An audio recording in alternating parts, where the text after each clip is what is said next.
So, let's do the menu next, menu which is,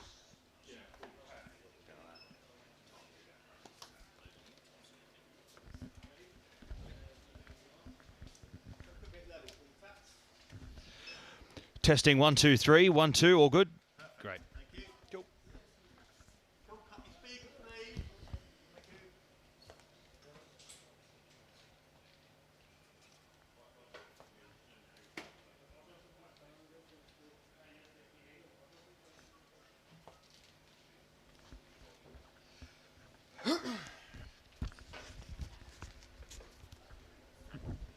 so the menu, what's that going to be coming on? So assuming Sisvan will go, he'll go tonight. He'll go 2400 tonight.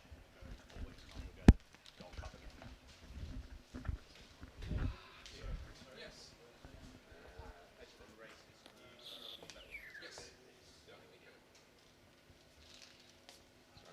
Sorry. Sorry, Pat. No, you're all right.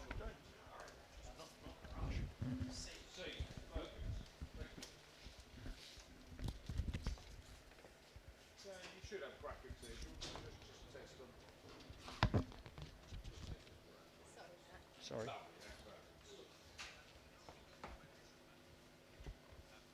So it's going to be race card. There's non-runners. There's a jockey change.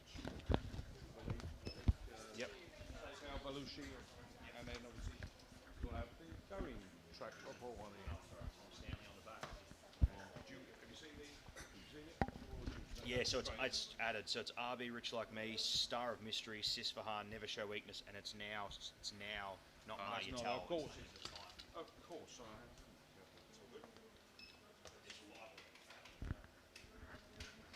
Good. Yep. Fine. Yeah. Okay. Cool.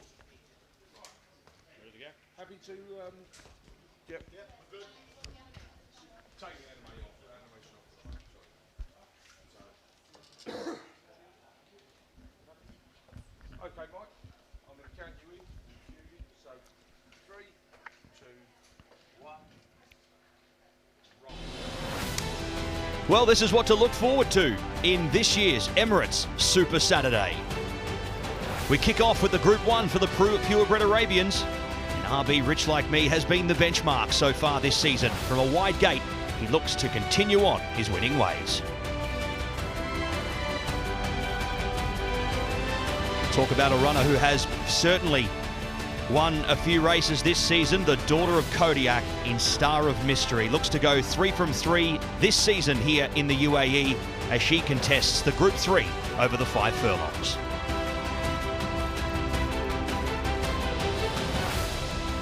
Well, a familiar face returns to the UAE. German runner Sisfahan, who makes his way here to contest what will only be seen as a Gold Cup bout on Dubai World Cup night. Will he be able to take out the Emirates Airlines Trophy at Group 2 to kick off his current season here? Well, it's been dominant, hasn't it? Never show weakness, picking up multiple wins so far this season. Jamie Spencer jumps on board for the Fitchery Hay and Connections as he continues on, hopefully, his winning ways as well. But a nice bout there for the stable. And into the final race, we have Legend of Time, who will go around at a short quote on the international market, but has proven himself the last couple of starts to say he will take a power of beating.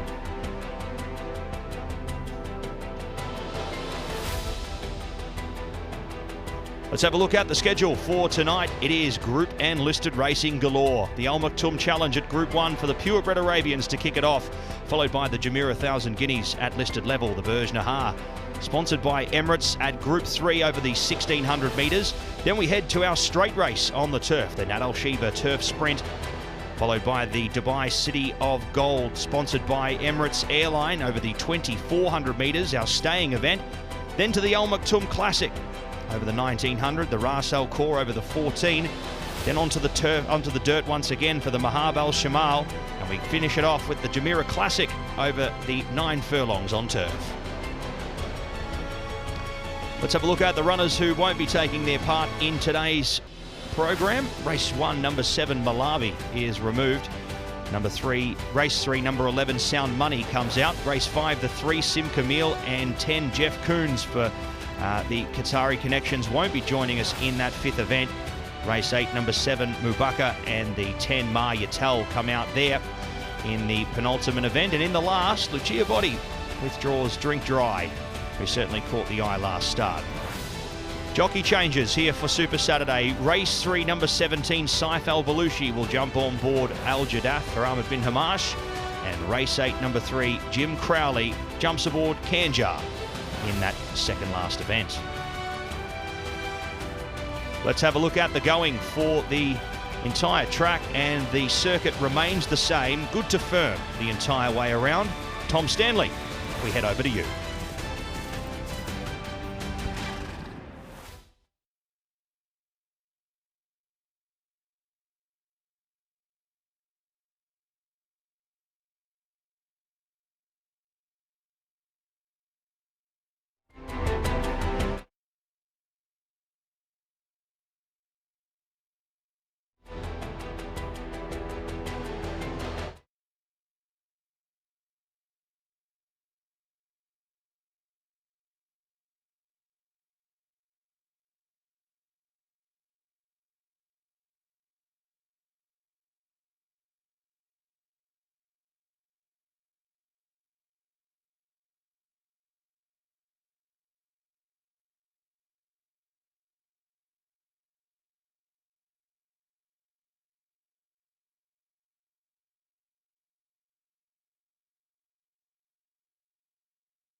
Arbund, the mule trainer winner in Saudi last week, obviously a couple in Qatar the week before, and I'd like the horse to go pretty well. I think he's got a lot of talent. I just don't think he's up there with Castleway. You're winning Castleway? Yeah, Same here. Castleway, yeah. 5 out of 5. Good, boring, good.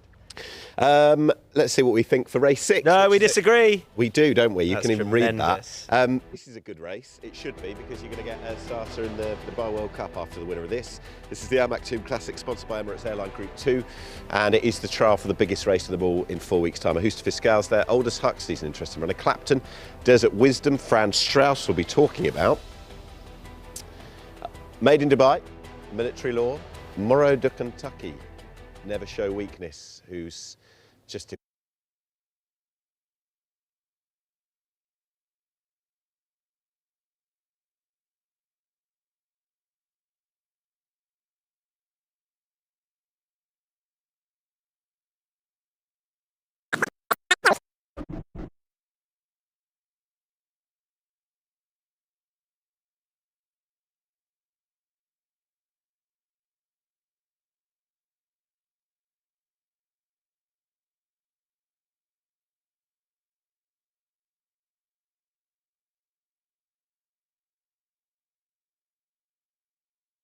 Good. Let's see what we think for race 6. No, we disagree. We do, don't we? You That's can even tremendous. read that. This is a good race. It should be, because you're going to get a starter in the Dubai World Cup after the winner of this. This is the Al Maktoum Classic, sponsored by Emirates Airline Group.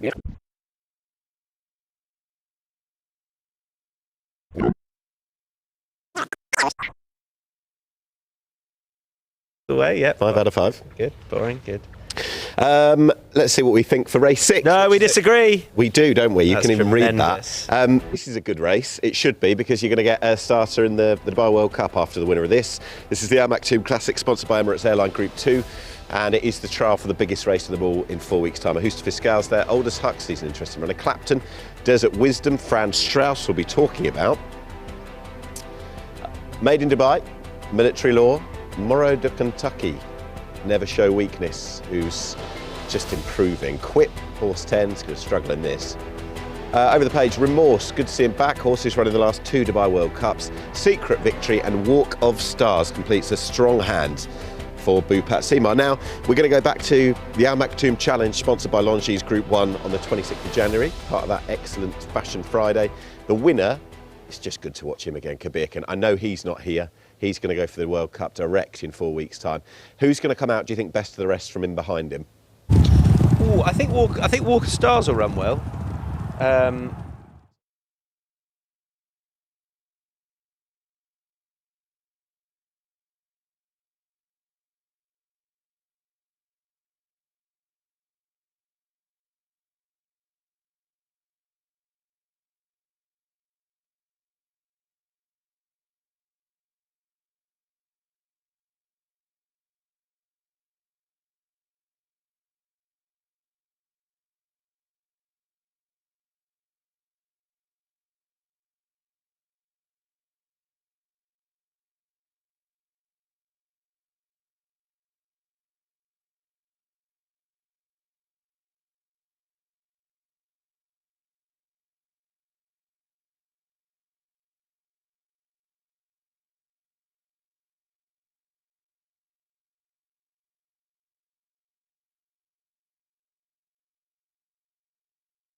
Away, yeah. 5 out of 5. Good, boring, good.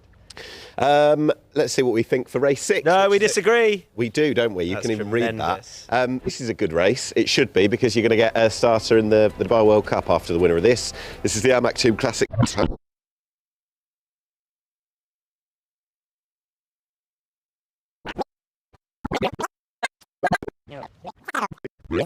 Yeah. Don't think he's up there with Castleway. You're in Castleway? Yeah, Castle. Same here. Castleway, yeah. 5 out of 5. Good, boring, good.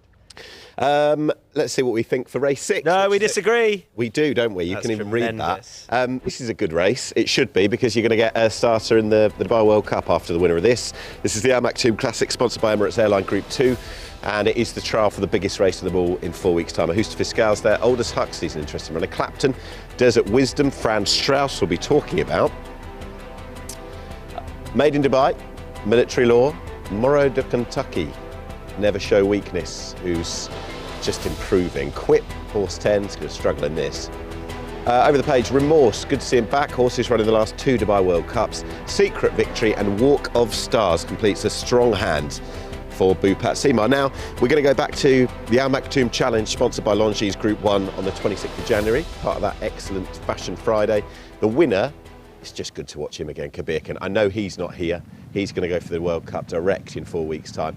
Who's going to come out, do you think, best of the rest from in behind him? Ooh, I think Walk of Stars will run well.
Be inspired and discover the UAE with Khalij Times, the country's leading news brand.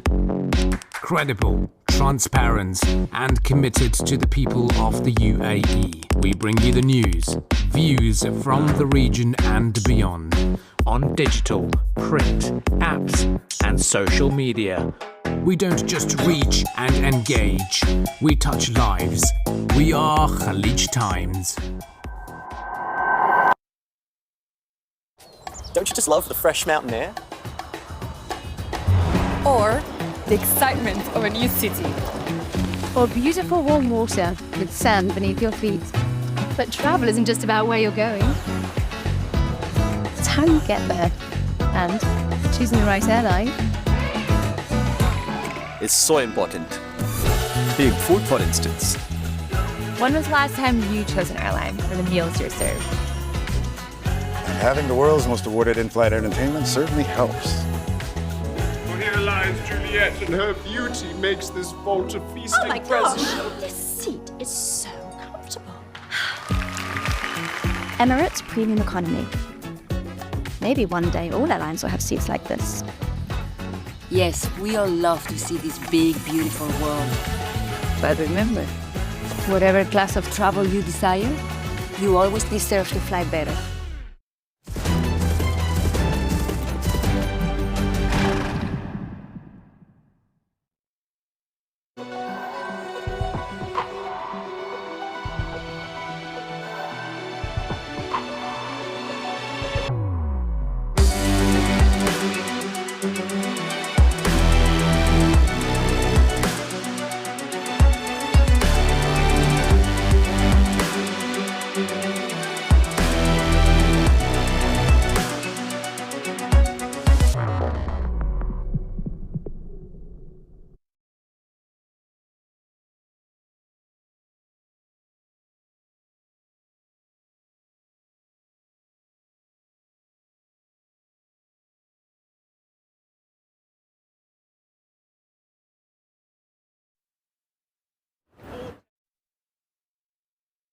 Be inspired and discover the UAE with Khalij Times, the country's leading news brand.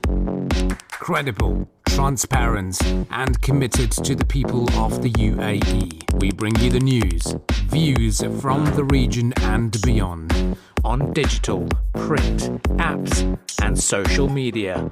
We don't just reach and engage, we touch lives. We are Khalij Times. Don't you just love the fresh mountain air? Or the excitement of a new city. Or beautiful warm water with sand beneath your feet. But travel isn't just about where you're going. It's how you get there. And choosing the right airline. It's so important. Being food, for instance. When was the last time you chose an airline for the meals you're served? Having the world's most awarded in-flight entertainment certainly helps.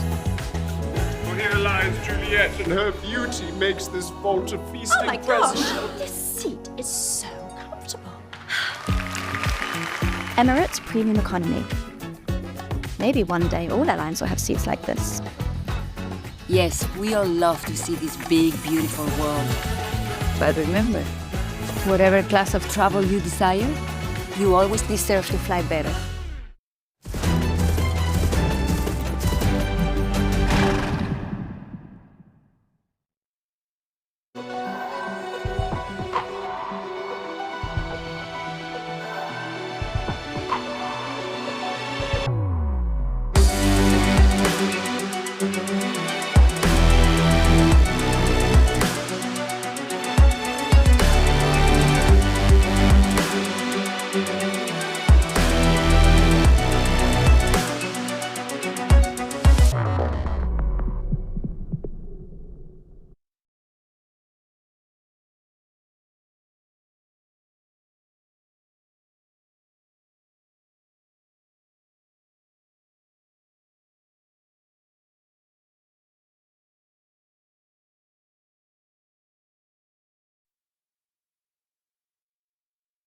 Be inspired and discover the UAE with Khalij Times, the country's leading news brand. Credible, transparent, and committed to the people of the UAE. We bring you the news, views from the region and beyond, on digital, print, apps, and social media. We don't just reach and engage, we touch lives. We are Khalij Times. Don't you just love the fresh mountain air? Or the excitement of a new city. Or beautiful warm water with sand beneath your feet. But travel isn't just about where you're going. It's how you get there. And choosing the right airline. It's so important. Being food, for instance. When was the last time you chose an airline for the meals you're served? Having the world's most awarded in-flight entertainment certainly helps. Well, here lies Juliet, and her beauty makes this vault a feasting Oh my present. gosh, this seat is so comfortable. Emirates Premium Economy. Maybe one day all airlines will have seats like this. Yes, we all love to see this big, beautiful world. But remember, whatever class of travel you desire, you always deserve to fly better.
Ladies and gentlemen, you are warmly welcome to one of the most important days of racing here at Meydan Racecourse. Today is Emirates Super Saturday with 9 fabulous races to look forward to, spread across the dirt and the turf.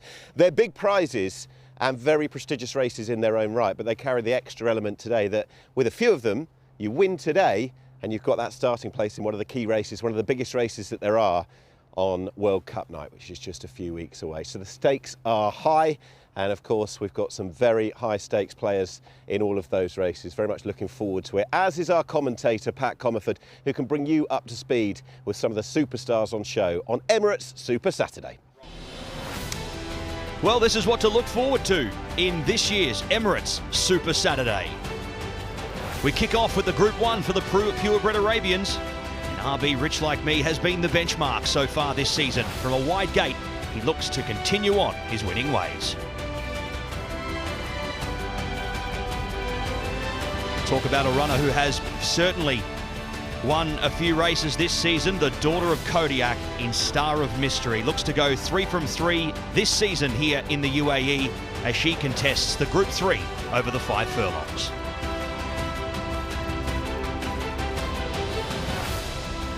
Well, a familiar face returns to the UAE. German runner Sisfahan, who makes his way here to contest what will only be seen as a Gold Cup bout on Dubai World Cup night. Will he be able to take out the Emirates Airlines Trophy at Group 2 to kick off his current season here? Well, it's been dominant, hasn't it? Never show weakness. Picking up multiple wins so far this season. Jamie Spencer jumps on board for the Fitchery Hay and Connections as he continues on, hopefully, his winning ways as well. But a nice bout there for the stable. And into the final race, we have Legend of Time, who will go around at a short quote on the international market, but has proven himself the last couple of starts to say he will take a power of beating.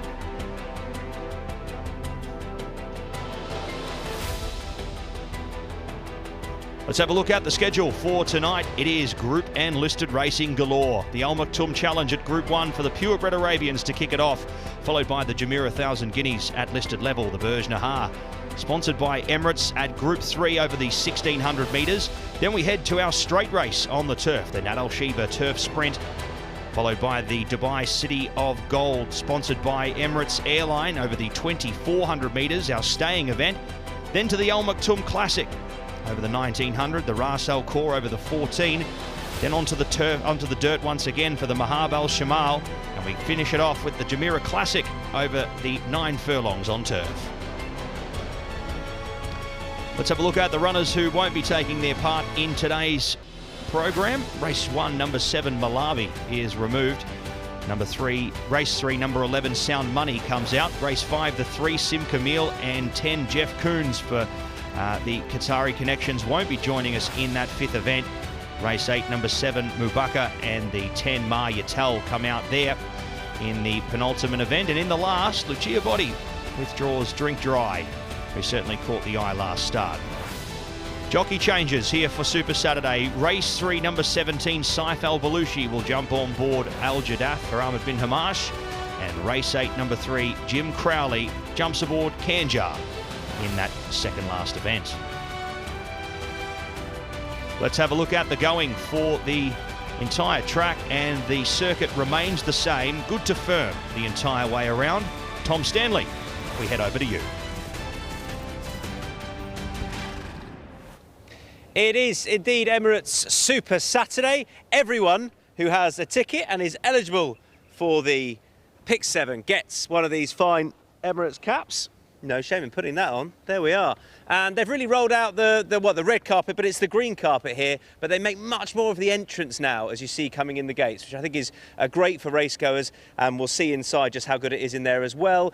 Some previous Dubai World Cup winners commemorated over there. There's a lot of Godolphin blue. We might see that again tonight. My favourite of them, Thunder Snow, Double Thunder, when he won it twice and made history. We'll see over here as well.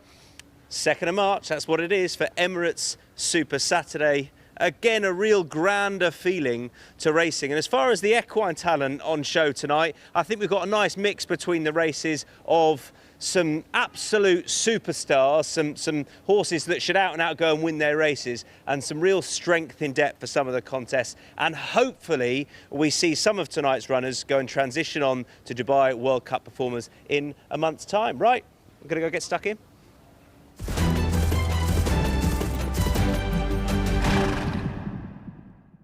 It is a beautiful day, and we've got quality coming up over the next few hours or so. It's Emirates Super Saturday of 2024, one of the most important meetings here in Dubai, so one of the most important pundits alongside Tom Stanley. How are you? Me? There's literally no one else here. That's We're here so kind. early. I'll take Pundit. Yeah. However you see it. Yeah, I see it as a really good day's racing. I like, we have an earlier start. We've got quality throughout the card. Weirdly, compared to, it's not a step up on Fashion Friday quality-wise. It's in keeping with it, which I think shows, we've had quite a linear season of Festive Friday onto Fashion Friday onto Super Saturday, and then the World Cup will be up here. But I quite like that. Obviously, some of the Group 1s were moved to Festive Friday.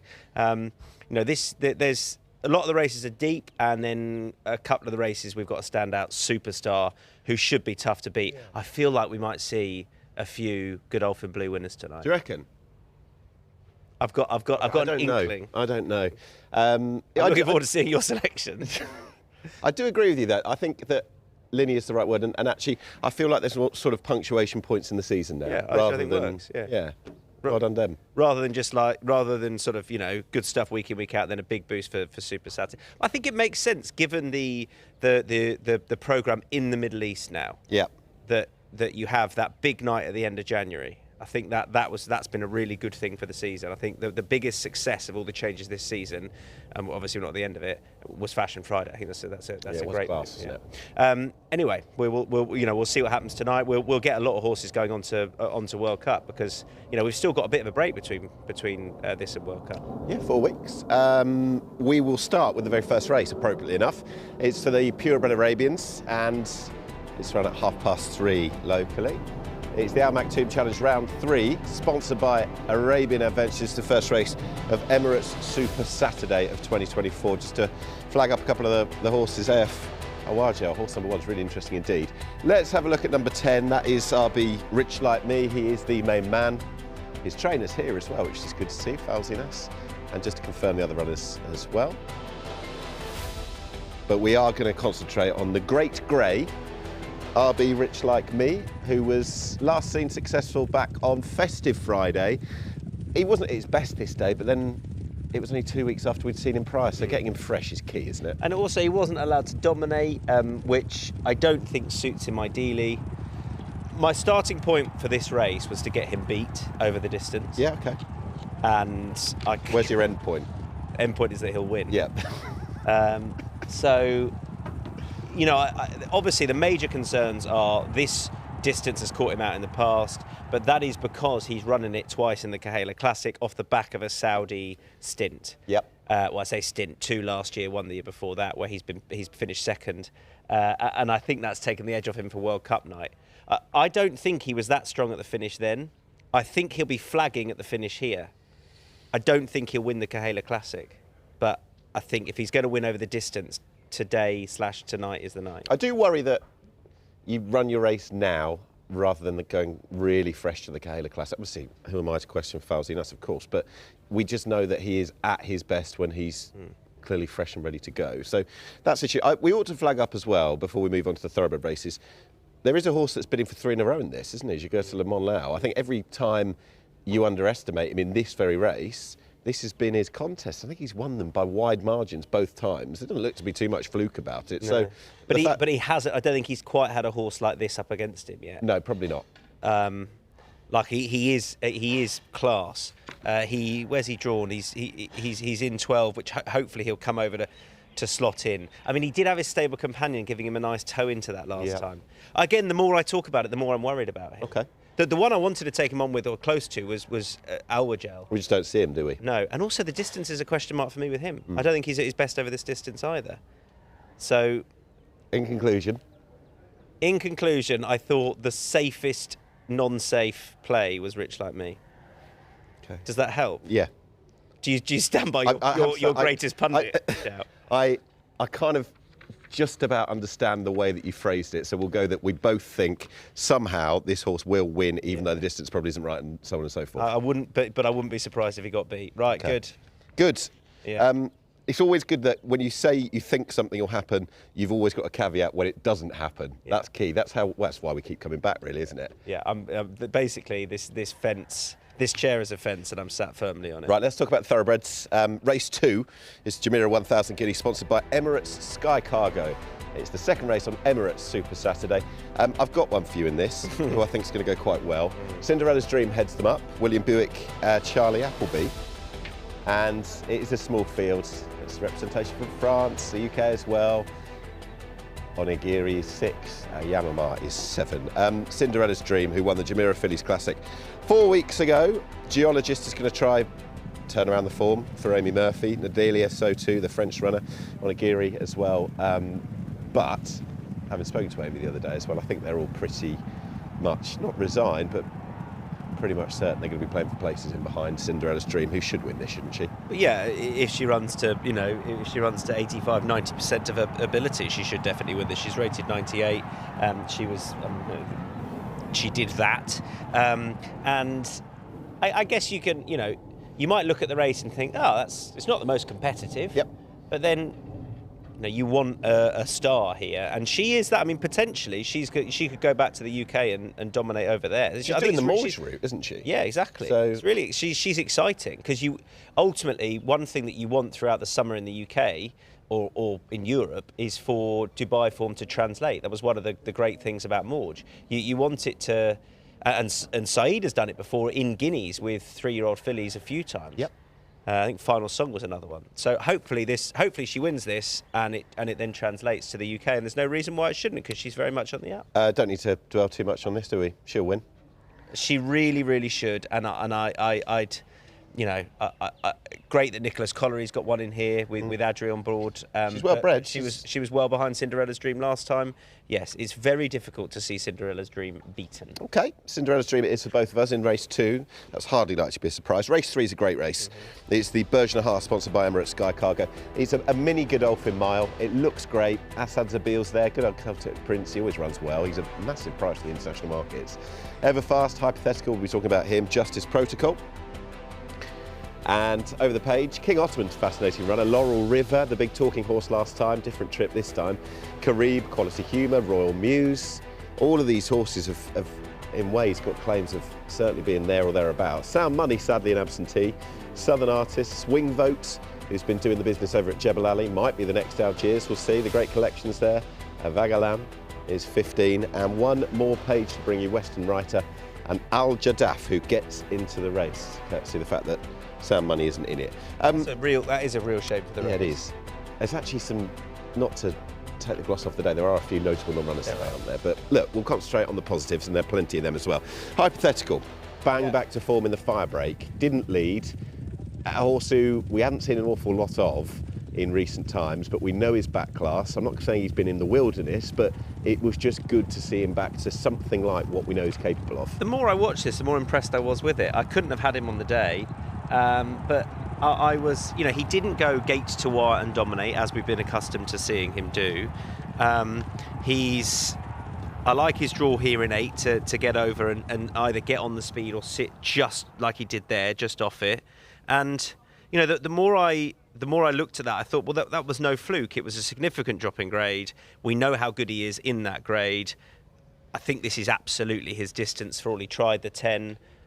I was really positive about him, to be honest. The one that I was interested in against him was Sound Money, who I didn't before he came out select. But yeah, I'm with Hypothetical over Laurel River, who, at the prices on the international market, I thought I could make a pretty strong case for over what is a more suitable distance. But I would still have wanted to have seen more last time, and he is drawn 14, which in no way, shape or form is good. So Hypothetical for me. We did I hyped it up, Laurel River, last time. I remember talking to you in the parade ring, and you were saying, why have I gone against this horse? I think there was an expectation that this was going to be some kind of Pegasus coming across from the US. It didn't happen. His form's good. His form is good. But I think he wants a mile, but he's drawn 14. The Crisfords have got a very interesting horse, a very good horse, improving horse, super well-bred horse, Shamardale out of qualify. This is Swing Vote, who's made a hat-trick of wins at Jebel Ali in recent times, including winning the big one, the Jebel Ali Mile. It is shades of Algiers. It's a similar route. It's the same route as Algiers. So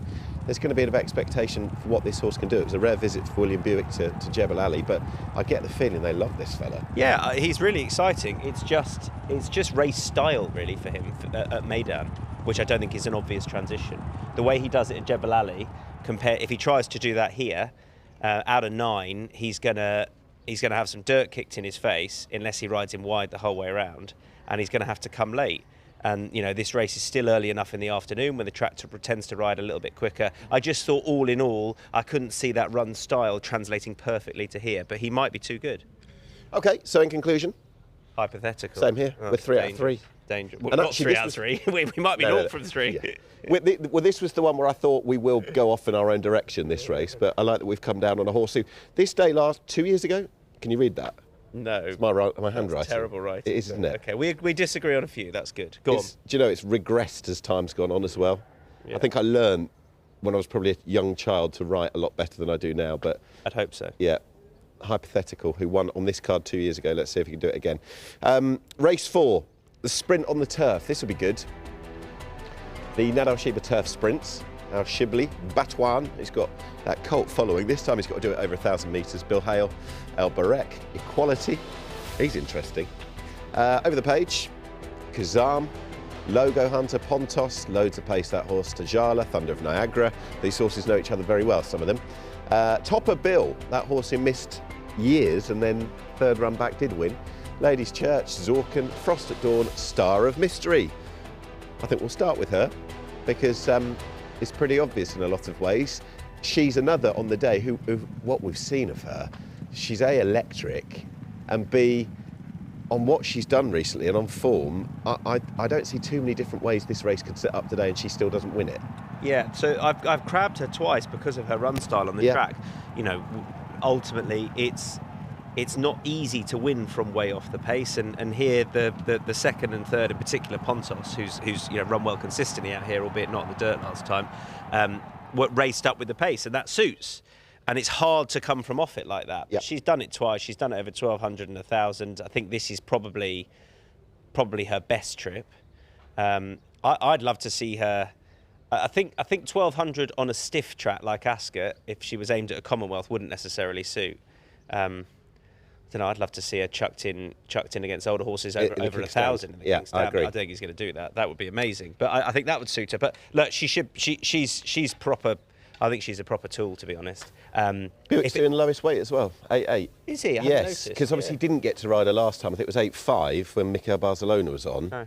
So obviously it won't be lost on him the fact that these are the requirements. That's the weight she's got to, and he would have targeted this for a while, I imagine. Yeah, I hope she wins because I think she's a real. You know, obviously you've got Cinderella's Dream who just should win, and it's not the most intriguing of races, to be honest. But this is, and if she wins this nicely, that really cements her as a serious sprinter, I think. Yeah, okay. But if there's another horse who I want to win, it'd be Frost at Dawn. She's just for the connections because she was just touched off last time. Yeah. I think she's got a sniff out of 3 because Pontos, the other bit of pace, is drawn the other side, and you know if Mikel Barcelona can head over towards that far side over 1,000 and just go. I think she could be quite interesting. It's an amazing transition that just a couple of months ago she was running up against Manuel Gold. Yeah. And now she's a 1,000-metre sprinter. But whatever race she runs in, at any discipline, distance, track, whatever, it seems to be that she runs her race. So I'd be with you with that. I think she's got a chance. Who have you packed to win this then? Star of Mystery. Same, we're 4 from 4. Good. It's so boring. It is so boring, isn't it? Right. I think Charlie Appleby's got a good chance in the next race as well. Let's have a look at race 5. And it's the Dubai City of Gold, sponsored by Emirates Airline Group 2. And maybe pointers, hopefully pointers, given the fact that we've got this element that horses that can win tonight or do win are going to get that berth on World Cup night as well. So we're going to have an idea of maybe a runner or two in the Shima Classic. We'll see. Good old Ursa Miners, horse 6. Warren Points, 7. Bold Act, 8. Castle Way, 9. And it is Castle Way the way that William Buick's gone. It can't have been that easy necessarily to pick. Trevornance as well, the Irish runner in the race. Let's have a look at Warren Point. We're in the Dubai Millennium 4 weeks ago now. I was quite impressed with this. Yeah, I listen. Before I saw the other ammunition that Appleby had, because when going down it in race card order, he was the first Godolphin horse I got to, and I thought, oh, Richard Mullen's on. Well, I wonder who Buick is riding. I was very impressed with this from Warren Point. You know, he's got some good back class. He travels well, clearly, and he was my second in behind the other obvious one. But yeah, I liked the way he did this. Out of 11, I guess Richie Mullen has a slight decision to make as to what he does at the widest stall of all, but I think he will probably just try and angle over, and if he has to sit a little wide mid-div, he will. I don't think he'll tuck right in. The other one that you mentioned, there's Bold Out, but the other one is the obvious one to talk about. That's Castle Way, who obviously there's been a bit of a change. He's gelded, he hasn't been seen in quite a while. This turned out to be quite a good race. This was the Great Vulture at the York Seabourn meeting, and he was beaten by a horse who went on to win the St Ledger in the form of Continuous. He's got very good form. And Charlie Appleby's comments in the week have been really quite, not bullish necessarily, but quite excited about this. I haven't seen. What did he say? About the gelding, about what they were looking forward to, how this one has got, probably of the three, the most scope to be the one that really steps forward this year. Okay. He's very lightly raced. I liked his win over Tower of London at Newmarket the time before. Form that's worked out. He just looks the right type for here, doesn't he? Yeah, and I don't think, I think this is the right distance. I know he's won over further, but I think, a mile and a half here, fairly open sweeping track should suit ideally. I think he has the best form in the race, and Tower of London coming out and winning in Saudi. The Circle of Fire form for all that horse didn't go on to achieve great things. I know they thought a lot of that horse, so I'd be pretty positive about that. And obviously Continuous last time. It's all there. I guess the one thing at the back of my mind with him is, I guess William Buick's riding him because he's the best horse for a Shima Classic, I think. But I guess the one thing is whether or not he's absolutely ready as opposed to a race fit horse like Warren Point. Like Warren Point, yeah. But otherwise, I think he's the best horse in the race. Okay. I wanted to mention Simp Camila. Yes. Who was. He ran okay last time in Qatar. He was a bit trapped on the rail. I think he's top rated in the race. So, wouldn't be surprised if he went pretty well. Arbund, the mule trainer winner in Saudi last week, obviously a couple in Qatar the week before. And I'd like the horse to go pretty well. I think he's got a lot of talent. I just don't think he's up there with Castleway. You're with Castleway? Yeah, Castle. Same here. Castleway, yeah. 5 out of 5. Good, boring, good. Let's see what we think for race 6. No, we disagree. We do, don't we? You That's can even tremendous. read that. This is a good race. It should be, because you're going to get a starter in the Dubai World Cup after the winner of this. This is the Al Maktoum Classic, sponsored by Emirates Airline Group 2. And it is the trial for the biggest race of them all in 4 weeks' time. Ahusta Fiscal's there. Aldous Huxley's an interesting runner. Clapton, Desert Wisdom, Franz Strauss will be talking about.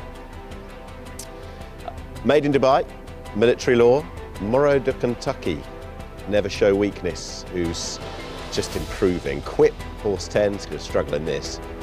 Over the page, Remorse, good to see him back. Horses running the last 2 Dubai World Cups. Secret Victory and Walk of Stars completes a strong hand for Bhupat Simar. Now, we're going to go back to the Al Maktoum Challenge, sponsored by Longines Group 1 on the 26th of January, part of that excellent Fashion Friday. The winner, it's just good to watch him again, Kabirkan. I know he's not here. He's going to go for the World Cup direct in 4 weeks' time. Who's going to come out, do you think, best of the rest from in behind him? Ooh, I think Walk of Stars will run well.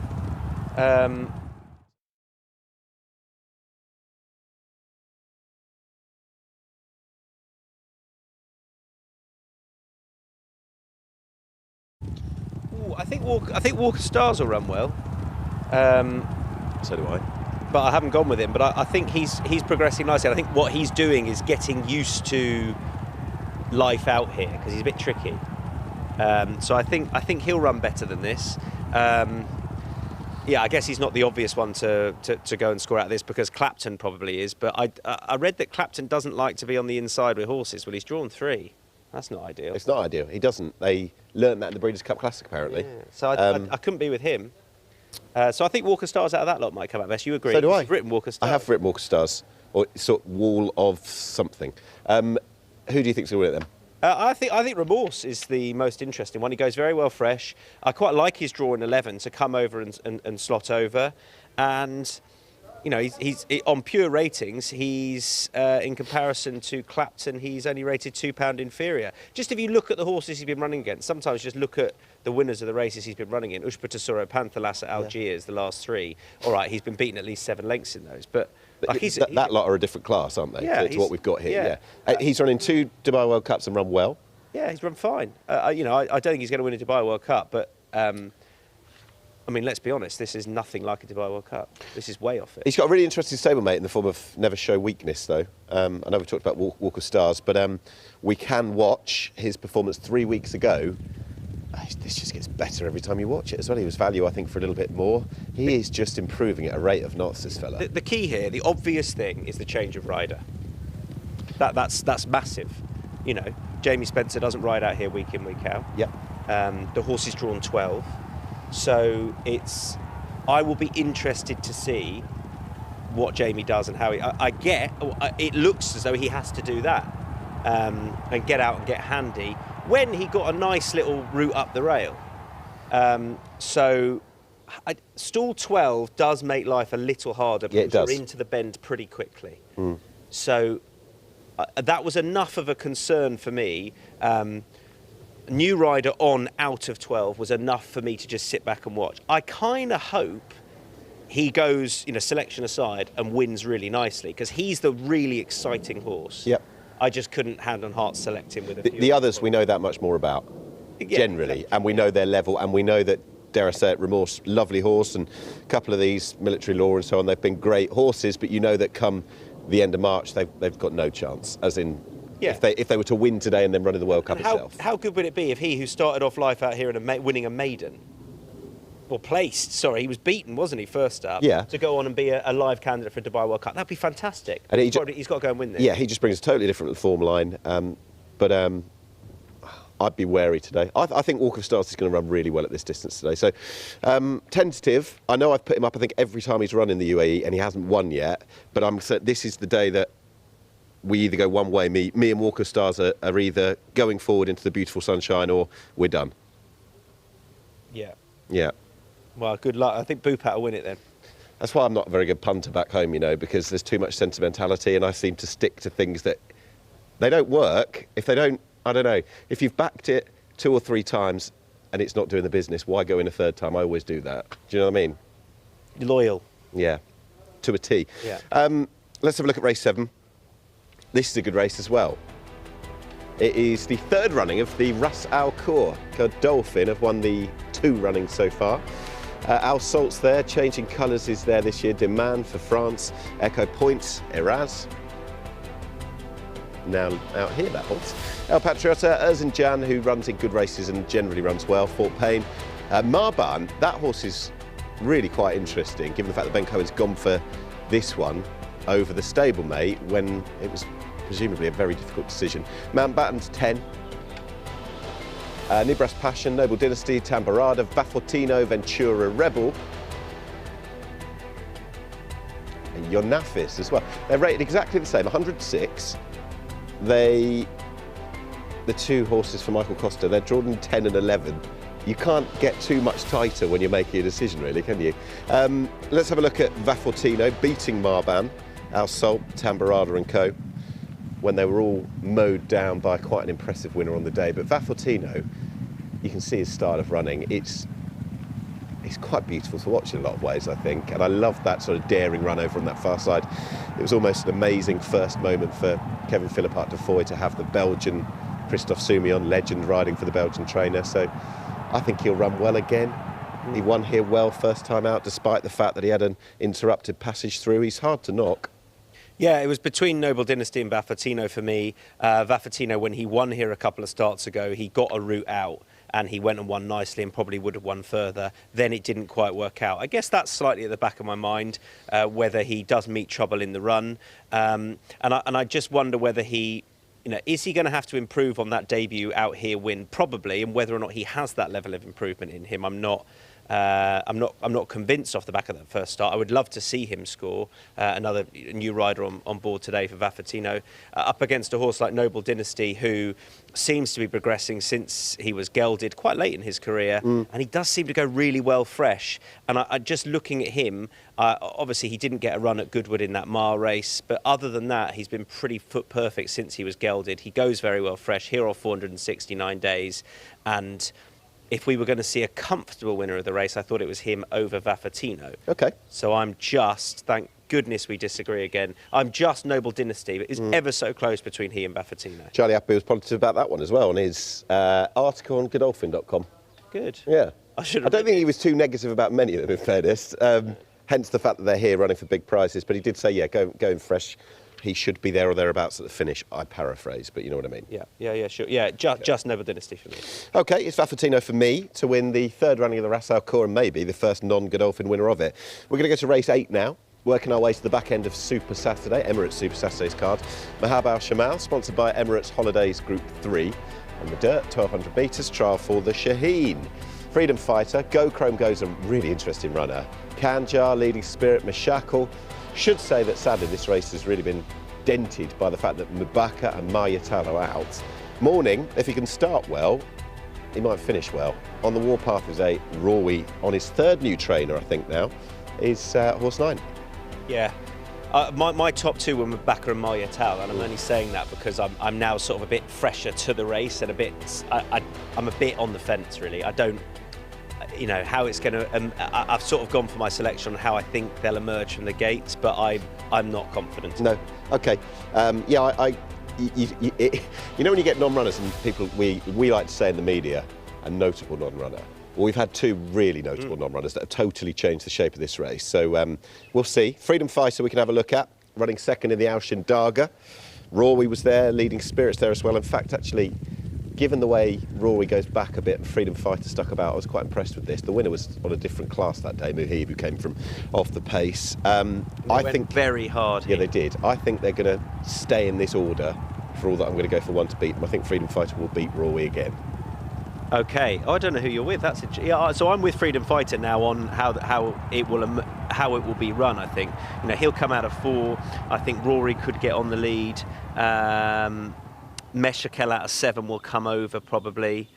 So I think Freedom Fighter will turn for home in the best position with Tig on board, who is obviously a genius out here. So I could see him, whether or not he's the best in the race, I don't know, but I thought how it will develop, you will see him just on the quarters of the 1 or 2 leaders in the ideal position to challenge a bit off the rail. I'm going to go for Morning, who's terrible at the gates. So what on earth am I doing with that? There's no way that says Morning. It doesn't say That's Morning. A shocker. I think it says Moonpig. It does. Must be a prompt that Mother's Day is just a week away. I think if he can start better, and surely they've worked loads on the fact that he doesn't, he's good enough to be in the shake-up.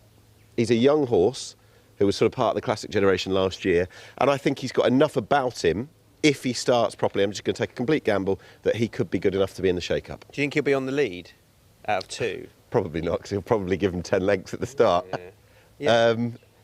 But I still think there's untapped potential there, and the others don't necessarily appeal to me as much, if you see what I mean. Yeah. Yeah. A Moonpig for me. Okay, Moonpig for you. Yeah, what about you?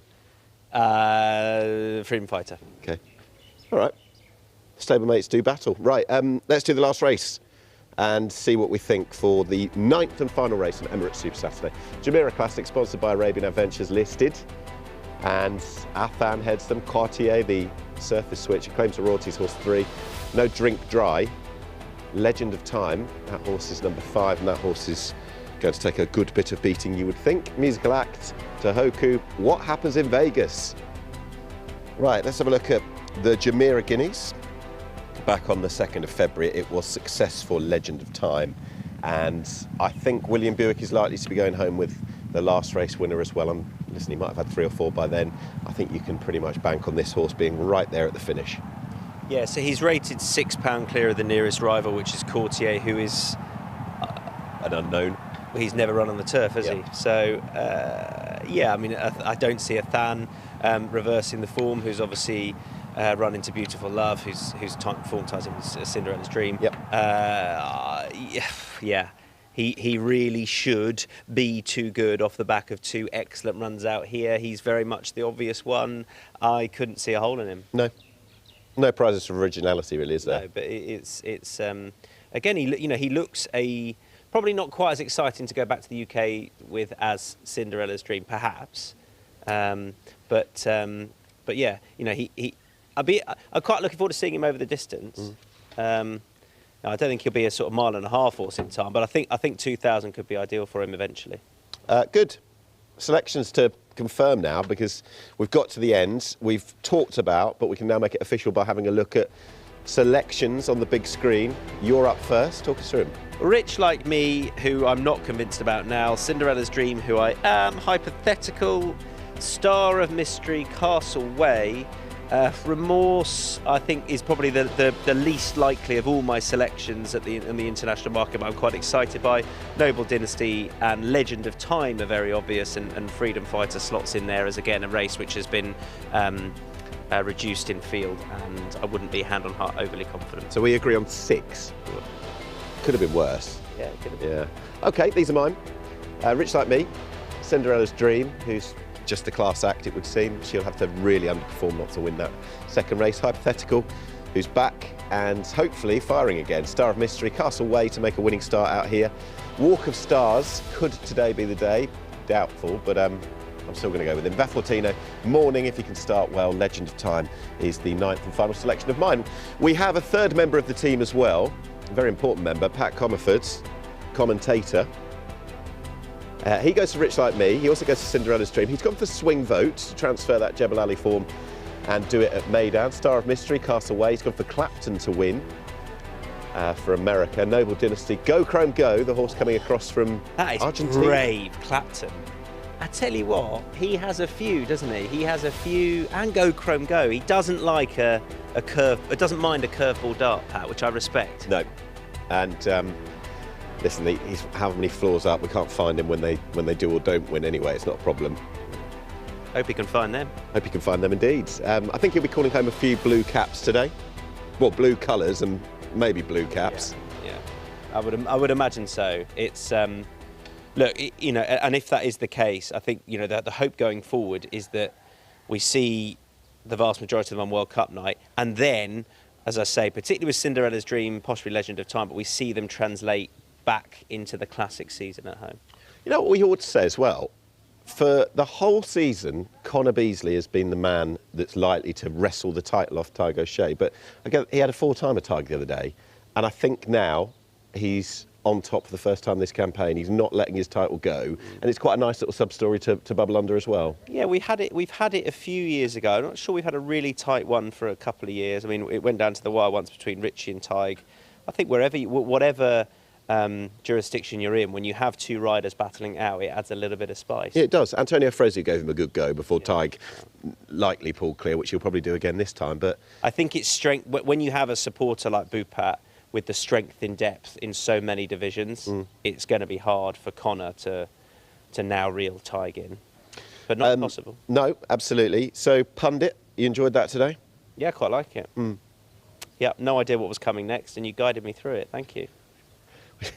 With these, if you had a go, you could see these. If you could actually zoom in, you'd see just how bad this writing is, but I might leave that for another day. So hopefully there's a winner or two on there. Nothing original. I expect Cinderella's Dream's going to win. I expect Legend of Time's going to win, but hopefully there's a bit of fun. And with starting spots on World Cup up for grabs, World Cup night, there's a lot to play for, isn't there? So best of luck to you. Yeah, thanks. Well, have a good night. We will. Looking forward to it. Super Saturday, Emirates Super Saturday is just a few moments away. And Zulu Chief will be the last one to lock away. The runners are locked and loaded, 1,000 metres ahead of them. The straight 5 here at Meydan. Set to go, racing.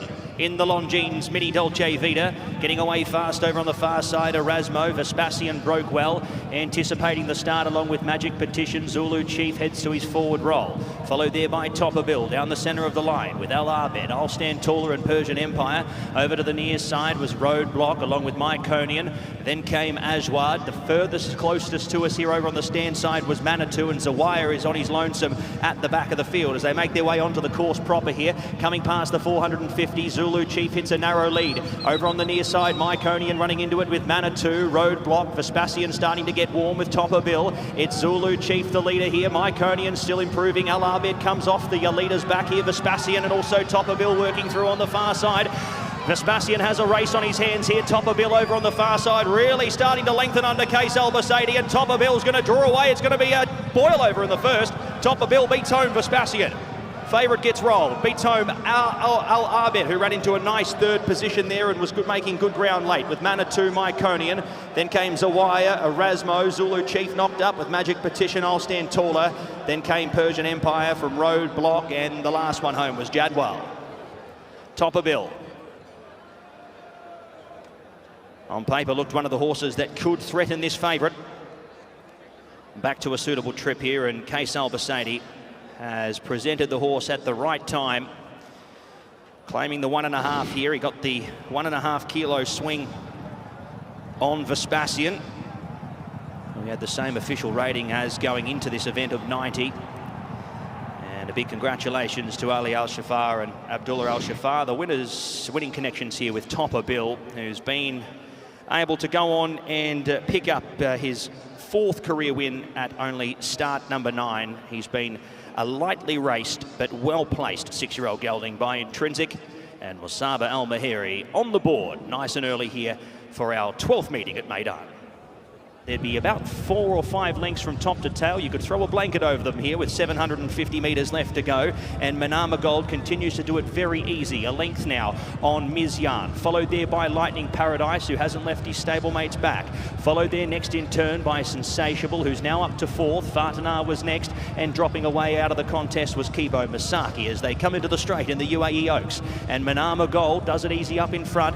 Meydan second, now goes up to present a challenge. Lightning Paradise opts for the inside run. Then came Sensatiable, followed there by Fartanar, Kibo Masaki. Manama Gold now trying to extend under Audrey de Vries and does so now. And she's going to draw away and career away here. Meydan into second, Lightning Paradise into third. But it is the golden girl of the Gulf careering away for another formidable win.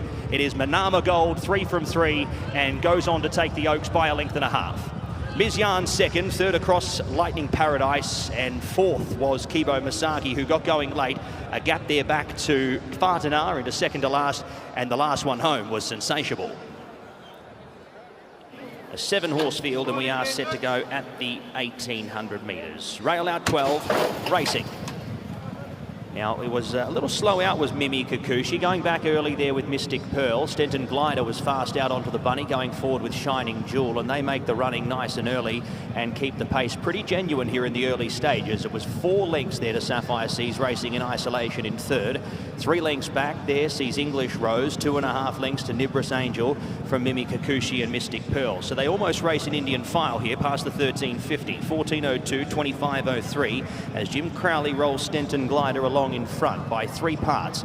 Shining Jewel is into second position, followed by Sapphire Seas, who tracks the leader in third. Then came into 4th position was English Rose, about 4 off the speed. Nibris Angel getting a little bit closer in ranks, followed there by Mystic Pearl, and the last one was Mimi Kikuchi, the inside. So 900 metres left to go here in the Balanchine for 2024. Stenton Glider continues to roll on here, and sections have remained good. Shining Jewel up on the outside, eyeballing her and keeping her very honest. Sapphire Seas third, spotting the leaders 2.5 lengths. English Rose in pursuit of those leading 3, sitting in 4th position, and 5th was Nibris Angel from Mystic Pearl, and last of all was Mimi Kikuchi as they straighten up for home with 500 metres left to go. And Crowley goes for Stenton Glider, just being pushed along along here. Shining Jewel the outside. Sapphire Seas now ambles off their backs and begins to make a run. English Rose cruising up on the outside as well. Nimbus Angel was next from Mystic Pearl. It's English Rose, a narrow leader here on Stenton's Sapphire Seas, who has to continue fighting here. English Rose, Sapphire Seas on the inside. Can't go with English Rose late in the piece, and English Rose is going to draw away here and take the Balanchine for 2024. Godolphin go 1-2. Sapphire Seas second. Third was Nimbus Angel, followed there by Mystic Pearl. Then came Shining Jewel. Stenton Glider was second to last, and Mimi Kikuchi a long last in the Balanchine. Courtiers working through them. Tactical Bound was next, followed by Bismillah Alik. The Caribbean drops away, passed by Tokyo Tower. 550 metres left to go in the Albasta Kia. Killer Collect leading a long neck. Autobahn there for company. Destructive leading up the second division from Falcon of Arabia, who's conceding ground now. Shah Baby the inside, treading water. Tactical Bound, followed by Courtier. Tappett's Tail of Verve. It's Killer Collect. Autobahn the outside, though, really putting it to Killer Collect. Killer Collect still in with the fight here on the inside. Killer Collect now regaining the lead here off the Autobahn, who's trying to fight. Killer Collect the rail, Autobahn the outside. A real good head-to-head tussle here in the Albasta Kia. Killer Collect trying ever so hard and nabs him. Killer Collect, tough as you like, beats home Autobahn. Third across the line was Tactical Bound. Next over was Destructive, who's run a big race. Next came Tappett's Tail of Verve, Courtier, Tokyo Tower, Bismillah Alik. Then came Shah Baby, who dropped away with Falcon of Arabia. Next came El Yabri, he was second to last, and the Caribbean threw up the white flag at the 600. Tough as you like. Had every possible scenario there to throw up the white flag, did Killer Collect, but he has stuck on big time. Found the running rail, where we saw him so dominant 2 starts ago. Autobahn presented, much like he did last time out, to Killer Collect stablemate Falcon of Arabia, and was not able to get past, but tried ever so hard. Killer Collect wins by a neck, and a tough win. That'll be a tough one to top for the most courageous win of the night. Still with plenty of racing to go, but a cracking Albasta Kia here at Meydan this evening. Pressing the button here, Richard Mullen on Highland Avenue goes clear by 3.5 lengths and extending even further. Make Me King brings up the rest of the runners. Then came Erzincan from Al Farik. Celtic Prince was next. Then came Royal Dubai working alongside Sean on the inside, followed there next by Mokhtareb, Meydani. Back in that field there as well was Naval Power from San Donato, Ottoman Fleet, with only 2 behind him at this point in time. That's Marban and Quip, as Highland Avenue wants to get this over and done with. 4-length leader heading in past the 500 metres and into the running. Leading the way from Make Me King, Erzincan trying to run on. Sean close enough to pounce if he's good enough. Then came Al Farik, Royal Dubai, San Donato opting for an inside passage under Patrick Dobbs, and deeper out Naval Power starts to chime in, and chime in big time. Make Me King, look at Naval Power. Make Me King a little wayward late. Naval Power uncontested and unheated though, and Mikhail Barcelona will take Naval Power to a win in the Singspiel Stakes. Beats home San Donato, who was brave. Sean's run a good race, and Make Me King a little wayward there has finished 4th, followed there by Royal Dubai. Then came Highland Avenue, who got a little tired there late. Erzincan, Ottoman Fleet was running on, but finished midfield with Quip, Marban, Al Farik, Celtic Prince. Then came Meydani and Mokhtareb. They were the 2 last runners home. Naval Power, with 600 metres left to go. Ilzet Ailes at OK Fractions continues to roll on. Half a length on Al Jadaf, who's able to slide through with Tollmount rolling off from the running line. Sikorsky was next. Then came Dionysian, who's been 6 deep. 4 deep at least the trip. He's 6 deep coming into the turn from O Night. Then came Shanti Star, Desert Peace, Waket prompting pulled out of the contest. Al Jadaf heads to the lead. Home Spin, the one in pursuit with Toll Mount. Here comes Desert Peace with a big run from the back here. Al Jadaf, Home Spin, Desert Peace doing 2 to their 1 in the final stages here. Al Jadaf looks to be all out. Look at Desert Peace coming from back in the field and nabs him on the line. Desert Peace, what a win. Beats home Al Jadaf. Next came Home Spin crossing over into 3rd, followed by Sikorsky. Then came next over Dionysian, got no luck in running. Tollmount followed from Shanti Star. Ilzet Ailes knocked up at the 4 from O Night, Waket. And the last one home in the running was Prompting.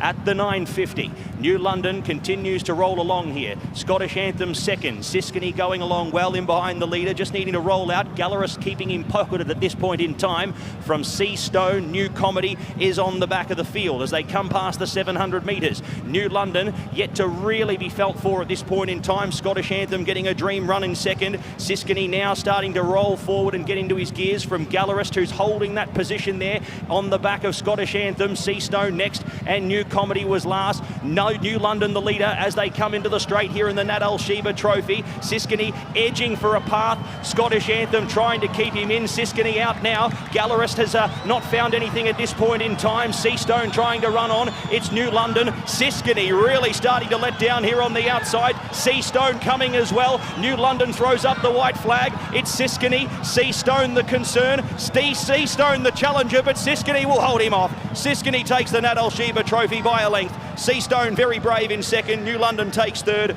Fourth goes to Scottish Anthem from New Comedy. Gallerist, he found nil there in the final stages, and Rakes has been pulled up out of the contest at the 1,000 metres and has unfortunately gone amiss.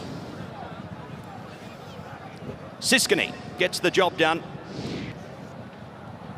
and you'd say one step closer to potentially a Dubai World Cup appearance in the Dubai Gold Cup. He would be certainly a horse, you'd say, that will appreciate the 2 mile. And he's done plenty there tonight to say that versatility is one thing that he has on his side. He was back in the field last start. He was running on off a very hot tempo. New London did not light it up in front and roll as we expected, but went at a genuine enough clip to not fall into the lap of Siskany, who was able to extricate off. Scottish Anthem doing everything possible to hold the line, but Siskany was going too strong, and Siskany is going to take out the race here by a length. 6.5, 2 and 4, 6.5, 2 and 4. Siskany gets the job done, 2,810 metres in 2:57.06, and the unofficial margins a length by 2. Sadiq and Private Signal also come up and take their place. Meydan has come up into line along with Al Muzan, and we are set to run here at the 1,200 metres. Set now, and we're underway. To the best line of the night, everything got their chance. Sadiq was a little slow there after a couple of strides, going back with Goya Chica, Private Signal, and also in that back clump as well was Addicted to Chaos, and wide also. Ashka Asa straight onto the Chewy as early and goes up to an early lead here of a length and a half. Al Muzan's going to go with him here, and they break away by 4 or 5 lengths on the rest of the field. Pace very good. Border Edge was the next one there, running along in third placing from Nomar C, Sendid, then Meydan. From Shanagai City, Goya Chica, Sadiq just off the fence. Atlantic Sky, Addicted to Chaos and Smart System back and wide. And the last one there was Private Signal. So they swing the bend now with 400 metres left to go. Ashka Asa felt 4 on the outside. Al Muzan goes up. Border Edge sneaking through the inside here for Tygo Shea. He's taken the short way home here with plenty in hand. Border Edge claims Al Muzan up on the outside, who continues to fight on. Nomar C running on. Ashka Asa is throwing up the white flag. Look at Al Muzan lifting here on the outside. Al Muzan going up to Border Edge. Al Muzan continuing on with it. Al Muzan gets the win, and Mikhail Barcelona continues his great run tonight. 3 for the jockey here, beating home Border Edge, who was brave in second. Nomar C third, fourth across Meydan from Sendid. Ashka Asa knocked up quite bad there at the 300. Then came Goya Chica from Shanagai City, Private Signal, Sadiq, Atlantic Sky, and Addicted to Chaos. They were back and wide and unfortunately got no chance back there. And unfortunately, Ironside scratched at the gates there on veterinary advice. Second in running here, running along was Gareth, followed there next in turn by Chef de Party. Then came Maplewood, followed by Mactal. Out in the running line, Mustawa. Getting closer, eye on the prize, fall back the fence, but looking for an out here with Dahez to his outside, boxing him in. Silver Jubilee was next from Cahill. Ranchero's been no better than 3 deep the trip. Thunder Power on his back as they start to loop the field. Then came Bark El Emirat, and Drink Dry is still the last one as they swing the bend with 450 to go. And he's been doing a double time time up in front. Shake Hand leading the way by a length now. Gareth in pursuit. Chef de Party opts for the inside. Coming up down the outside, Maplewood. Eye on the Prize is out now and starting to run on here with Mustawa. Shake Hand getting tired up in front. Maplewood, Eye on the Prize down the outside, starting to level up to the leaders. It's Maplewood fighting Silver Jubilee. Eye on the Prize. Maplewood trying to stave them off. Maplewood, when it gets to the shadows of the post, is going to win. Maplewood by 3 parts. Photo second, Silver Jubilee and Eye on the Prize. Fourth crossing over there was Drink Dry, running on very well late. Mostawa followed from Ranchero, Gareth, Dahez. Then came Chef de Party, who didn't have anything in the locker there late. Kahile was next from Shake Hand, Mactau. Bark Al Emirat was one of the last ones to cross over with Thunder Power. Maplewood. Case Albacete picks up a double.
Well, pre-racing on Emirates Super Saturday of 2024. Delighted to be joined by Adrian de Vries. Thank you for joining us. You've got some interesting rides to come today, but I just wanted to start with a reflection on Super Saturdays gone by. I always think of you and Salute the Soldier a couple of times. There have been some very important days for you. Yeah, definitely. We was lucky in the past couple of years on Super Saturday. Salute the Soldier, Go Soldier Go. Last year it was, I think. So we hope for another good night. Yeah, it might start very well. There'll be expectation with RB Rich Like Me in the purebred race. Getting him fresh is important, isn't it? Yeah, that's the main thing. He always runs well first time out. He did this season. He did last season. So we skipped around 2 with him to give him some time, and he's working well. I wouldn't say he's 100% fit, but we just want to use this race for a stepping stone to the Kayla Classic. Has it all been about changing the programme a little bit this year? No Saudi, and hopefully that therefore works in his favour come this target, and more importantly perhaps 4 weeks' time as well? Yeah, the 4 weeks will help as well. We skipped Saudi as well, because that's, the horses over there are like very tough to beat. The track is very tough on the horses, so hopefully there's enough left in the tank to keep them keep them fresh for the last day. Absolutely, we'll look forward to that. Of the thoroughbreds, good old The Great Collection, I want to mention him because you guys have formed more than a strong bond over the years, haven't you? Yes, absolutely. I mean, he's a 10-year-old now. On his day, he can still be in this class. You know, he needs a race to go fast, which they will today, and he will finish and hopefully grab some prize money. You will be going very fast on Pontos in the Nadal Sheba Turf Sprint, who is a rapid, they're all rapid, it's a 1,000 metre race, but he just seems to have so much early pace. Yes, absolutely. I've ridden him in Jebel Ali last time. He's rapid from the stalls. He's a great horse. The draw could be a slight disadvantage this season. You know, the stand side seems to be a little bit slower. But hopefully, we stay on a straight course and everything. Another I wanted to mention as well. We know Desert Wisdom's got history on this day. He's got history in the best races around a mile here. Yeah. I was happy with his run last time. He wasn't beaten far for second, so he's got a good draw again. So I couldn't see him not being right up there again today. And I know you've got rides for Nicola Colliery. You've got Nadelia. There's Fort Payne a little bit later on as well. Half a squeak maybe with a couple of them. Oh yeah, absolutely. The filly ran over 7 furlongs last time. The extra furlong will do her good. That's Nadelia, yeah. Yes, Tough one to beat, of course, Cinderella's Dream. Absolutely, yeah. She's probably unbeatable, but hopefully we can run for second or third. Good stuff. We hope to speak to you after a winner as well. Adri, thank you for talking to us. Thanks a lot. Thanks a lot. Cheers.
All right, let's have a closer look at these first race on Emirates Super Saturday.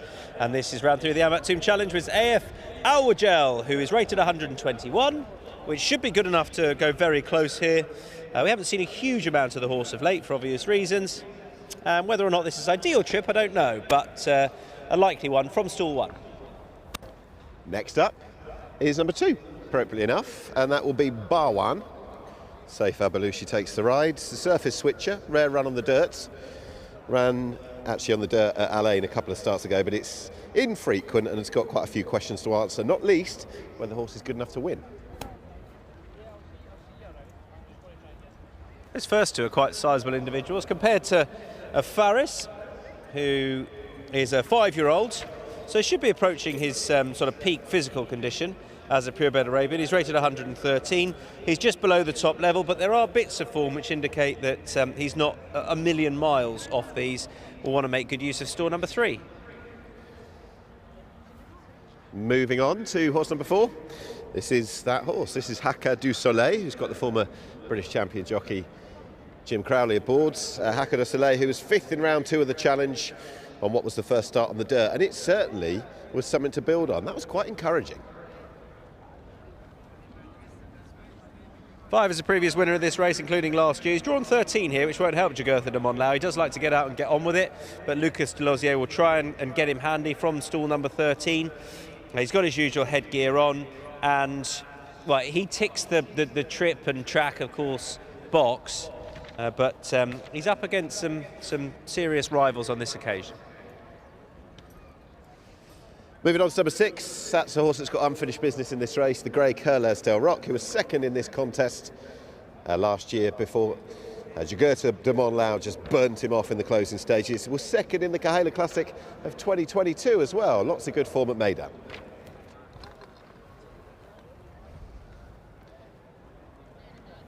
And here is horse number 8. Oh, we've swapped. I'm on evens now. That's worked out brilliantly. Os! Os for Andrew Slattery and Abdallah Al Hamadi. He's rated 102. He has a little bit to find. This is probably his distance, although he does go very well over a little bit shorter, but a bit to find. Here's 9. This is RB French Dude, formerly very useful. Looking for a first win in 2 years, though. Finished 2nd to Rich Like Me in the Majani back in December, and did run 4th in this race a couple of years ago, but it may be a little bit fanciful to think that he can beat the champ today. RB French Dude is number 9. This is probably the best horse in the race. It's Rich Like Me. He's rated 124. He wins here for fun, but not over this distance. That might be because it's often been off the back of a trip to Saudi. Negatives are, does he stay this far? He's drawn 12. Positives are, he's very, very talented. Number 11 is next. That is Second to None. Second to None, who comes back to race here from Oman, was running in lesser races when last here in the UAE, and isn't good enough on what we know to win this. Second to None might not be living up to the name.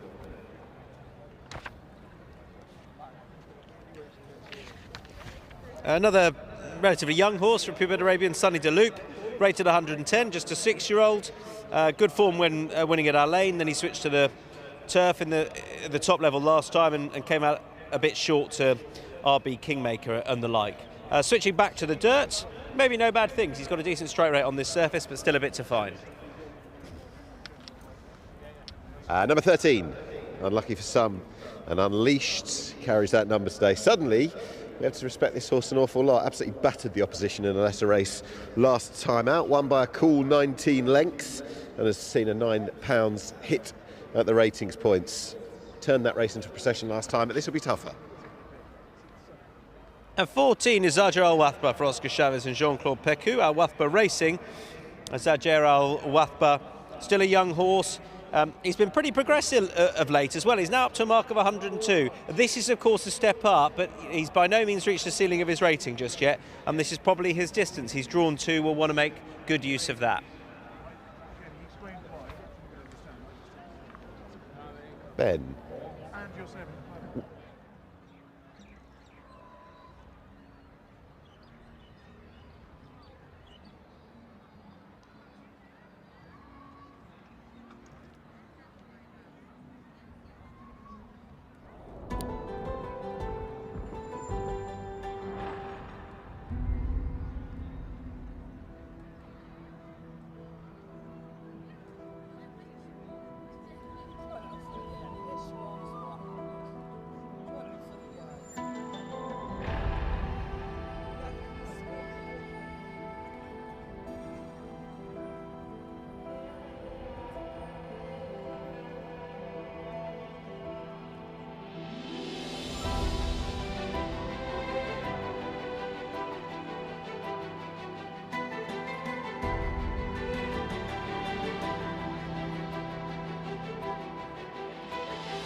Well, it is the first race of Emirates Super Saturday. It's Al Maktoum Challenge Round 3, Group 1 for the Purebred Arabians. A fascinating runner is number 1, AFL Wajel, trained by Ernst Auto. Ernst, thank you for joining us. We just don't see an awful lot of this horse. Has he clearly had some problems along the way? Yeah, 2 years ago he had a suspensory, and I thought I'd retire him. And then we thought, the beginning of the year, we thought we'd bring him back and give him another chance because he seems well and everything. And I thought I want to get another crack at the Kayala with him, so I thought we'll aim that for this year. Yeah, it's only a handful of runs since he ran a cracker in it in 2021, the Kayala. Is it just difficult to know exactly where we are with him until he starts racing again? Yeah, no, he works well, and I was going to run a couple of weeks ago in Abu Dhabi for a pre-race, and he got ringworm, so I wasn't able to, and so we carried on working, and we said, okay, we'll come here. I mean, the plan was to come here all the time, but I was just going to get another run in before. But, I've managed to get him plenty gallops and plenty work, and he's quite a clear-winded horse, so I don't think it's a problem. And we know how good RB Rich Like Me is, but your fella, if on concert pitch and fully good for it today, he's arguably the biggest threat, isn't he? Yeah, I mean, he broke the track record here by 4 seconds. Yeah. So, he's got to be respected, and, if he's back to his best, he'll be tough to beat. Wish you well. Thank you for talking to us. Thank you. Thank you.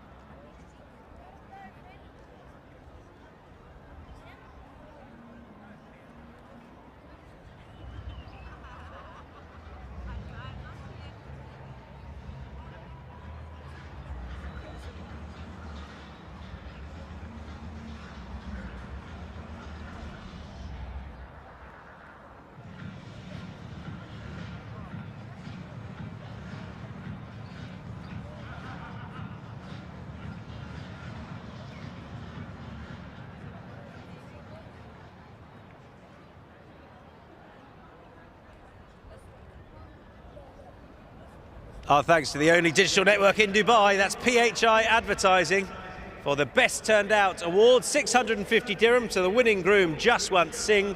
And our thanks to Rashid Al Issa for presenting the award on behalf of PHI Advertising at Meydan for our opening race.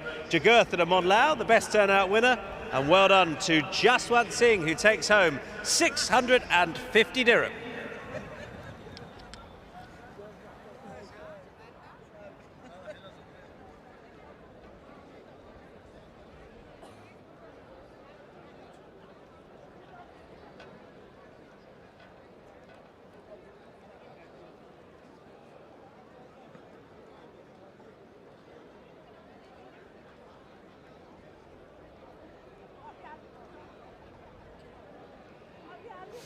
So runners making their way down for the very first race of Emirates Super Saturday of 2024, and this race does rather revolve around this fella, number 10, RB Rich Like Me, who's having a different looking season now.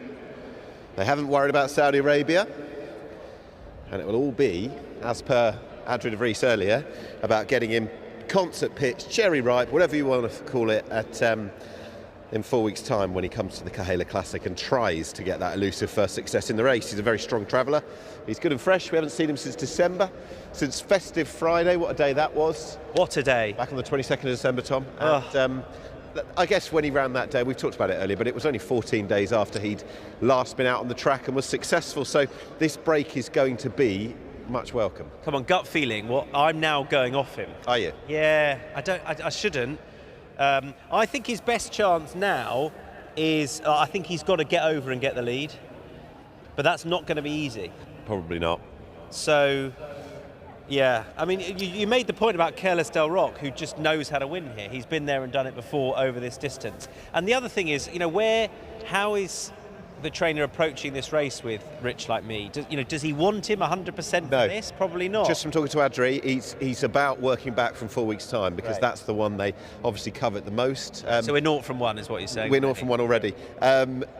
Listen, there was a bit of enthusiasm, certainly, and thanks to Ernst Ertel when his thoughts on AFL Wajel, who's no back number in terms of class. He had a suspensory issue. They thought about retiring him, but by all accounts, he's in a good place with himself, and he's the biggest threat on the figures. Jagurta de Montlau's won this race twice. Yeah. The champ, he's going to have to be on his mettle, I would say, to win this. Yeah, he's probably at his very best, where, yes, Jagurta de Montlau, who at his best when he gets the lead. Now, he's drawn 13, Carlos Del Roc is drawn 11. They're both probably a little bit wider than ideal. In fact, you've got 11, 12, 13 horses who are all going to want to be on the speed.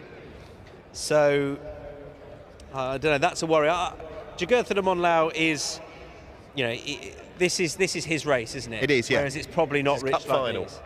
So, he's one with a live chance. So you're talking yourself away from horse 10 I really again. am, massively, yeah. Al Wajal, I think the race shapes around him, because Tig is going to want, there he is. That is the horse in shot. Tig is going to want to stay on the rail and stay on the lead. Yep. So everything else is going to have to sit off him.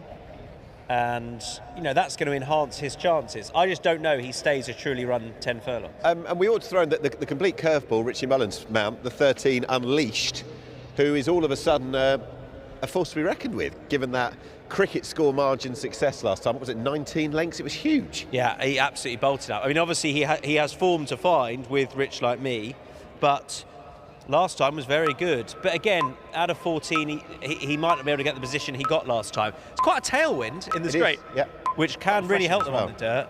It's quite a refreshing one, given the earlier start. Yeah, it's going to be chilly later on, I think. Yeah, we'll be fine. So, you've got off the 10 horse, RB Rich Like Me. Who's the biggest threat then? If I had to go with one now, it would probably be last year's winner. For a hat-trick? Yeah, but I want Rich Like Me to win, because I want him to cement himself as the big local hope for the big one. Yeah, I'd say so. And the fact that they've just changed the campaigning this year, Saudi's not been on the agenda. I'm hoping it'll pay dividends for them. We'll see. This is the next leg. And it's the first race on this Super Day, Emirates Super Saturday of 2024. Time now to reintroduce, with both our best wishes, both Tom and I, and a good luck for the night, Pat Comerford up in the commentary box. Thank you very much, Nick, and hello to you and Tom. Looking forward to tonight's events here as we continue the loading process for the first of our group races. The Group 1 for the purebred Arabians. I'm in the corner of RB Rich Like Me. Similar sentiments to you as well, in the hopes that despite the fact that there are a few question marks regarding the gate and whether or not he will have better races to come, and will he get the situation to suit him a little bit better? The worry here is, where is he going to find himself in the run? But I think he's got the class edge on quite a few of these, and hopefully he can show it today here for Fauzi Nas and Andrew de Vries, who has partnered him on multiple occasions so far this season and through his career. And he does look at this point in time one of the major hopefuls for the Kyala Classic coming in 4 weeks' time. He loads away. Carlos Del Roc comes up for Pat Cosgrave to complete the field for race number 1 here on Emirates Super Saturday. Starter likes him, and we are underway. AF Al Wajal jumping very well to the inside. Sonny DeLoop caught it well, and also catching the starter very well was Hakadu Soleil today. Jagurta de Montlau presses on from the deep, working across here with Unleashed. Then came Farris up on the running rail. RB French Dude. Carlos Del Roc hustled along by Pat Cosgrave to be up in that first half dozen as they approach the mile peg and make their way off the front section of the course. Then came RB Rich Like Me, spotting the lead 5 or 6 lengths. Then came Zaja El Wathbar from RB second to none. Barwan is second to last, and Os under Andrew Slattery spots the lead 15 or 16 at least as they make their way off the back part of the course. 15.16, 26.96 as they make their way onto the back part of the course here, approaching the 1,300 metres. We're out in front. AFL Wajal leads a half. Jagurta de Montlau in second position, sits outside and applies a little bit of pressure, but no pressure at this point in time massively to this leader, who's getting it to his own devices up in front. Third, Farris. Fourth was Hakadu Soleil from Sonny DeLoop, who's just being pressed along here over to the running rail. RB Rich Like Me looking for an inside run very shortly, but conserving some ground with cover. Then came Unleashed, followed by RB French Dude. He's about 10 off the speed now. Barwan tracks him. Then came Zajarel Wathbar, getting further away from the leaders with RB second to none. And the Al Ajban stable runners second last and last. Os now passing Curlis Del Roc, who wasn't travelling, and he's now been eased out of the contest as they make their way down the side. 600 metres left to go in the Group 1 for the purebred Arabians. And AF Al Wajil just clicks it up a notch here under Tygo Shea. Leads along next. Sonny DeLoop applying some pressure. Faris already under the stick. RB Rich Like Me still within about 4 lengths to pick up here as they swing the bend. Then came Unleashed, RB French Dude, Barwan, Hakadu Salale, that's your race. RB Rich Like Me needs to get a hustle on here. AFL Wajil leading by a half. Sonny DeLoop starting to present on the outside. RB Rich Like Me is not going to get to these leaders here. It's a two-way tussle here in the Group 1. AFL Wajil, Sonny DeLoop getting the better here as they come to the 16th pole. Sonny DeLoop ahead. Sonny DeLoop, AFL Wajil lifting. AFL Wajil making it a very good tussle down to the line. Photo finish, not much in that. Very good finish, not leaving that. I'll leave that one to the judge. Sonny DeLoop and AFL Wajil. Third across was RB Rich Like Me dropping away. Then came Barwan, Unleashed, RB French Dude from Faris. Then came Os, Hakadu Salale, Zajarel Wathbar, RB second to none. And the last one home, crossing over there, was Jugurtha de Monlau, who pulled out along with Curlis Del Roc. Very tight. AFL Wajil looked to be beat at the 100-metre mark, but he has kicked back and he had the head down as they hit the post. There is a nose to a short half head in this at the least. But we await for the official numbers to come through. Very, very close. And we await for the numbers. And the 12 comes up in the frame. 12, Sonny DeLoop wins at a short head. 12 beats home the 1. 2:15.16. Number 12, Sonny DeLoop, gets it down the outside and pips a very brave AFL Al Wajil, who fought to tooth and nail all the way to the line.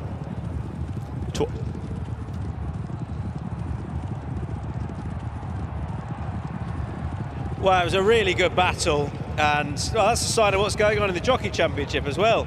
Conor Beasley and Tygo Shea going hammer and tongue together up towards the line. At this point, far side you thought the one horse was going to get there, then near side Sonny DeLoop starts to get on, and then I think far side goes back in front, and then Sonny DeLoop noses back into it again. So it was an excellent battle between the two of them. The tale of it was that they were probably pretty well positioned, certainly turning for home, with on the inside Al Wajil having got a good break, had to add a 1, and this horse just sitting just off him. Rich Like Me missed it, had to take kickback for the first time. Really, well, he took it once before in the Dubai World Cup, didn't love it, but he was slowly away and hampered on the rail on that occasion. He got a relatively smooth passage round here, but he couldn't pick up, and Adju Davies definitely didn't want to be too hard on him with a big target just 4 weeks away. But it does show his limitations to an extent when things don't go his way for all he's ultra-talented Rich Like Me. That was game over for him. Sonny DeLoop, he's a 6-year-old, he's rated 110. I mean, that's a big step up on what he's achieved so far. And on the dirt, he is progressing pretty nicely now. Switch back to this surface. He's 3 from 4 on the dirt. That puts him in picture as a Cahaler Classic horse. Has to. Sonny DeLoop wins for Conor Beasley.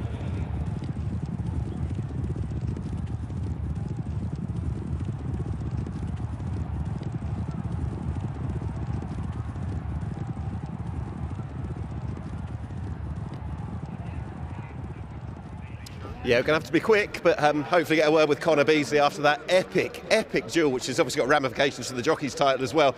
Well done indeed. Just talk us through it. Yeah, to be fair, first time sat on him, but I did plenty of homework on him, and to be fair, jumped out nice and smart, but got shuffled back to probably his ideal where I didn't want to be, and down the back there, got a bit of space, got a bit of daylight, and he come back underneath me. He's one of them. When I turned in, really, he was only giving me as much as I was asking of him. Obviously, it was a good ding-dong battle all the way up the straight, but luckily he was a willing partner, and we got the job done. How does this fella compare to Baraka, another really good purebred Arabian you ride? Yeah, to be fair, obviously 2 good Arabians in their own right. This fella's done nothing wrong there today, and obviously Baraka's, you know, he is what he is. He's a fantastic horse, but no, they're both 2 good Arabians, and glad to be on the back of them both. And the 2 leading riders in the whole place going hammer and tongs all the way up, yourself and Tig, so that'll run and run, won't it, Conor? Yeah, that's it. Yeah, needed that winner. I've been hitting the crossbar for the last week or so, but no, luckily we got his head in front, the right place, the right time, and no, delighted to get another winner. Top man, first winner on Emirates Super Saturday. Connor, well done. Thank you. First winner of the night back into the winners' enclosure on Emirates Super Saturday. Ridden by Connor Beasley, who we just heard from. Trained by Hamad Al-Marah. Please welcome Sonny Dulup.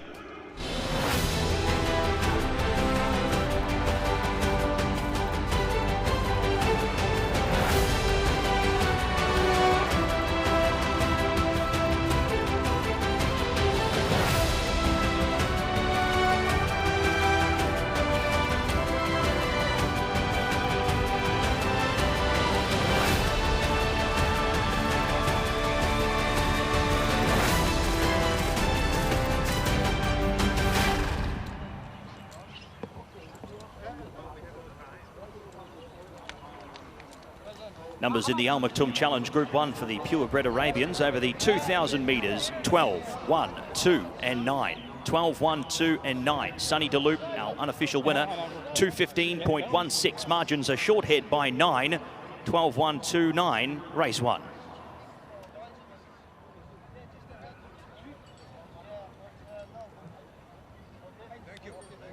Okay, boss, now we'll wait. All right, open. Thank you. This way, guys.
Purebred Arabians, 2:15.16 winners time, and the margins are short head by 9.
Time then for the presentation of the first race of Emirates Super Saturday.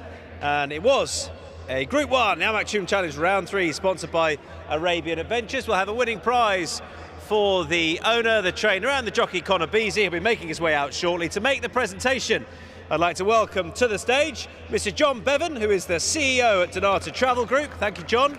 He'll be presenting these 3 fine awards. And they are going, as I say, to the winning owner, the winning trainer, the winning rider. And first of all, the winning owners of Sunny Daloop. Please welcome to the stage Salem and Khalifa Al-Mara.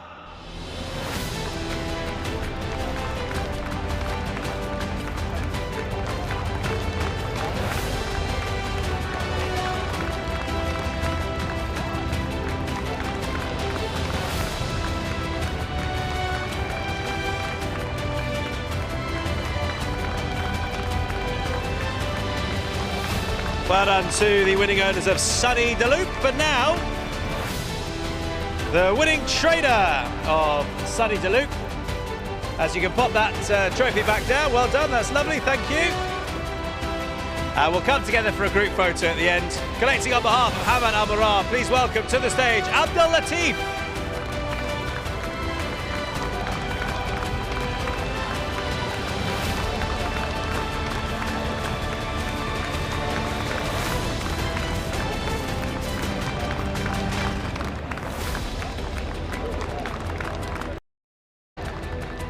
And now the winning rider.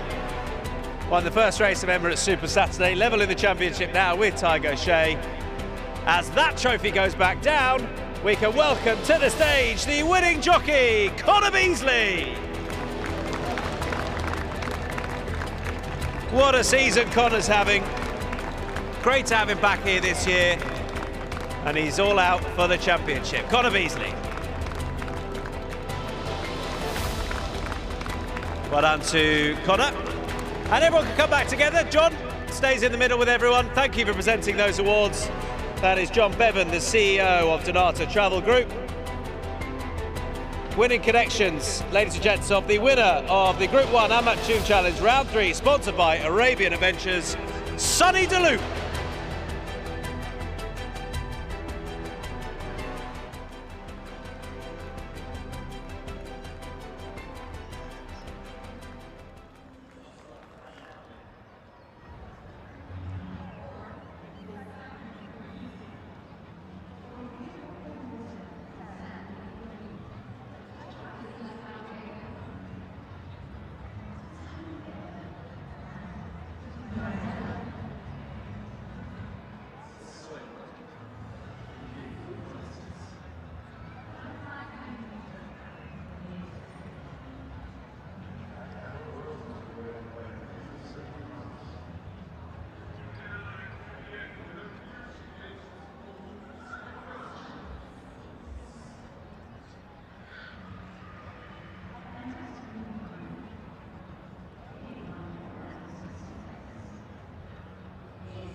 Right, next race is the second, and it is the first thoroughbred race, the Jumeirah 1000 Guineas, sponsored by Emirates Airline. It's a listed race on the turf, and in all truth, this filly in shot, number 1, Cinderella's Dream, is going to have to underperform if it's not to be another success for this top-rated filly in the race. She's rated 98, and she held strong form lines on her win in the Jumeirah Fillies Classic 4 weeks ago.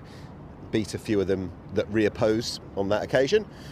And that form over Beautiful Love has been boosted and then some. It's quality form. That was off a 5-month absence, so it was probably even more meritorious. William Buick said that she's still learning on the job, and she's following exactly the same route as Morge. If she ends up doing what she did, or what Morge did when she went back to Europe by winning the 1000 Guineas at Newmarket, they'll be delighted.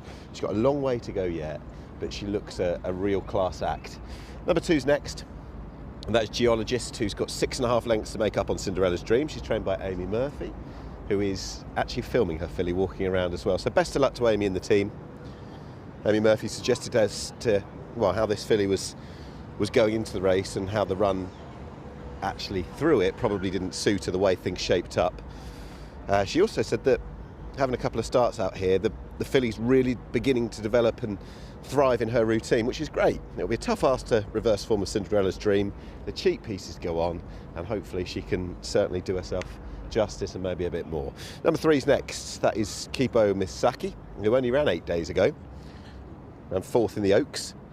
She ran okay, but probably not too much was expected that day given the price. And Manama Gold, the winner, she's the best dirt filly out here on the age range anyway. She was a class act. So Kipo Misaki, who's seen the backside of Manama Gold a couple of times, she'll be trying something different today. So we will see how this filly goes on the turf. Right, behind her is number 4. That is Lightning Paradise, 3rd in the Oaks to stablemate Manama Gold last week. She holds Kipo Misaki on that form. Blinkers go on now. She's been behind Manama Gold, her stablemate, all 3 runs of her life. She must be sick of the sight of her. So that's Lightning Paradise. Number 5's next, Nadalia, well-bred filly for Nicola Collery, a French trainer. And she was 5th in the Fillies Classic. She's got very close form line with Geologist on that. But it just threads you back to the idea that Cinderella Dream is going to be really, really tough to beat. Onagiri's number 6. She was 6th in the Jumeirah Fillies Classic. Same comment applies. She's actually rated over £20 inferior to Cinderella's Dream. Such is the quality of the Godolphin filly.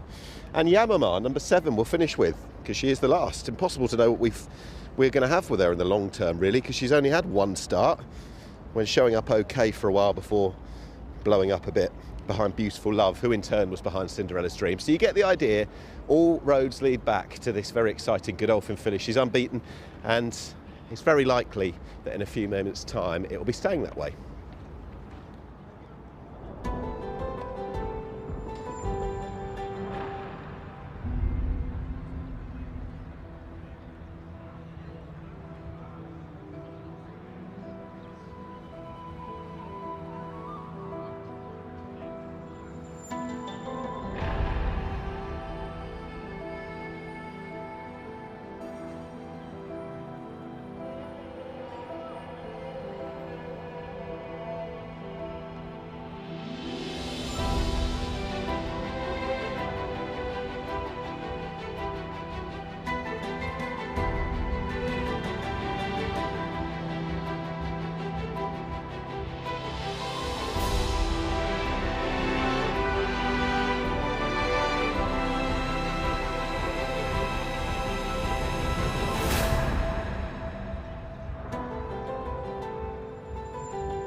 Alrighty, let's have a closer look at these as they're making their way out for the Jumeirah 1000 Guineas. Sponsored by Emirates Sky Cargo. On Emirates Super Saturday, Cinderella's Dream is the one they have to beat. Make no mistake about that. On all known form, she was very good here last time. Good in a maiden and a novice prior to that. Unbeaten, 29 days off the back of the last start, top rated, and a really exciting filly to go to war with throughout the summer as well. Cinderella's Dream, out of stall number 4 under William Buick.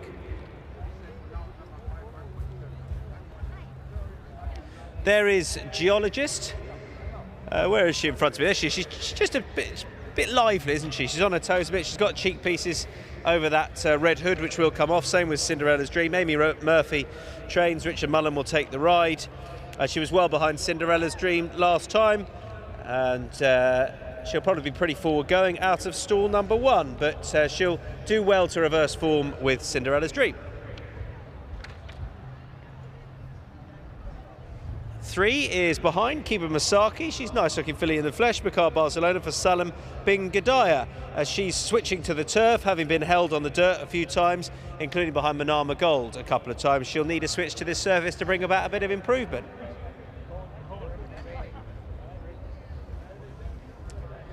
4 is Lightning Paradise, quite a high-backed filly. She's a daughter of Congrats, Pat Cosgrove rise for Fauzi Nas. She is back in trip from a run on the dirt last time. Again, she probably needs a change of surface to eke out a little bit of improvement, for all she is dirt bred.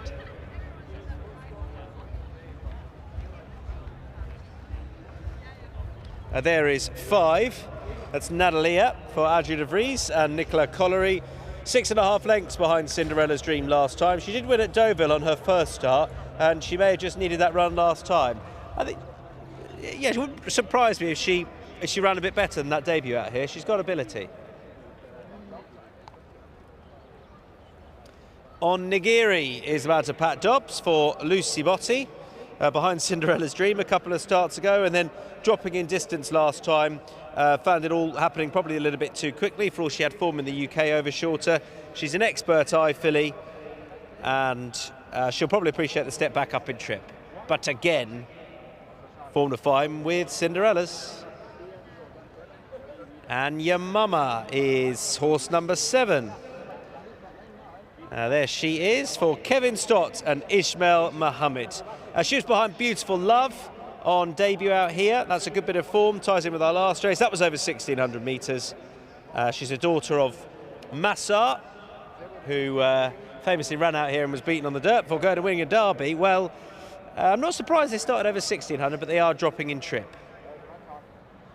That's your lot. That's your 7.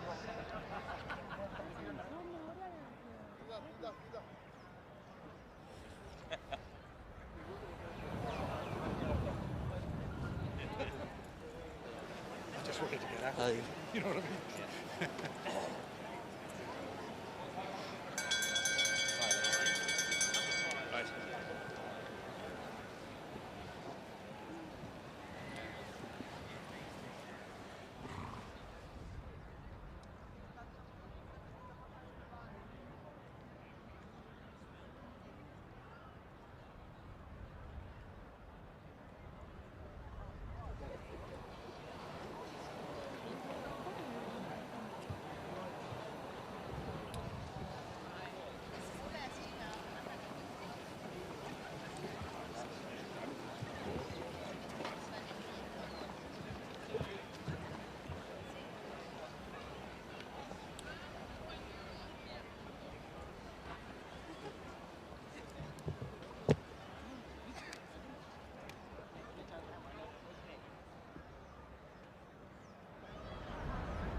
Really good to see Amy Murphy here. She's got Geologist. She's obviously got form to turn around with the favourite, but we were lucky enough to speak to you on Thursday at a press do to build up to this meeting, and you were saying how well Geologist is doing now that she's had a little while in Dubai.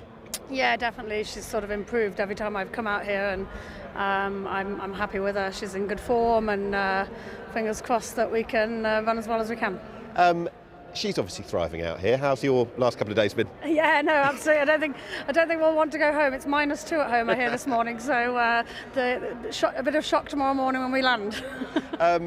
You're not alone in being one of the fillies that is going to try and reverse the form of Cinderella's Dream, which is going to be tough because of how good the winner looked last time. So what are you kind of hoping, expecting today?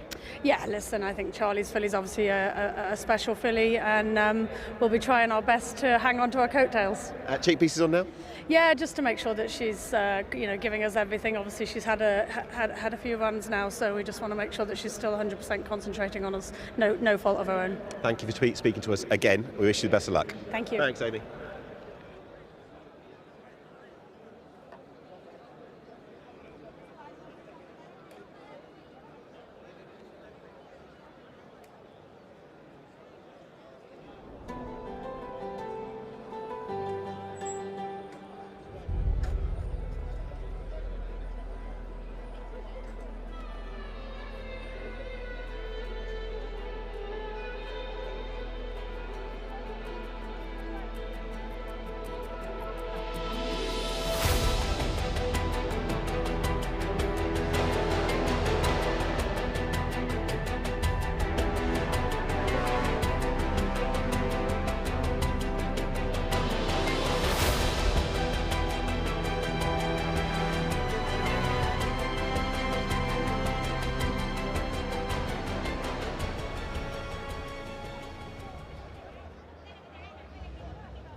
Right, it is time for the Best Turned Out Award of race number 2.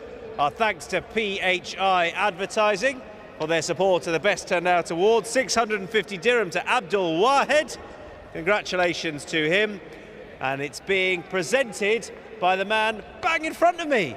Just over to my right, there he is. That's Rashid Ali Isa. Thanks to him for presenting to Abdul Wahed, the winning groom of horse number 5, Nadalia.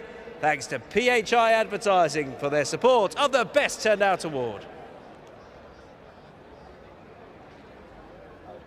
And we can have a closer look at these runners now with the first of the Charlie Appleby trained William Buick ridden likely winners, it's fair to say, is Cinderella's Dream.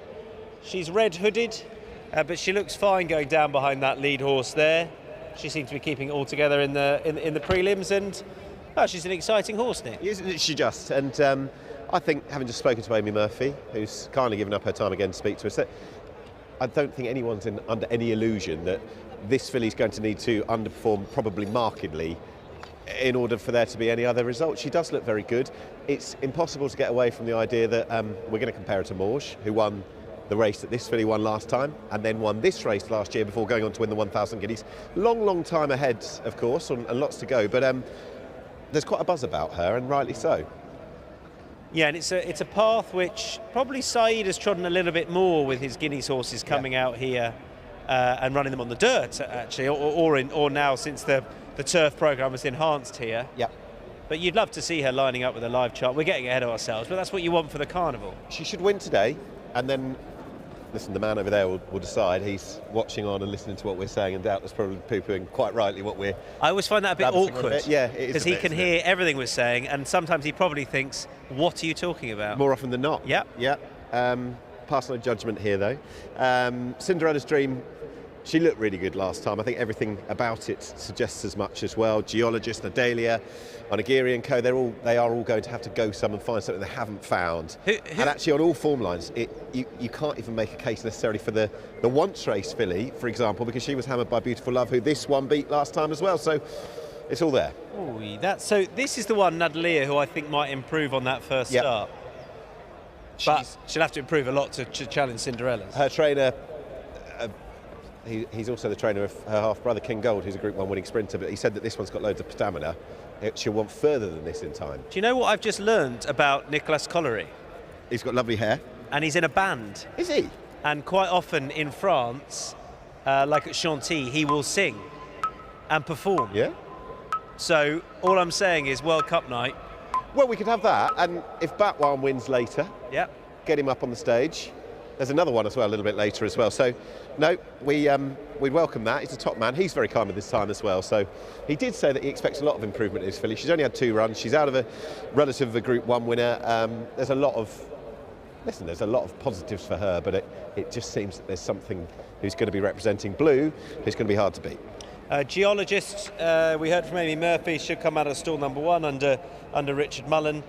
Obviously has found a couple of races a bit too hot out here so far, but she is a previous winner and she's won over further. She just needs to step up a little bit. Maybe they'll make good use of her out of 1 and think that'll give her the best chance. Anyway, good luck. The man who will describe what happens is Pat Comerford. Thank you very much, Tom. Nice small field, but some class all the way from the top to the bottom. But no more so than the international market short price select in Cinderella's Dream. It was very impressive, and as you said, echoes very similar stats and similar performances to how we saw Morge come through the ranks here only not so long ago. Nevertheless, we'll hopefully see Cinderella's Dream continuing on to bigger and better things. But this fillies listed event looks right in her taking here as we are almost set for race number 2 on the program.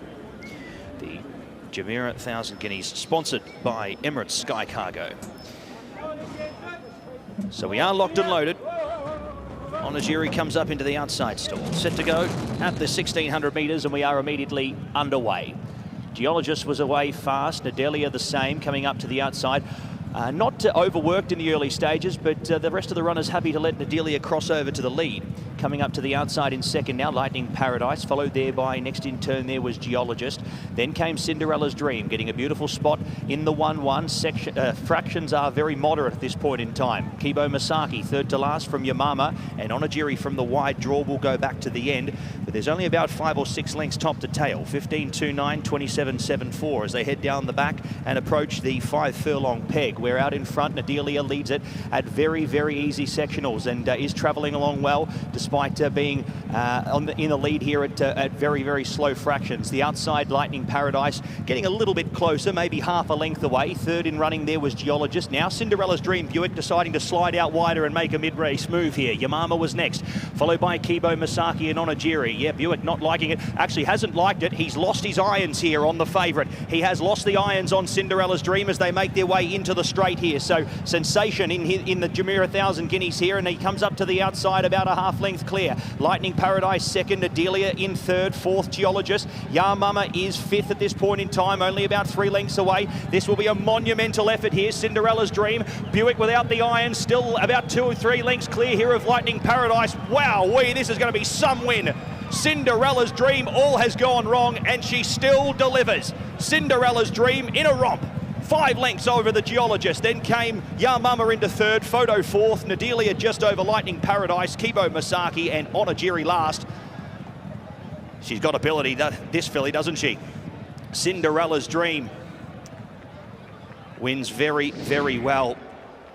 And you don't see that very often. Usually that is a sign of it going to be about to go wrong, but she continued on. William Buick keeping her very balanced there despite sitting on her back.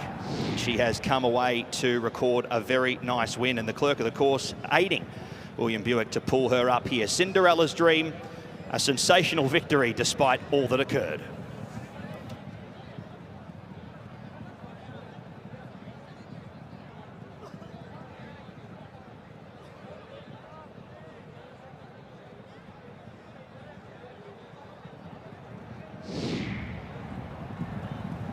Well, you can see the saddle slipping forward here, and that's it. I don't know if one goes and he takes the other one out, but there's nothing he can do. And I don't really know what kind of dream it was. A painful one for William Buick, but she's won nicely. And you really don't see it too often. Now, look, she's the best filly in the race. He didn't have to ask her too much, did he? Because she is so talented. But when they win like that, it's very impressive, and it's half amusing as well, because you don't see it very often, let's be honest. But William Buick's done well to maintain the partnership, because you don't have a huge amount of control there, and thankfully she stayed pretty straight. She's 1 ease down. Well done to the outrider for going collecting her as well. we probably have learned a bit that she is every bit as good as we thought she was. Geologist has run well, although been beaten further last time, and William Buick didn't have his irons. And Yamamar has probably stepped up on her first start as well. But this is all about Cinderella's Dream and William Buick and the irons flapping around, and I don't really know what to make of it. She's just won easily with a jockey who has little control over her. She's really exciting, and we'll try and get a word with the trainer Charlie Appleby after the presentation, and it will be interesting to see what William Buick made of that, and hopefully he's full-voiced for the interview. And he just gives a horse a few little taps, and she runs out a very ready winner. I mean, they tried to give everything else a chance, but ultimately she was too good.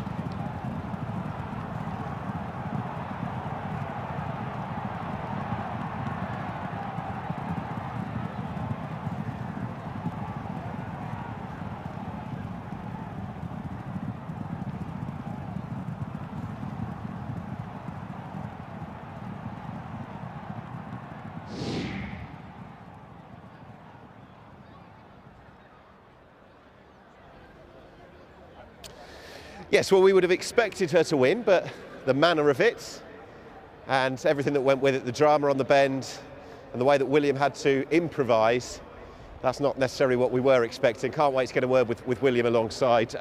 Well, just extraordinary scenes out there. Obviously, we know quite how good she is, but just talk us through what happened out there.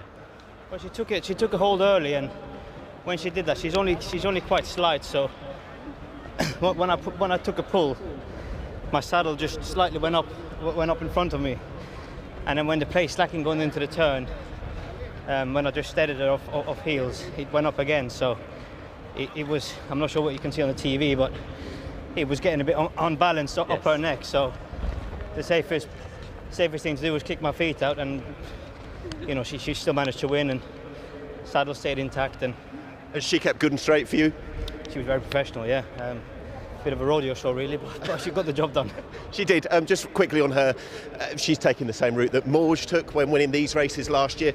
Not saying compare the two necessarily, but how big a player can she be when she goes back to Europe? She's really progressing, and you know, she's one that I actually liked with no help at all. So yeah, I think she's done really well, and she keeps each start she keeps doing things better. So I'll be very happy with that. I hope that wasn't too uncomfortable for you, Will. Well done.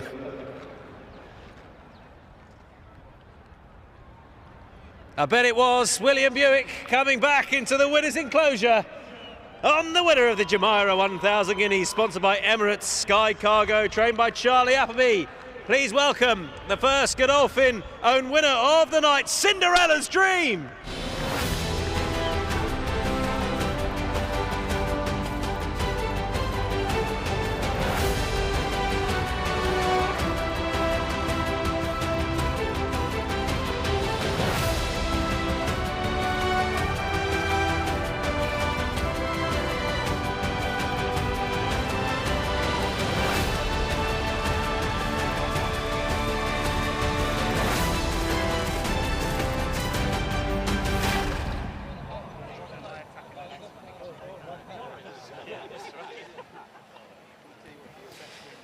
Numbers in the Jumeirah 1000 Guineas, sponsored by Emirates Sky Cargo, 1, 2, 7 and 4. 1, 2, 7 and 4. A sensational victory by Cinderella's Dream, 137.62. Margins 5.5 by 1.5.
Right, we'll do the presentation shortly. This is round one of our fashion show. Up on level one, we've got another round coming later on, and then we'll have the Style Stakes winner announced. We also have the best dressed man, the best dressed couple, the best dressed lady, and the best hat competition as well. So make sure, if you want to take part, you get yourself seen. And this is what's currently going on in the Style Stakes, the first of the fashion shows up on level one, which looks out onto the course. Good luck to everyone taking part tonight in all of our fashion competitions.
And that's correct way to the Jumeirah 1,000 guineas. 1, 2, 7 and 4. 1, 2, 7 and 4. Correct weight, race 2.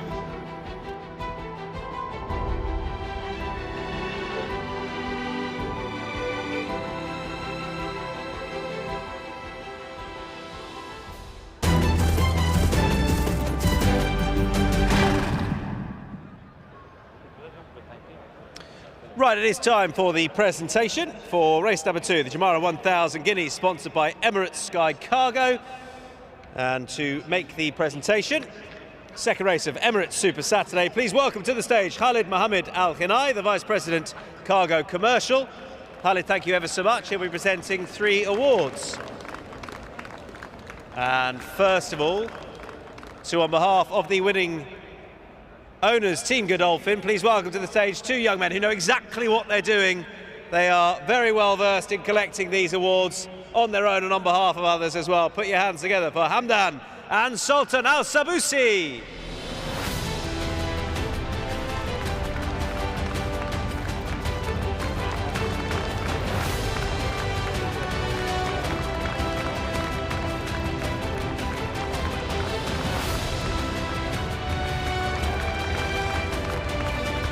Thanks to Hamdan and Sultan Al Sabusi, collecting on behalf of Team Godolphin.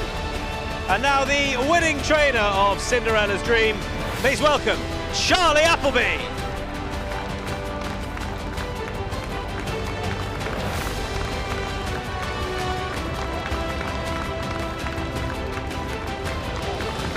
And the winning rider, first of the night for William Buick.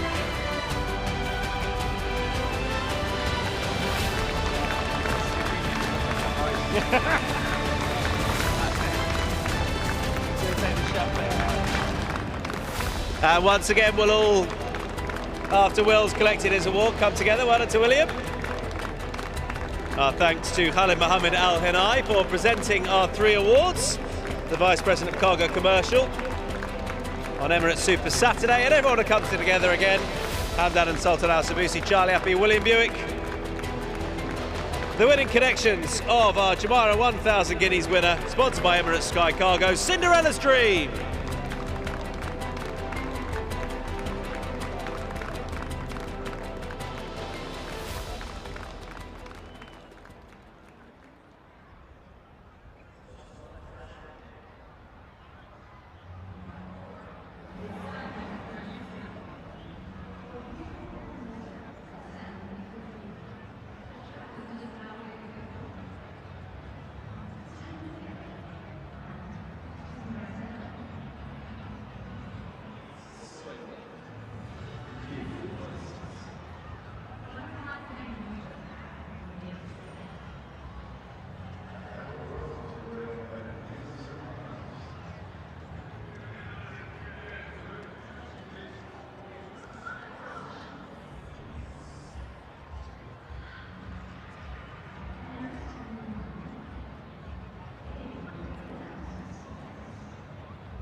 Charlie Appy alongside me, just catch up on that success. We might touch on Star and Mystery as well, but Cinderella's Dream, well done. Obviously it didn't go to plan in some sense, but it did in another in that she won nicely.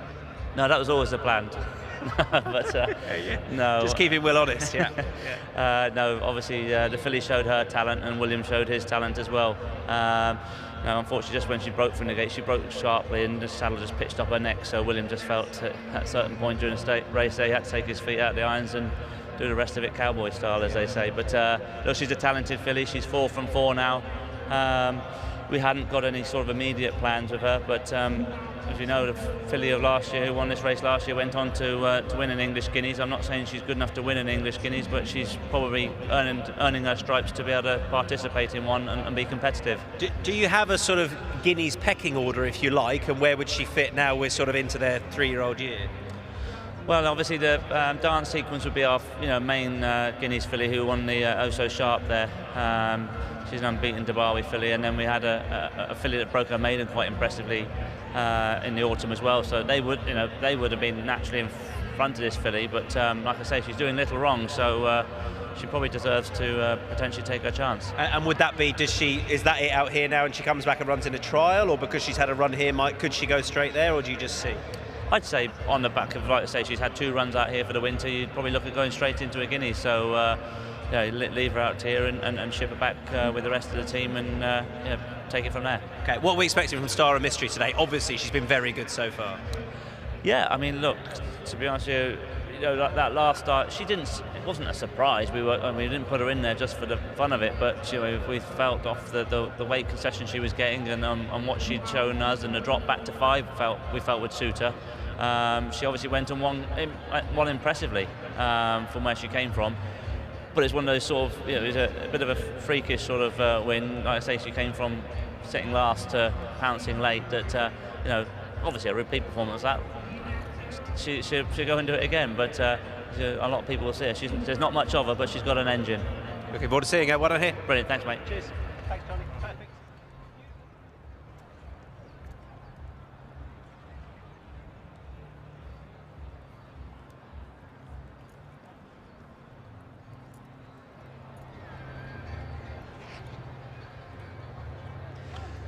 Right, faces at the races time, faces at the races, Mark 1. We want to see your smiles. You can put some hands in the air as well. Whatever you like, really, to get our attention. And one of you will win 500 dirham just for being you. That's our only quality we look for.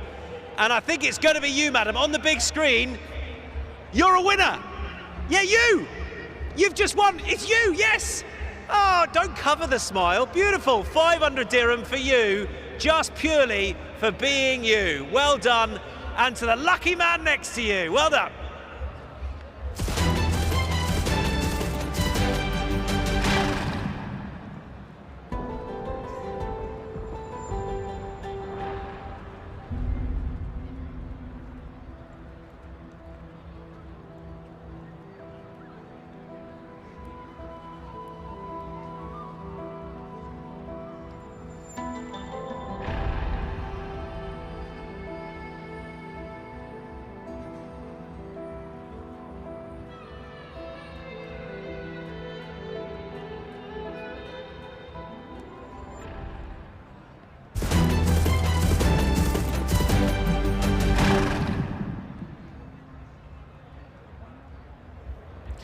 A really strong race coming up. It is the Berjnahar trial race, a qualifying race for the Godolphin Mile in 4 weeks' time. They'll give you that entry where they should be successful. Number 1 is Asad Zabil, who's got a wide draw, that in 13. 1400 metre winner here last time in a Masab Al Mahiri / Shadwell 1-2 with Kanjar, who runs later in second. 2 is Celtic Prince, good old horse this one. He's got a nice inside draw in 1. And I don't know that he's necessarily quite as good as he was, but he did finish 4th in this last year. And when you look at his 2 runs recently over 1600 at Meydan, they're pretty good. He's a horse who's always liked the track. 3 is Everfast. He's got another of the better draws in 2. And is back in trip again. 1600 metres is more his distance. Around 6th in this last year. Would be a first success since the end of 2021. Number 4 is Hypothetical, who's got so much back class. And don't forget, 2 years ago, he was able to win the Group 1 Al Maktoum Challenge Round 3 on this card. And they were, of course, considering him as a Dubai World Cup horse for a couple of times, did run in that race. Maybe he's just being reinvented as a miler, a horse over that bit shorter. He was a good winner last time. 5 is Justice Protocol, who's got the widest draw. That makes things hard and does all the winning at Jebel Ali, this horse. It's going to be a tricky ask for Justice Protocol to win.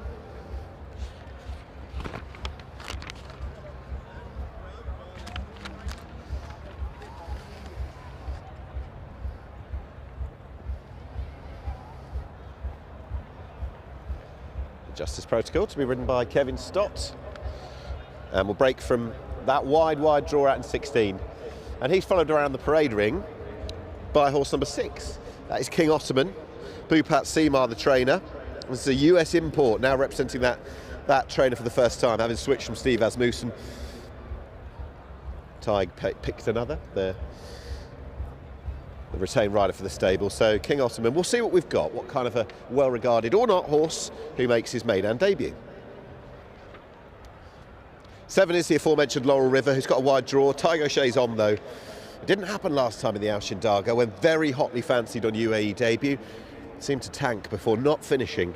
It's interesting they fire him up in trip again and has won over this distance in the US.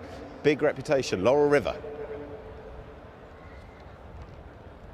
8's got a wide draw, that's old Karib, who's having a pretty good season really. Karib, this 6-year-old.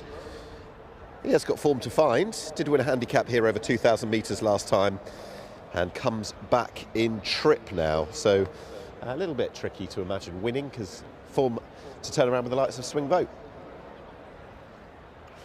9's next, that's Quality Humour. Always like this horse. He was 3rd to Hypothetical last time. And that would have been right up there with the best of his lifetime, I'd say. Had a better draw last time. Tough task for Quality Humour, but hopefully for Connor Beasley, who chases another winner on the card, he runs well. Okay, into the double figures, and Royal Muse is 10.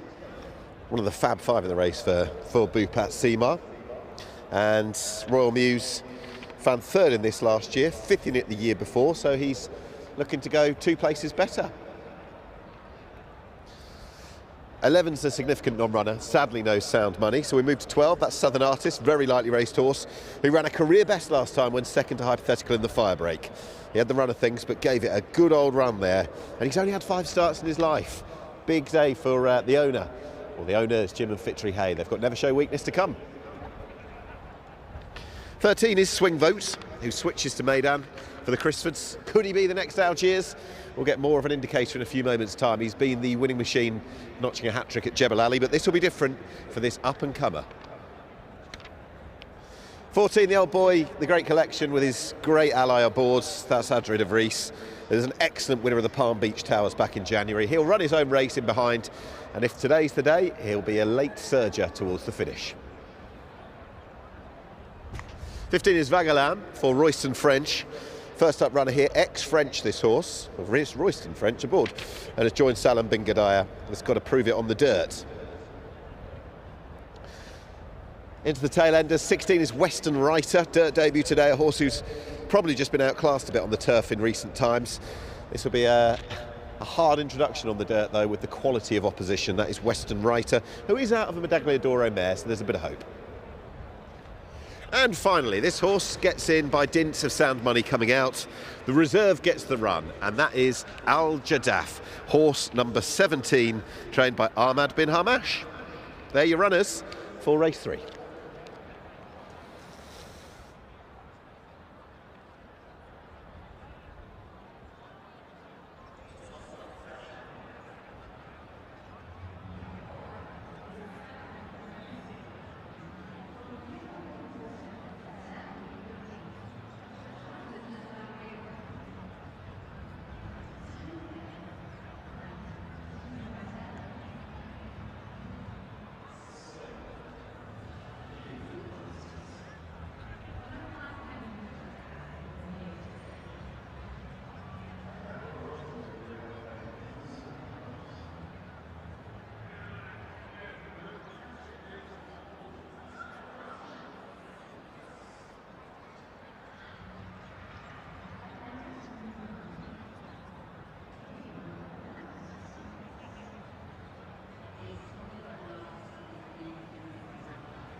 Right, best turnout time, 650 dirham to the winning groom of our winning horse. And our thanks to PHI Advertising. And it is the horse in shot adjudged best turned out. And well done to Mohammed Zada, who is collecting the awards. And our thanks to our presenter of the award, Mr. Rashid Ali Issa. Well done to Mohammed, there he is, collecting the 650 dirham, being presented by PHI Advertising.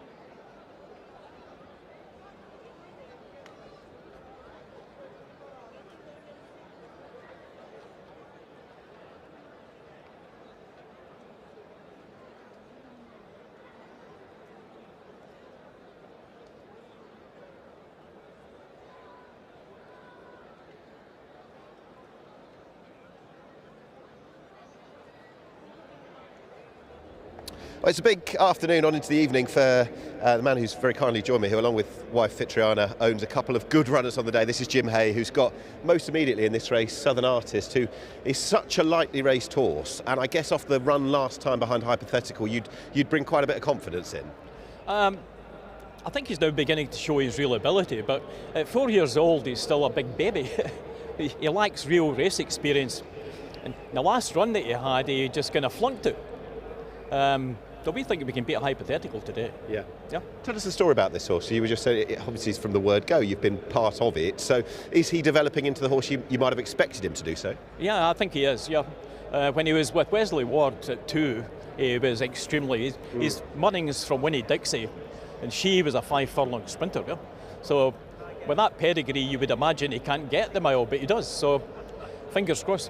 We were just saying, it's hot race. This is a mini Godolphin Mile in so many ways, isn't it? Exactly, that's exactly it. And this is really the prep race. For our 2 horses today, if they run into a place, we'll be delighted. And that means we'll bring them here World Cup night. The dream goes on with Never Show Weakness. It could be the next leg for him a little bit later on. You were just saying on the international markets, he's very popular. I'm not going to ask you to add to the confidence, but how are you feeling about it? I would be fairly confident if he wasn't drawn in the car park in stall 12, but Jamie says he's got a plan and he knows how to defeat that, so let's wait and see. What are you dreaming of with this horse deep down? Really today. Yeah, it's all down to today. I mean, Boop will tell you he's never got to the bottom of this horse. He's very lazy at home. He just does the bare minimum. But when he comes on the track here, I think he's won his last 2 races by 10 lengths or whatever, yeah. That's the right way round to do it, though. Leave the laziness at home and do it on the track. We wish you all well. Thank you. Thank you very much. Thank you, Jim.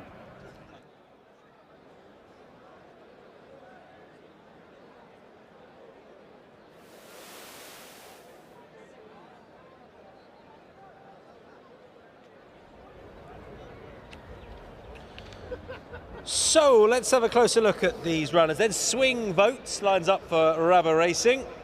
And we saw the horse Nick in action earlier on, coming from a bit off it at Jebel Ali, progressing nicely this Isn't horse. he just?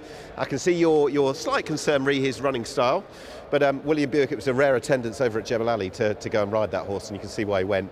He's boiling up really well, and I was impressed with last time. This is a totally different ask, though, for a horse who has drawn immediate comparisons to their former star, the now retired Algiers, so we'll see. This is an acid test today to see whether they've got a Godolphin Mile horse.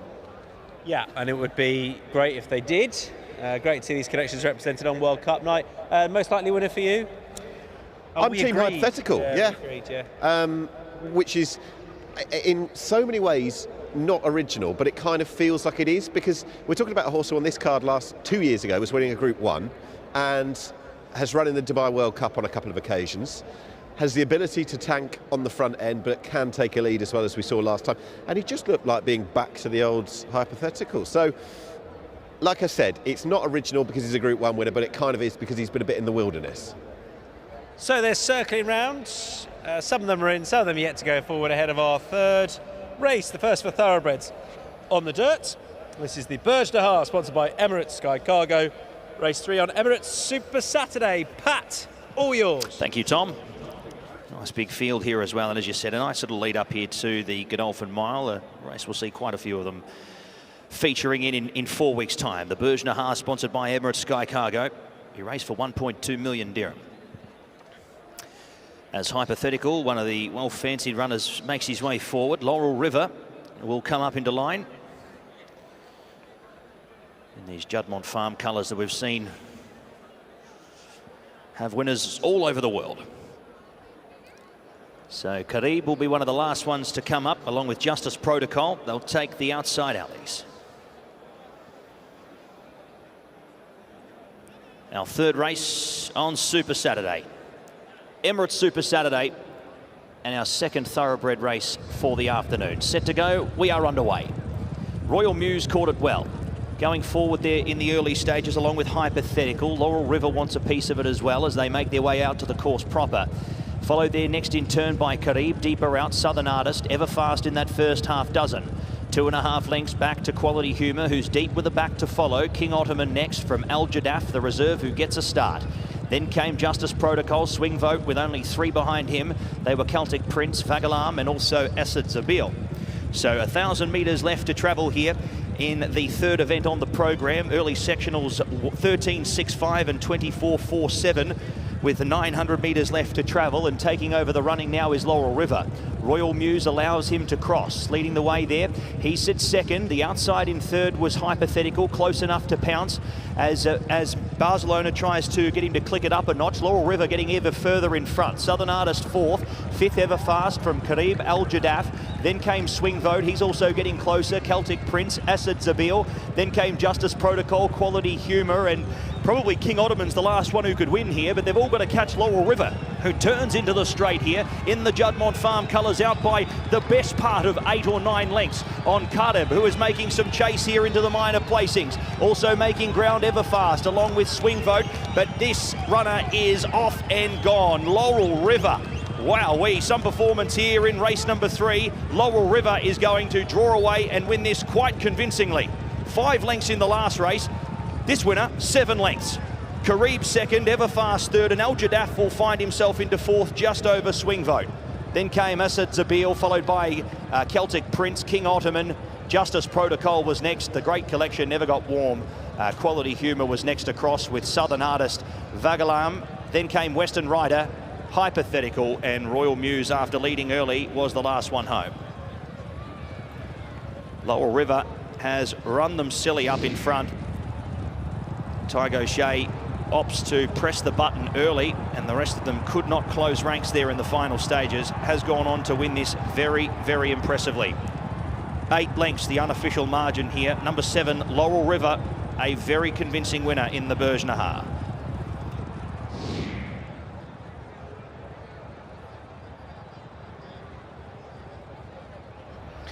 Well, that was a bit better than the debut out here. Over a more suitable trip. The draw was a question mark because obviously he was wide, but Ty and the horse overcame that with ease, got a nice sit, and then Ty just rode him like the best horse in the race by a long way. Kicked on in, turning for home, and he has absolutely bolted in Laurel River. Really good for the race, for the Godolphin Mile, for Super Saturday as well, because you know you want a horse of this profile really to go and do something like that.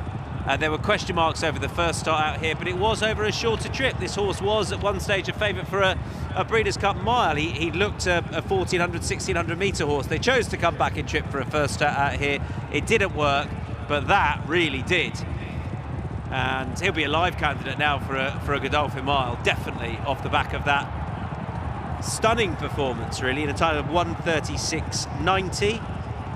It's not going to concern the time of Muntazar way back at 1:34.99, but it's quicker than Discovery Island last year. It's not a bad time based on what we've seen all season. And look at him turning for home. This is on the drone shot. You'll see he takes a good few lengths out the field, and the rest we're all just trying to play catch up in behind. Laurel River came out here with a bit of a profile. It was disappointing last time where he was well beaten over 1,200. But he looks a miler, he runs like a miler, and he'll have a live chance in the big one on World Cup night. Laurel River wins the Burj Nahar.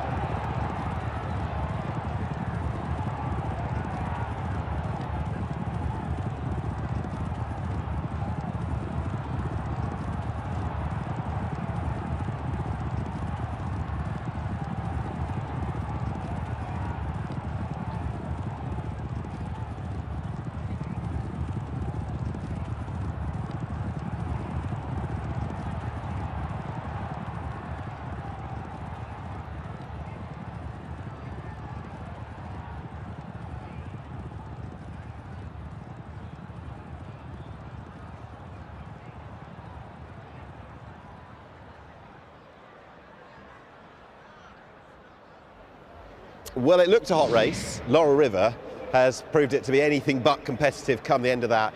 Champion jockey aboard, Tygo Shea, in some very famous colours, important to the yard, doubtless. That's the real deal compared to what we had last time, isn't it? Yes, he's a high-class horse. And, you know, to be fair to the horse, he hadn't ran in 18 months, and we ran him 6 furlongs, and, you know, people are quick to forget, you know, they're off a long time, and, you know, Boot and the team, you know, they looked after him because, you know, Pundit was a former assistant to his previous trainer, Mr. Bob Baffert. So, you know, he got all the rundown on him, and, you know, delighted to the Judman operation, what an organisation they are, and very grateful that, you know, they left me on him. I looked after him the first day, but look, I was under no illusion whether I'd ride him again, and as I said, they're a professional outfit, and I'm very grateful to them, and I'm glad that, you know, we weren't disappointed the last time. A lot of people might have been looking on in, but, you know, these are race horses, they're not computers, so sometimes they need a run and just get back on their A game. And you know, Pundit and I sat down this morning. I wanted to get a lead, and, you know, he jumped so well, and I was there for a furlong just taking him back, and you know, our other horse, Southern Artist, was on his girth, and I didn't want to sit 4 wide and be keen, so actually when I got to the lead, and he pricked his ears, and he was able to do it, and he was very tractable then. But look, he's a high-class horse, and it's been a long time coming again, and fair dues to Pundit and all the team, you know, and hats off to Judman for keeping the faith and patience in him. 4 weeks to the Godolphin Mile. We'll watch this space. Well done indeed. Thank you. Yeah, could he be a World Cup horse? We'll try and find out from Bhupat Singh soon enough. The trainer of the winner of the Bergeraha, sponsored by Emirates Sky Cargo, Laurel River.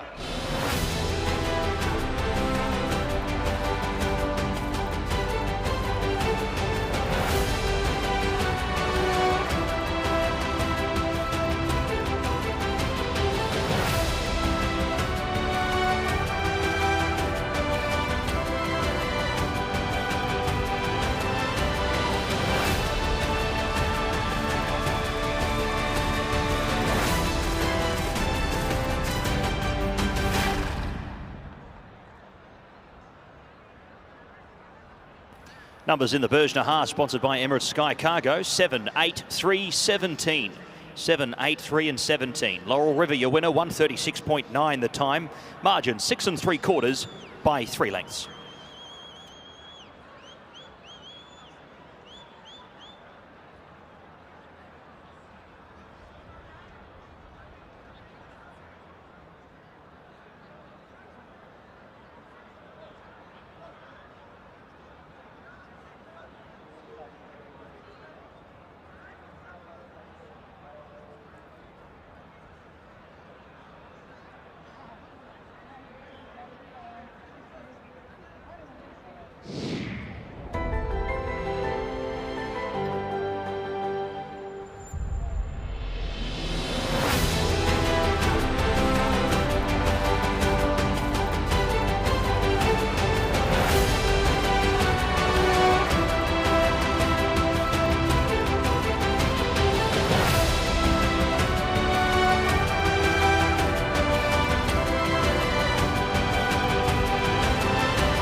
Right, this is what's going on at level 1. This is the best dressed man. I'm going to take a punt. Yep, confirmed. Best dressed men. There they are. I like the blue. I like the white. Look at that. That's exceptional. I tell you what, I know I'm not the judge, but I know who my winner would be. Well done. Bit of Del Monte about that man. What else have we got? We've got some suits, we've got some chino and jacket combo. I like some of the hats. There is a best dressed, not a best dressed hat, but there is a best hat competition as well. So that's worth bearing in mind. There's our star-studded judging panel. Winners will be announced a little bit later on. Don't forget the Style Stakes at the very end of the night. And we've also got a best dressed lady, a best dressed couple, and a best hat as well. That's all going up on level 1.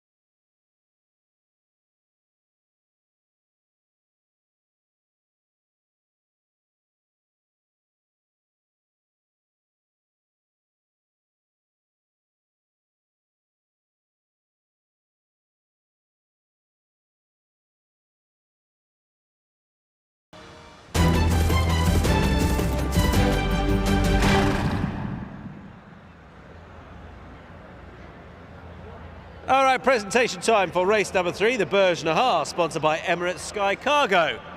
On this Emirates Super Saturday, making the presentation, we will once again welcome to the stage Khalid Mohammed Al Hinai, the Vice President Cargo Commercial. Thank you, Khalid. He'll be presenting those 3 awards. And the big one, first of all, that is going to the winning connections of horse number 7, Laurel River, carrying the colours of Juddmonte Farm. To collect the award, please welcome to the stage Caroline and Shaila Seema.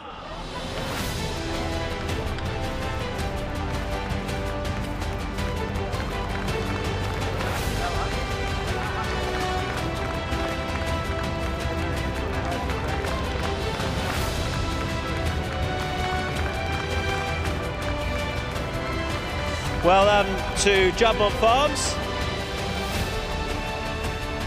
And now we'll welcome the winning trainer of Laurel River. Excellent winner on Super Saturday, Emirates Super Saturday for Bhupat Seema.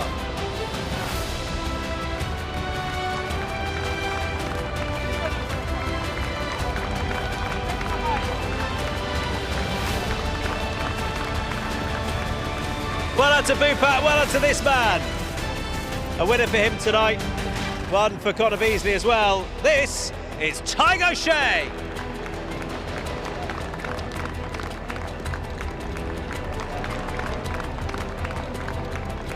And we can confirm, as everyone comes back together, that this horse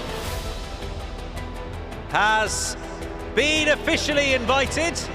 Khalid, you can hold this as well for us. Thank you ever so much. Officially invited and qualified for the Godolphin Mile on the 30th of March on Dubai World Cup night. We hope to see you there. Winning connections of Laurel River.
Bhupat Seema alongside me. We're just having a discussion about what the ideal race for him is. So he's qualified for a Godolphin Mile.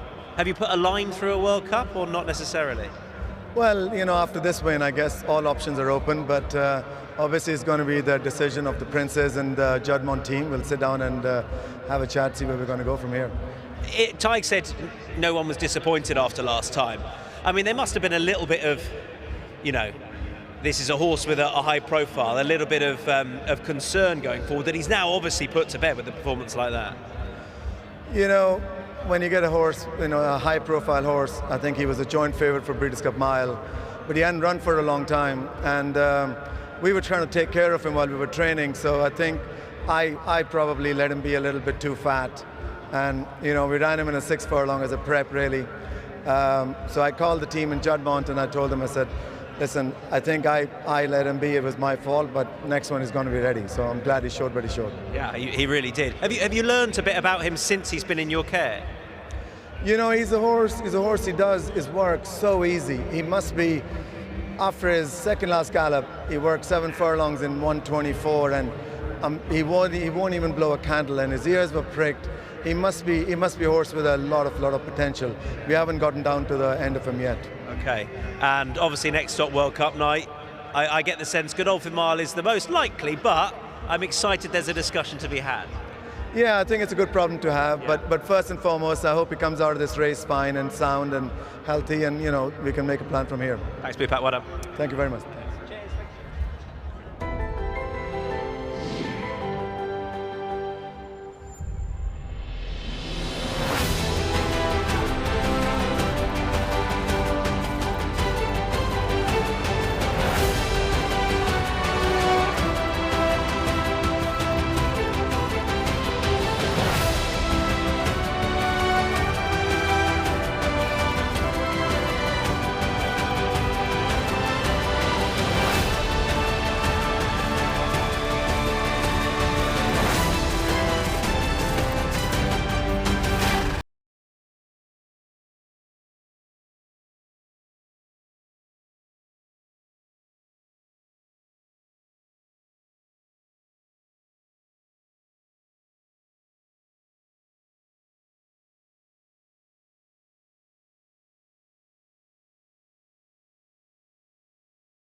The Nadal Sheba Turf Sprint comes next, which is the 1,000 metre turf speed test. And it's a bonus qualifying race for the Alcoz as well on World Cup night. So some of the fastest turf horses about. They're about to do battle, starting with number 1, Al Shibli, who does have form to find. Potentially a fair draw in 5. Comes back to the turf again. Turf winner in the UK, but well behind Mischief Magic 2 starts ago. Returning to 1,000 metres on the grass at least. That should suit. Number 2 is the cult hero. He's very popular, the grey Batouan, the Batman logo emblazoned on his hind as well, and Batouan's an absolute star. He's a bit of a dude. I don't know how much he means to connections, so I hope he does well. He was a dual winner here back in 2022. This will be different though, because this is the first time he'll have attempted 1,000 metres at Meydan. Batouan, number 2. 3 is Bill Hale, who is an interesting runner. Has been off since Festive Friday in December. A lightly raced horse, better known on the dirt, but showed bundles of pace on the turf in the Earthshell Dubai Dash against the re-opposing Pontos. Comes into this good and fresh.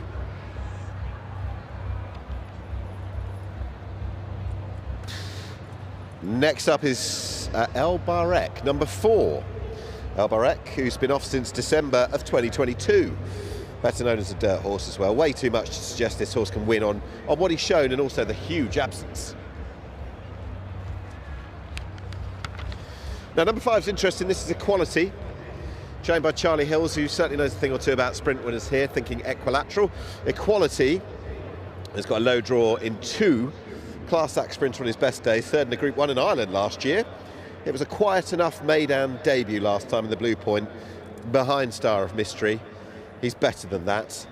And it was suggested after the race that he'd have doubtless benefited for having had the run. 6 is Kuzam. It's got the draw in 11, a surface switcher for Doug Watson. Back onto the turf again. He's never actually won on the turf, and it'll be a big ask for that to change, I would imagine. That horse who's drawn in 11. 7 is Logo Hunter. 10 lengths to reverse with Star of Mystery from last time. That's going to be tough. That was a first run for a year, though. I thought it was okay. Hasn't won since the days in Ireland in 2021.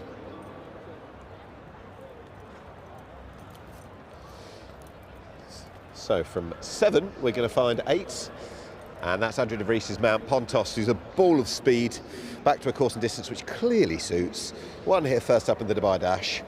And an excellent second to Star of Mystery in the Blue Point, 2 runs back. Number 9 is Tajala. Now, Tajala is the selected mount of Ben Cohen, the stables jockey. Tajala, second start for Michael Costa since leaving Roger Varian, 3rd Star of Mystery on UAE debut last time. That was an excellent run, even though he broke through the starting stalls before the race. Hopefully that doesn't happen again. 10 is Thunder of Niagara. Conor Beasley looking for a double. Another to come out of the Blue Point.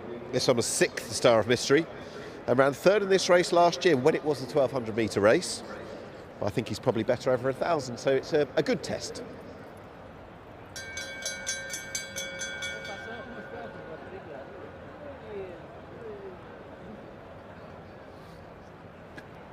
$11 is Topper Bill. Good to have him back. So lightly raced for one of his age, but that's because he missed 3 years of his life on the track and popped up to win last time. 3rd run back off a huge absence. This will be tougher, but good to have him back.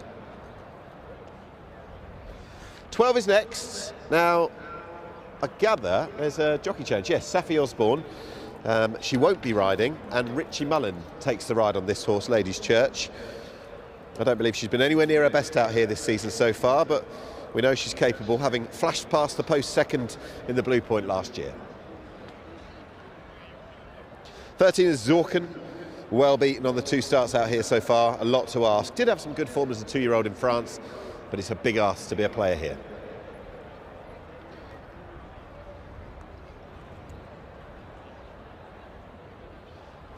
$14, that is Frost at Dawn, and hopefully she runs really well. She's been tremendously versatile filly in her young life so far, given the fact that she was matching up with Manama Gold on the dirt. She's now running over a speed test on the turf. Good luck to all connected.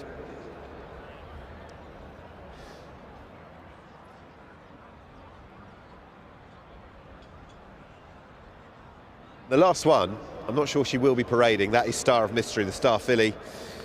And she's 2 from 2 this season, holds any number of these on form. And if she runs like she did last time at least, she will be very, very hard to beat, and will hopefully be able to pick up shots of her out on the track. She's saddled up and will be making her way down separately or a little bit later.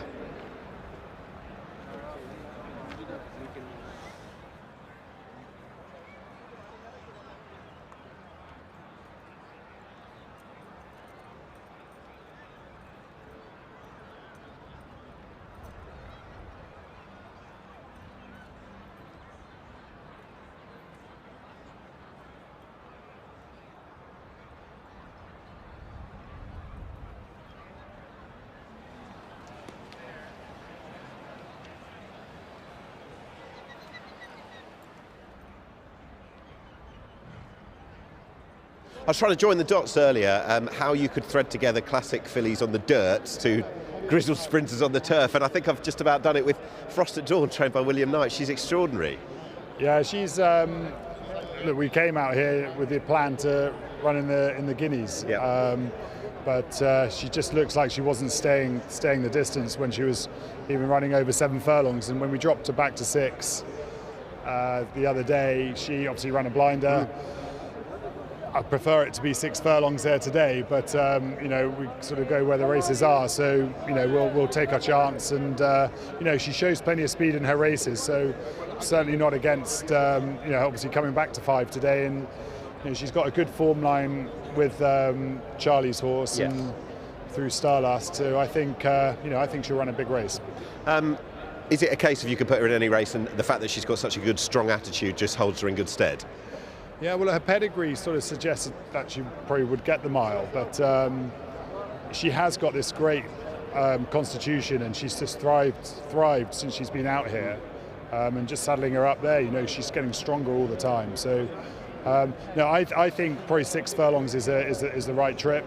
She's got enough speed, though, I'd hope to come back to 5 today, but you know, we are taking on the older horses today, which is a different ball game. And come what may, hopefully today goes well, but have you got sort of big plans or plenty going on when you bring her back to Europe? Yeah, look, I think let's get today done, see where we are after today, and then you know, plan from that. But look, I think she's going to compete in those nice sprint races back at home through the summer, hopefully. Well, hopefully she's a big player today. William, thank you. Thank you. Thanks very much. Appreciate that.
So it's best turned out time. Well done to Daulat Singh, who is the best turned out winning groom for horse number 6, which is Kuzam.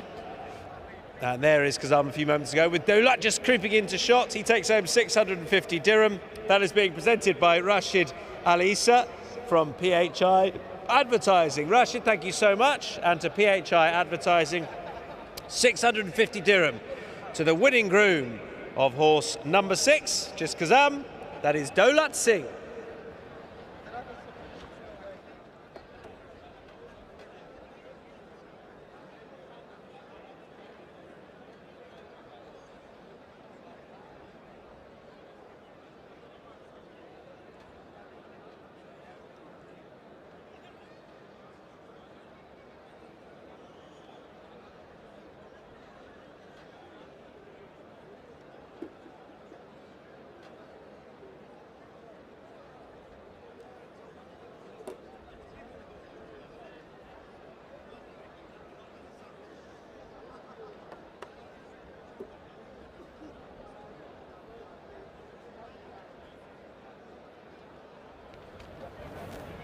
So we'll have a look at these horses. Just a reminder and a correction on my part that the best dressed competition is on level 2. It's not on level 1. You're not going to win anything on level 1, but if you go to level 2, you could win best dressed couple. You could win best dressed man, or that's already been adjudged. You could win best hat and best dressed lady. And that is where the style stakes takes place later on. So head to level 2 for all of the fashion segments. Is that an order? Yeah. Yeah. Go. Okay. But you're not going to win. I'm not going to win. No, and I'm not going to win with any of the tips that we've come up with either today anyway, other than the filly who somehow managed to win under William Buick, but I gather she was about 1-20 back home. Interestingly, so speaking to Charlie Appleby after that race about Star of Mystery, like I don't think he was exuding confidence as such, but maybe she's not that type of filly because she can be a bit of a hostage to fortune. But she's won like a good thing the last 2 times. Hasn't she? And like I said earlier, I don't really see too many different setups where she doesn't come out on top, because I think she's got the ability to just sit in behind. There's going to be pace, of course there is, some rapid early speed here. And I think she just travels at speed and should just go and pick the others up. That's probably the way that it's going to go with her. She's vastly improving all the time, this sprinter. She's young. Buick gets to ride her as well today, doing the 8 stone 8.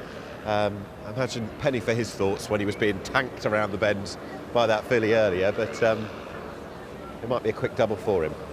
Yeah, and she's got options as well with where she's berthed in stall number 8 of this field of 15. There's pace on her inside with Frost at Dawn out of 3. There's pace with Pontus on the outside out of 13. And he won't be hanging about, will he? No. I think Frost at Dawn's got a sniff. I hope she does. Just spoke to William Knight, and he said obviously rather that this was a 1200 metre race, but what a tremendously versatile filly. And the way she ran last time was superb. It's extraordinary to think that she's running against older sprinters when she was last time out against Manama Gold, or a little earlier in the season. So there we are, the loading process well underway for race number 4, the Nad Al Sheba Turf Sprint, sponsored by Emirates Skywards. Pat, over to you. Thank you very much, gentlemen. Nice little race here of fast sprinters, hopefully able to pick up their share here of 1.2 million dirham, 720,000 dirham to the winner. And who will that be? That's the big question. Star of Mystery. She has been the benchmark at this point in time so far for the season. And coming into this, she does get the obviously slight weight advantage coming in as a filly to the event. Along with Frost at Dawn, who's been very good as well. And has been narrowly defeated on a couple of occasions. So the daughter of Kodiak loads forward. Star of Mystery. Topper Bill will be one of the next ones to come up, who comes into this on the quick backup. Spotting the red cap here for Kaysel Basadi. Khuzam is the next to load away. Interesting to see whether or not we do see them head to the far side, where we have seen most of them travel in races so far this season, or whether they group to the centre, or do they take the chance and head to the near side part of the course. Logo Hunter comes up into line, and we look set here at the 1,000 metres. Set to run. We're underway in the Nad Al Sheba Turf Sprint. Frost at Dawn was away fast over on the far side with the quality. Logo Hunter, Shibli, and also Bill Heil caught the start well, going up there, and they are in the first few, along with next in turn there Al Bardak, followed there by Pontos, who's over nearer to us with Thunder of Niagara. Then came Batwan, who's over on the deepest part of the course, over on the far side. He spots the lead 5 or 6. Khuzam and also Tajala come closer to him, along with Ladies Church. Star of Mystery still with a few to pick up. Zorkin and Topper Bill is over on the stand side running rail as they make their way past the 400 metres. Plenty of hopes here at this point in time. Pontos hits the lead here from Bill Heil. Over on the far side, Frost at Dawn continues on. She looks like she's got a good advantage here, Frost at Dawn, and continuing. Frost at Dawn here with the 54.5, coming up here with the other filly in Star of Mystery, who's trying to chase her down. Frost at Dawn gets a well-deserved victory. Frost at Dawn 3 on the line, and the fillies go 1-2. Star of Mystery second, Logo Hunter third, followed by Pontos, Bill Heil. Then came Tajala from Ladies Church, Batwan. Next over was Equality, followed by Shibli, Thunder of Niagara, Topper Bill, and Khuzam was one of the last ones to cross over with Zorkin and Al Bardak. I don't think that there's a filly in the UAE who's more deserving of this victory than Frost at Dawn, narrowly defeated by Star of Mystery as well, she's been able to get the better of here this afternoon. A filly who has come here with plenty of promise, and a big congratulations go out to the connections here and also the trainer as well in William Knight. They've been persistent and they are rewarded with victory on Emirates Super Saturday. 14, Frost at Dawn, comes up in the frame. Winner's time, 55.41.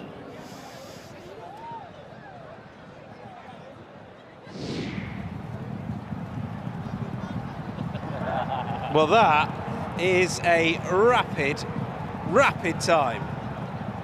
That is 55.41.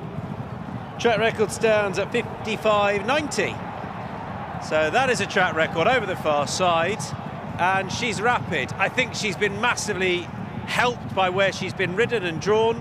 Star of Mystery's picked up down the middle of the track and sort of won her division, if you like. But let's focus on the winner, who is Frost at Dawn, who was just touched off ahead by Great Truth.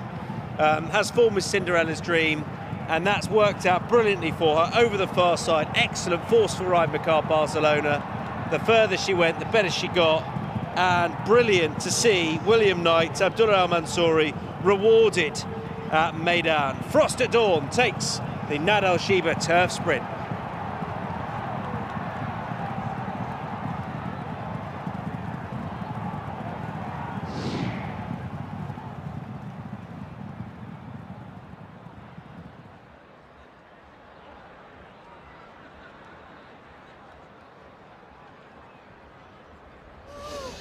Yeah, I bet that was a bit of a thrill ride for the man up top alongside Mikhail Barcelona, who's just won on Frost at Dawn. What amazing pace she showed there. Yeah, exactly. Well, had the luck to have a good road today, and I just played my card, to be fair. He has suit almost all the horses this season to be on the rail, and probably help us a little bit today as well. You know the standards, the 3-year-old filly you rode last time, Star of Mystery, you know how fast, how good she is. So to reach this level today, shouldn't be underestimated how big a run it was. No, exactly. The first time I ride her, so to be fair, I just learned her today, and she's fast, and she probably will travel even better over 6. So, no, what is it? I'm trying to keep up with her. She's very fast. Mikhail, well done. Thank you.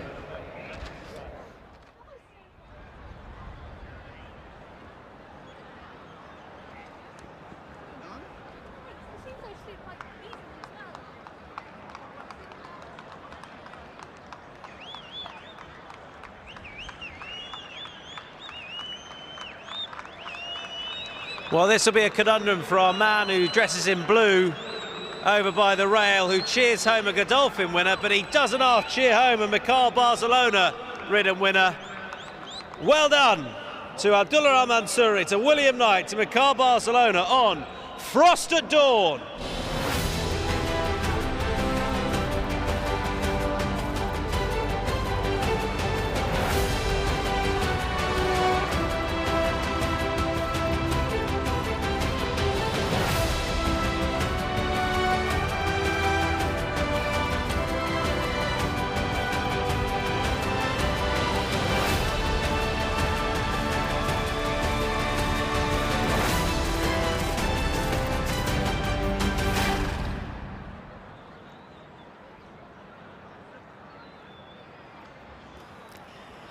And the numbers in the Nad Al Sheba Turf Sprint: 14, 15, 7 and 8. 14, 15, 7 and 8. Lightning time, 55.41. Frost at Dawn, your winner, 2.5 by 1 3/4 lengths.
Before the presentation then, for race number 4, the Nadal Shiba Turf Sprint, sponsored by Emirates Skywards.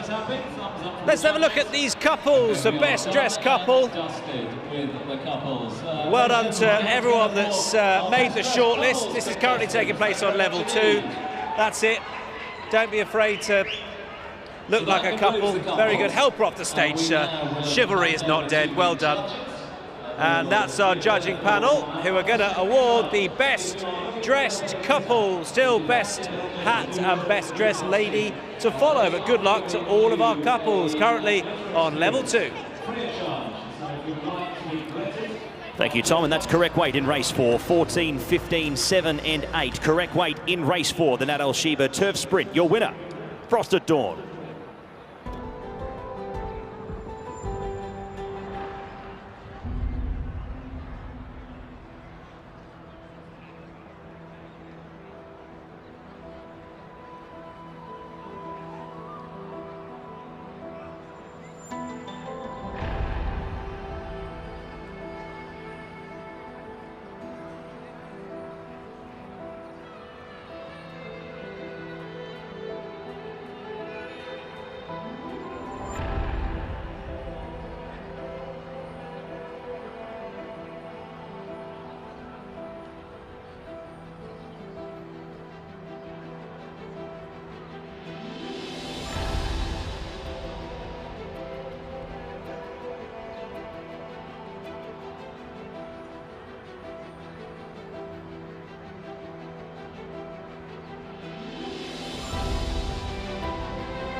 Right, time for the presentation then for our 4th contest of Emirates Super Saturday, the Nadal Shiba Turf Sprint, sponsored by Emirates Skywards.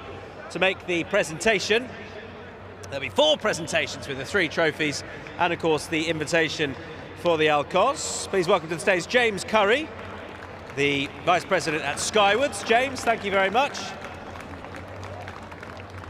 And to receive the award, first of all, on behalf of the winning owner, which is Mr. Abdullah Al Mansouri, please welcome to the stage once again Hamdan and Maktoum Al Samusi.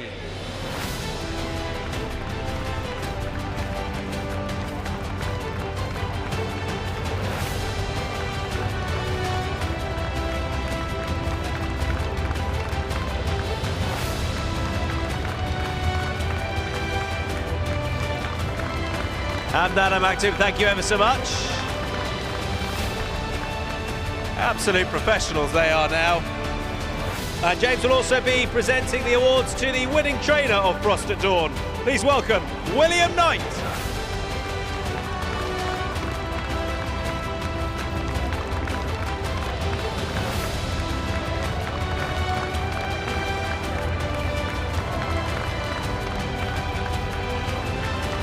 Well done to William. Much deserved success with his filly Frost at Dawn. And now, please welcome to the stage the winning rider. We have Chloe and Matteo and their dad, Mikhail Barcelona.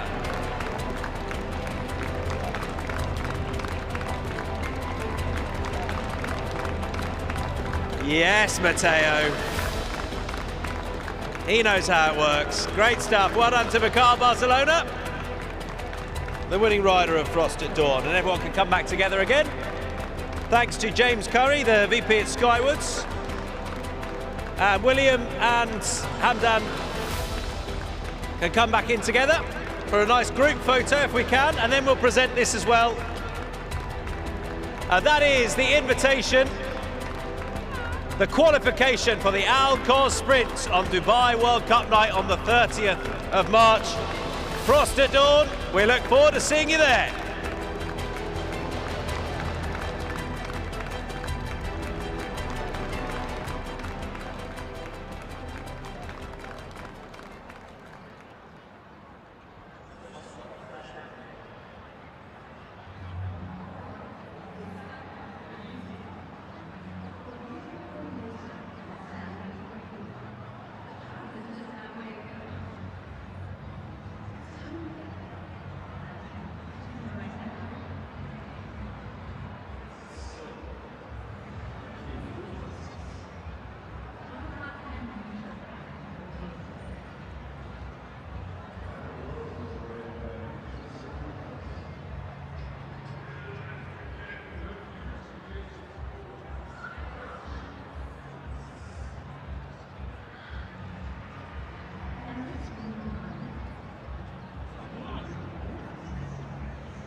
Second year training, third year training? We're just trying to work out your last winner here. You've had plenty of horses, plenty of placed efforts, but Lustrous Blue a while ago.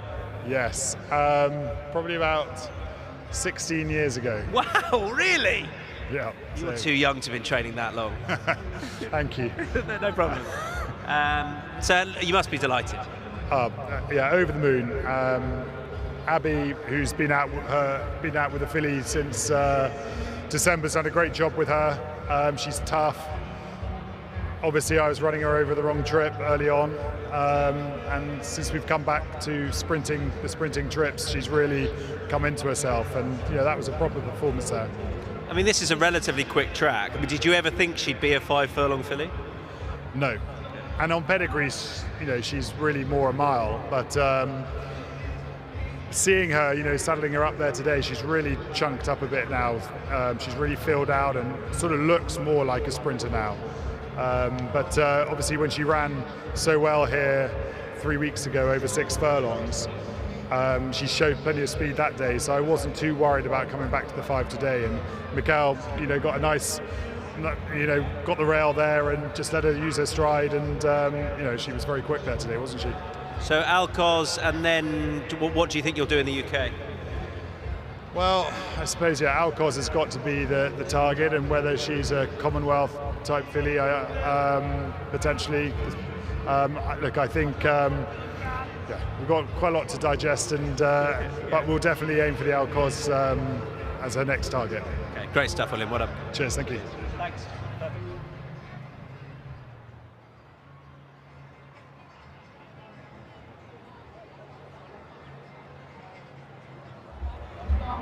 All right, smile for your chance to win. You can claim your cash prize, the rewards centre, level 1, concourse 3.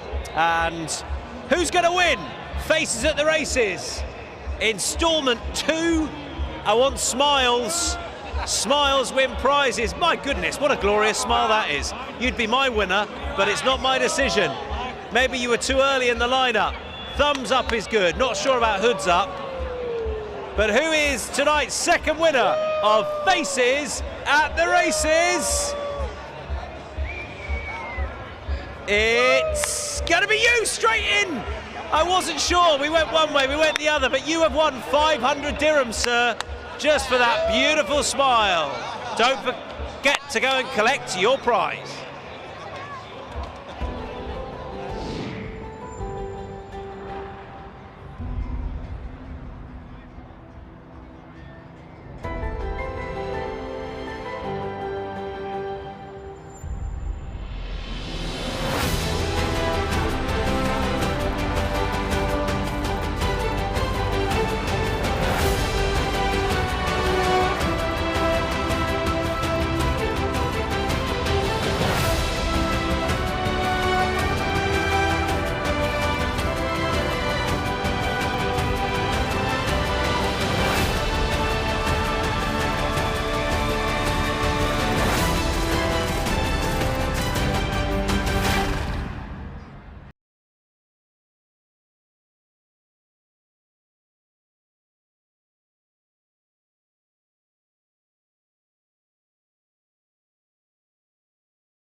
Right, we're moving on to the fifth race now, which is the Dubai City of Golds, the trial for the big one, the Shima Classic on World Cup night itself. It's been won by some very good horses, this.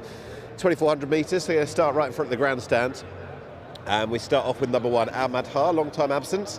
Off since running a super race, third in the Dubai Gold Cup on World Cup night of 2022. Where he's been since, I've no idea. But if he's near that level, a horse who had a really good progressive season and finished fourth in this race that year, he's interesting, but it's a huge absence.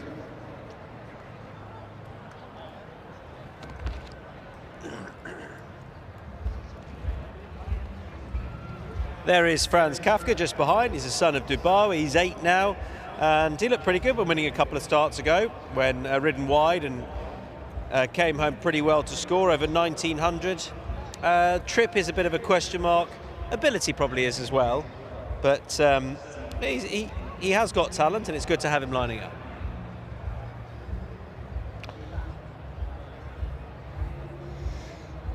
Okay, we're jumping. There's no 3, so we're going to go straight to horse number 4, Sissafahan, who's been off since running in quite a good race, the Prix de l'Arc de Triomphe. Didn't run a bad race actually that day, running on past beaten horses. They'd done enough of their running, but Sissafahan ran on to take some minor money and finished 7th in last year's Gold Cup on Dubai World Cup nights. He's got some good European form, this one.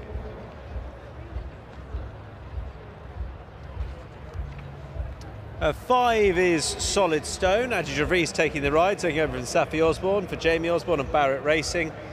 They've done well at Barrett Racing with some of the horses that they have picked up. And this Solid Stone was not beaten too far when ridden forward last time by Warren Point, just caught late on. He's stepping up in distance, so that's an unknown if he is ridden forward, but he might well take a little step forward for that first start for a little while. Next one's Ursa Minor. He's probably going to be an also-ran in this, such is the level of competition and his ability, but once upon a time he did finish 3rd in a Group 1 on this card 2 years ago. If he was to finish 3rd in this race, I'm sure they'd be absolutely delighted. That is Ursa Minor with Connor Beasley aboard.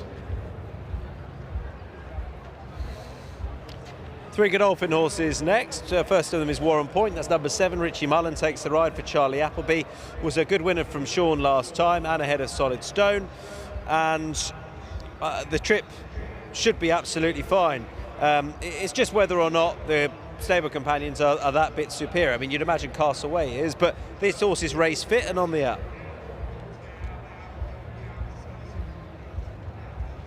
Floodlights have just come on. Yeah. Nice and early, maybe. Number 8 is Bold Act. It's one of the 3 for Charlie Appleby. Tom's talked about Warren Point. This is Bold Act. Charlie saying that this horse is coming into it in a good place. Been off since winning at Keeneland in October and picked up prize money in France as well. Good international horse. Mikel Barcelona bids for a quick double, and he won this race on a really good horse, Loxley, a few years ago. Here is number 9, that's Castleway, the son of Al Manzour, who has tried further and won over further, and the form behind Continuous is very strong. Last time he has the best form, the trip looks about right. He's rated 110. He's been off 192 days, so there might be a race fitness concern. Obviously, the aim will be the Shinma Classic, but he has to be the one to beat. We don't have 10, so we're going to finish with 11. That is Trevornance, who is in the colours of Moyglare Stud Farm. Jessica Harrington, Shane Foley, the rider. Second start out here, finished 6th behind Warren Point. It's clear that she didn't run to a European form. She's better than that. And she's running 4 Group 1 races in Europe over the last 12 months or so. She's boxed at a very high level.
Right, we're glad to be joined by Jamie Osborne, who's got Solid Stone in this. Can you just bring us up to speed why we've got a rider switch arrangement? Safi has gone to hospital with suspected appendicitis, and so I would say, as we speak, she's probably about to go under the knife.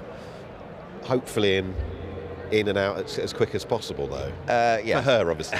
Yeah, look, it's not great timing, but it could have been worse with the turf season starting in a month's time in the UK. Hopefully, if she has her appendix out today, she can be back for that. I know that the determined character that she is, she'll get herself back, won't she? She was in a lot of pain, but she was very angry in there because obviously the doctors decided that it wasn't right that she rode. She thought she could ride this horse and then go and get her appendix out. She's different. But do you know what that would do? That would put William Buick's achievements from that first race earlier into a... Well, it'd blow them out the water if she hadn't done that, but I think you guys have done the right thing. So we send her our best wishes. Hopefully she can watch on at some point or get the replay of Solid Stone, and hopefully he's run a really good race by then. Yeah, look, obviously this is a tough renewal of the race, and on paper he's got it to do, but he's been training well. His first run here was good. I'd obviously hoped that the race would be a little bit weaker. Charlie Happy had other ideas. But I'm sure he'll run a good, honest race, and it could be there's just a handful too good for him. He's already on the way to owning, half of the prize money, or half of the transfer fee alone already. So he looks like a good buy, another good one after Emiratiana. He wasn't an expensive horse. He cost 45,000 in the autumn, and we're going to have a lot of fun with him for Barrett Racing in the summer. There's lots of things that this horse can do. This isn't his be-all and end-all. So, yeah, hopefully, going forward this summer, he can prove that he was a good buy. And hopefully Safi's on to ride as well. Wish her the best, and you. Thank you very much. Cheers, Jamie. Thanks, mate.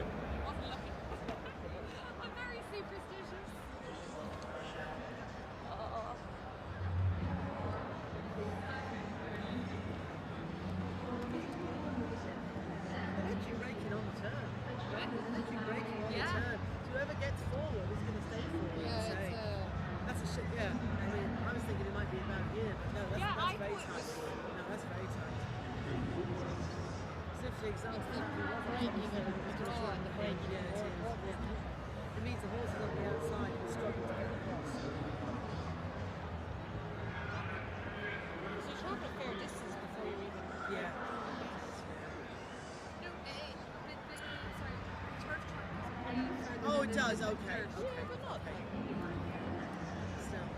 Let's see. Right, Tara.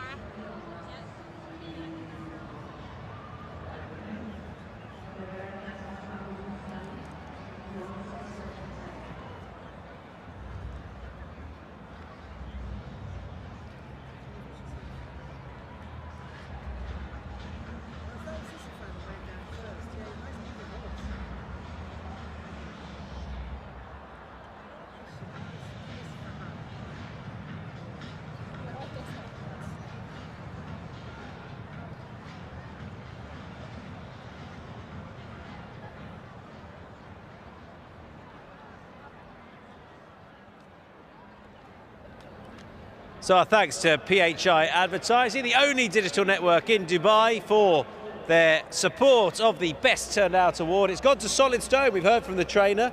We'll see Saeed Habib, the groom, very shortly.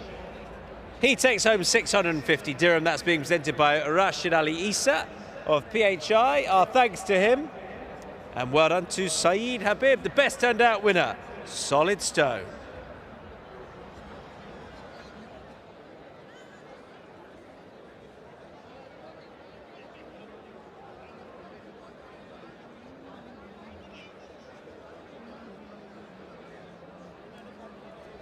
So there is our field, not a full field with a couple of nons. Both the Wathnan horses don't go, it's a shame. But we've got a good field for this, which really centres, I guess, around the three Godolphin horses with Solid Stone as well. He ran well here last time. I wonder if they'll ride the horse a little more patiently here this time, maybe not. But Castleway, the one to beat, Nick. Should be. The very fact that Williams on him is well, probably indicative of his chance. Charlie Happy was saying how much scope this horse has got to go forward with. And that second in the Great Voltage is just about the best piece of form going. The horse who beat him won the St Ledger. He's very lightly raced. He's already a group winner as well. They gelded him presumably with one eye to having a very fruitful older horse campaign. He looks just the type for this kind of race, this kind of campaign. Yeah. We had a track record on the turf in the sprint. She was probably on the best part of the track, and there is a tailwind, but she was tough to walk in with. She's quick. Like even on the walk back, she wasn't hanging about. You got a good stride on you as well. Thank you very much. My cadence. Cadence. Is that cadence we talk about? It is cadence. Yeah. Bold Act is a new approach ridden by Mikhail Barcelona, who got the trip last time. That was 141 days ago. Another good travelling horse, as in one that gets on a plane well, seemingly, having one in France and America. Yeah. I'd prefer Warren Point personally as the second in. He's had the race angle, the race fit angle. Do you think he'll stay? I'm sort of now doubting it. That's a little bit of a question, isn't it? Charlie suggested he'd be bang there at the finish in his pre-race comments, admittedly, but he's capable at this trip. I guess we sort of associate him more as 2,000 metres, so we'll see. If they dawdle like they did earlier on in one of the races, it was actually the race where the Guineas, where William Buick, more by circumstance than anything else, had to go and seize it. He's got every chance. He's got a turn of foot. He's quick. We'll see. Here is Pat. Thank you, gentlemen. Dubai City of Gold, sponsored by Emirates Airlines. Back-to-back Group 2s here coming up for our next two races as Bold Act loads away.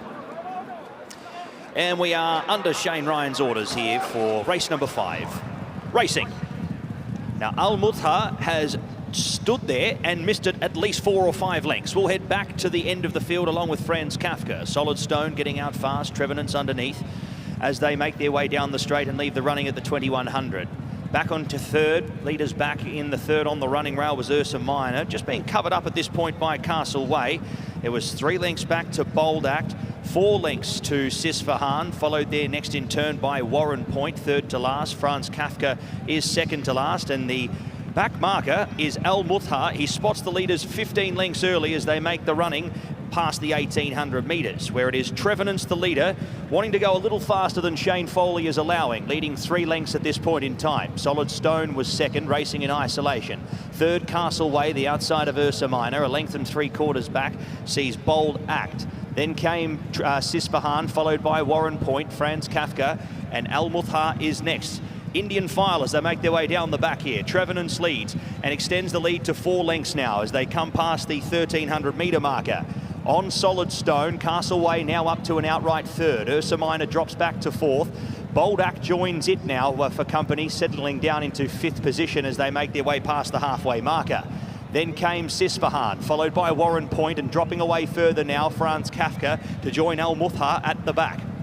So Trevenant wants to get this over and done with and extends now by half a dozen lengths. Solid Stone second, still holding that and towing the rest of the field up from Castle Way, Ursa Minor. Bold Act still 5th. Sisfahan getting closer in the running line from Warren Point. Franz Kafka and Al Mutha is getting further and further back. At the 650, it's Trevenant for Shane Foley and Jessica Harrington by now 7 lengths. Solid Stone just dropped the steal there for a moment and unfortunately didn't pick up. Castle Way comes to the outside and looks the big challenger now to the leader from Bold Act, who's tanking in behind them with Sisfahan, who comes to the wide outside. Then came Warren Point, who once again is on bums looking for runs here up the inside. Solid Stone, Trevenant's claimed on the outside by Bold Act. Working through now, the big challenger is Warren Point. Castle Way next, Godolphin 1, 2 and 3, Sisfahan 4th. It's Bold Act the outside from a very brave Warren Point, who's trying to eat into the margin late, but it is all Bold Act.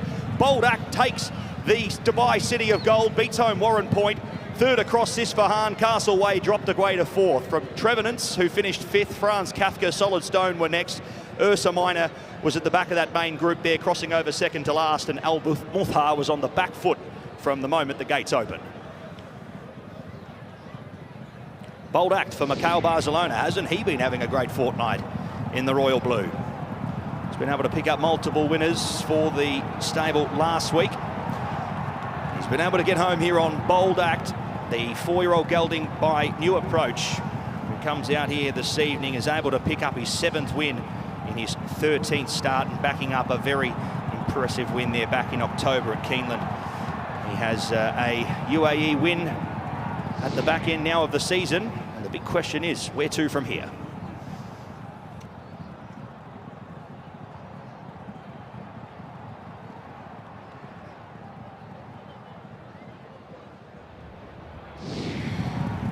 Yeah, Bold Act looked the winner turning in, really, just tanking. You saw William Buick had to get after Castle Way. He's folded out of it a bit. Warren Point, strong traveller, having been drawn wide and tucked in. He's gone through the race nicely, but hasn't finished it as well as Bold Act, who was off the back of a win last time over the 2400 stateside under Jamie Spencer, and he's gone and scored again over this distance.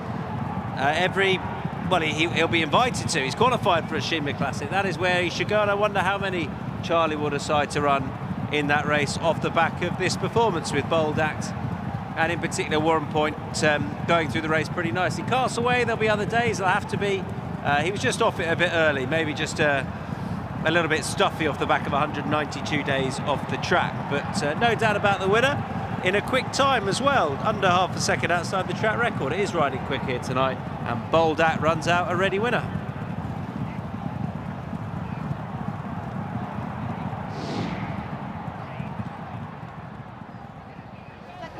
Well, that's a very quick double. The man to my right, on horseback, on Bold Act. That's Mikel Barcelona, who won this race on Loxley a few years ago for the same connections. That looked very smart. Talk us through it. Yeah, actually, had a lovely race. Behind William, the pace was nice and regular. I came to the front line very easy, and actually did the minimum in front. No, that was an easy run for him. You rode him in France last year. Did he feel an improved model this time around? Well, in France I've been completely unlucky with him. He should have won the race. Yeah. He responded straight away, winning in America. No, he's a horse with a certain potential, and today he had this chance, and he won nicely. Another great Super Saturday for you, Mikel. Well done. Thank you.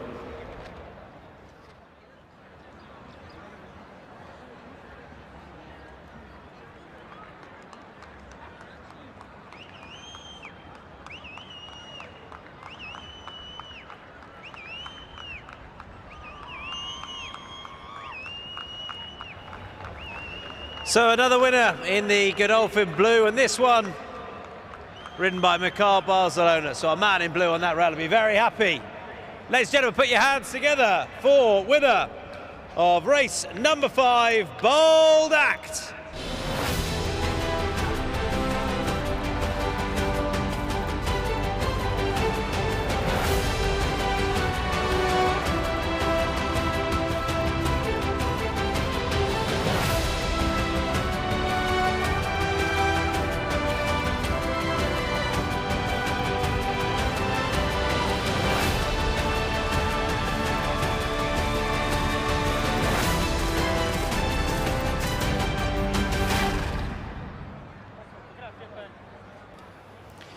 Numbers in the Dubai City of Gold, sponsored by Emirates Airline. 8, 7, 4 and 9. Bold Act gets the win. 2:26.03, margins 2 by 4 3/4. 8, 7, 4 and 9. Your numbers in the Dubai City of Gold, sponsored by Emirates Airline.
Right, this is what's going on in the Style Stakes.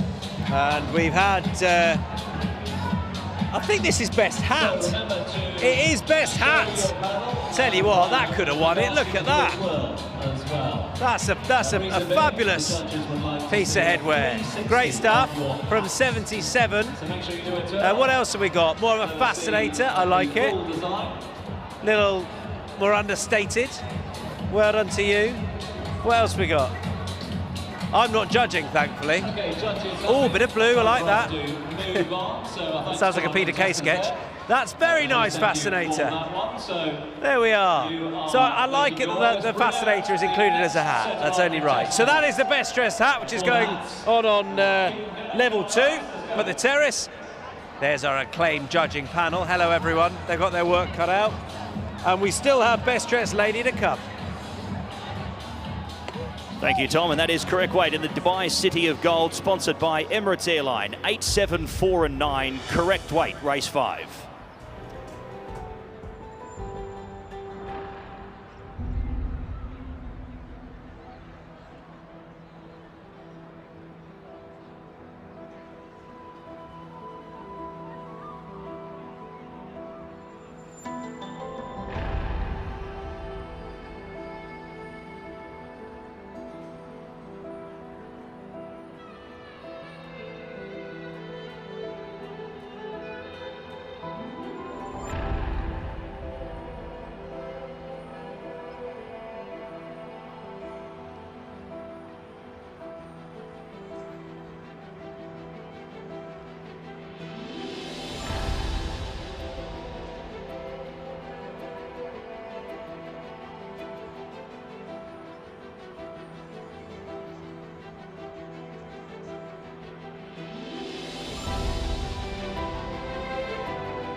Dubai City of Gold, sponsored by Emirates Airline, and it was won by Bold Acts, really nicely as well, and hopefully we'll see him. He's qualified for the Sheba Classic. Number 8, Bold Act, will make the presentation now.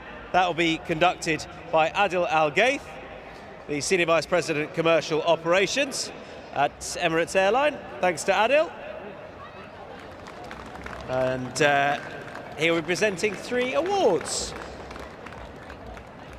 First of all, on behalf of the winning owners, Team Godolphin, another one for them tonight.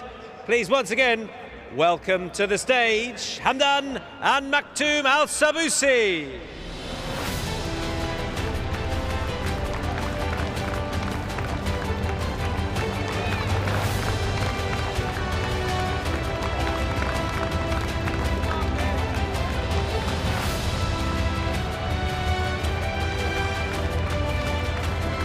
Good trophy that for the Dubai City of Gold. Thanks to Hamdan and Maktoum.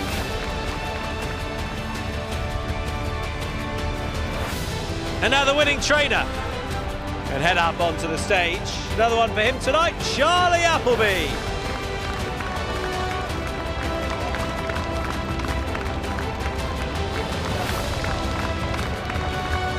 Well done to Charlie. Excellent season at the Carnival continues, and more Super Saturday winners for him. And now another one for the winning rider, quick fire double for Mikhail Barcelona.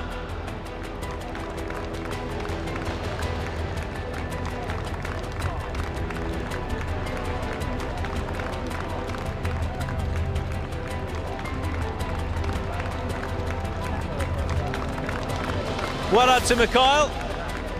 Good Carnival for him continuing, and more Super Saturday winners for him on this Emirates Super Saturday. And everyone can come back together now, and you can receive the award, or the invitation I should say, the qualification, if someone can hold that.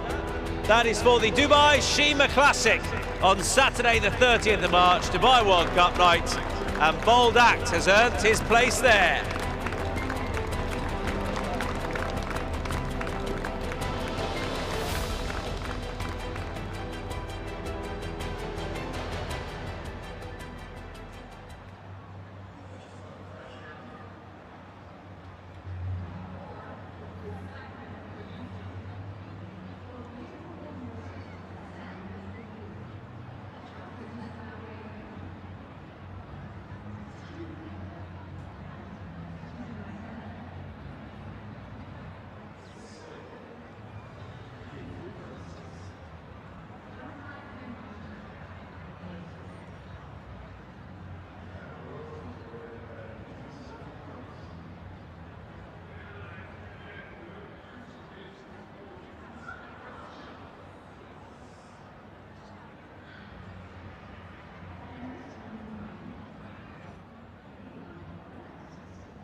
3 horses in here for Charlie Uppy then. It was won by Bold Act, but I guess as far as the Shima Classic goes, Charlie, you have options with other horses as well.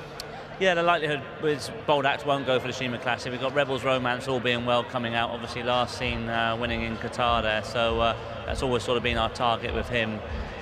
So one would imagine that we'll probably look back further ashores there, back to America with him. Okay. Just on Rebels Romance, he won the Amir Trophy in Qatar in what looked a pretty deep race, and you know he looked bang on song for that. So I take it he's just come straight over here, is he, off the back of that? As it happens, no, he's actually gone back to the UK. He's a horse that he seems happy when he's back. He doesn't like coming away from home too much. So yeah, but yeah, we're delighted with the run there. We were confident going into the race, although there was, like you say, there's plenty of strength and depth in that race. But you know, the listed race that we won at Kempton before we went there, you could just see the difference in the horse. He just got his mojo back and yeah, put up a good performance. And you know, anything he comes here in the same condition that he went to Qatar in, he's going to be a big player around here, hopefully. Cheers, Charlie. Thanks.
Right, this is one of the most important races for sure. It is the 625. It's the Al Maktoum Classic, sponsored by Emirates Airline, Group 2, dirt, 1900 metres, and it is the trial, the winning you're in for the lucky winner for the Dubai World Cup, the biggest race that there is. So a lot is on the line. The first horse is a Husta Fiscal. Good luck, Julio Lascoaga, the trainer. Winner earlier in the season in December. 5th here 3 weeks ago behind Never Show Weakness, so it's got to reverse that form. Doesn't have to give that horse £9 this time though. Number 2 is Aldous Huxley. Mikel Barcelona bids for a quick treble, having a second start out here. 8th of 10 behind Never Show Weakness in that handicap 3 weeks ago, when not getting the quickest of breaks, but he still showed pace on the dirt. And perhaps more significantly, it was only his 4th lifetime start and his first run since May 22.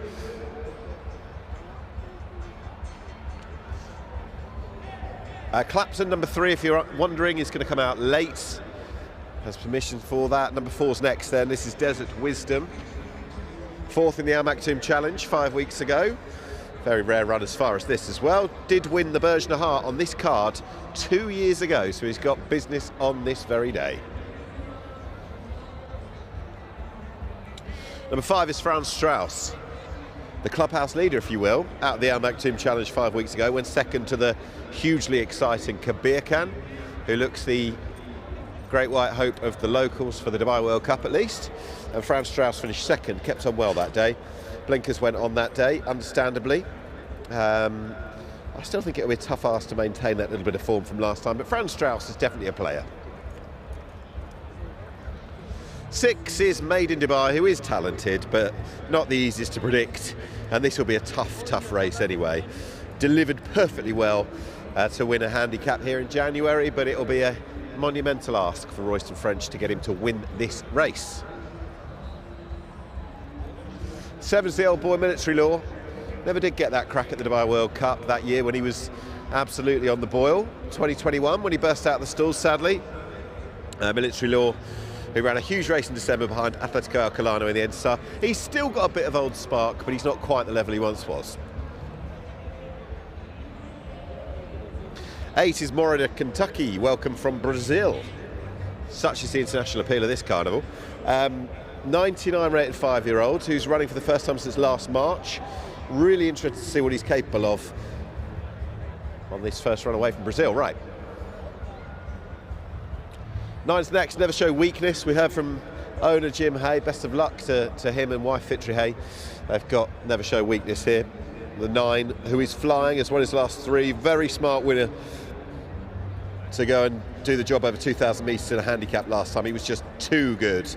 Tygo Shea, who doesn't ride today, saying how the horse has quietly improved and surprised connections. All of a sudden, he's rated 105, and he's about to find out, or we're about to find out, quite how good he is against these horses. 10's next, that's Quip. Hard to make too much of a case for this fellow. Bell's gone. Switching back to the dirt, he's a light of former years. Quip, not as good as he was. 11's next, Remorse. First run since last year's Dubai World Cup. Indeed, has run in the last 2 World Cups. And he ran in the Saudi Cup as well. He's been in all the big races. Finished 3rd in round 2 of the Challenge last year and ran 2nd in what was this race 2 years ago. He does go well fresh. He's a strong performer. 12. Secret Victory, way down the field at Jebel Ali last time. That was his first run of the season. Did finish 4th in round 2 of the Challenge last year, but this is a big ask.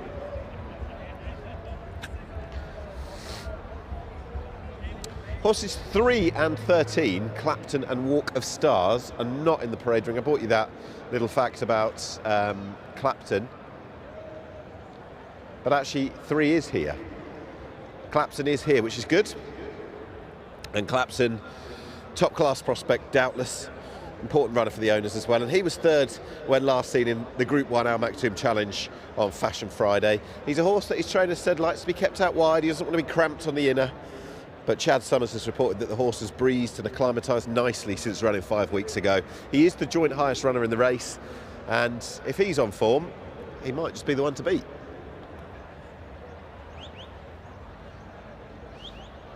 13 is going to come down, I think, a little bit later. Tygo Shea's mount, Walk of Stars, who could be a really interesting runner in this. So with that, the runners are going to make their way out for one of the big ones on the night, and maybe a stake for one of these and a place in the Dubai World Cup in 4 weeks' time. A lot to play for.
Right, I went to visit that car a little bit earlier on, and that is a car that you can win with the second of our draws this evening. The lucky draw is going to take place after race number 8.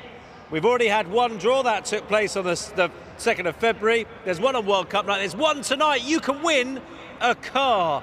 It's very simple. Get yourself a ticket. And on behalf of our Tyre Motors, or thanks to our Tyre Motors, you can win that Ford car in shot there. So go and give yourself a chance of winning. It will be announced after race number 8.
The Best Turned Out Award, presented by the only digital network in Dubai, PHI Advertising. Our thanks to them, and congratulations to Manor Singh, the winning groom of horse number 10, Quip, who takes home 650 dirham, being presented by Rashid Ali Issa. Thank you to him. Now an absolute pro at presenting the Best Turned Out Award, in this instance to Manor Singh. Our thanks to PHI Advertising.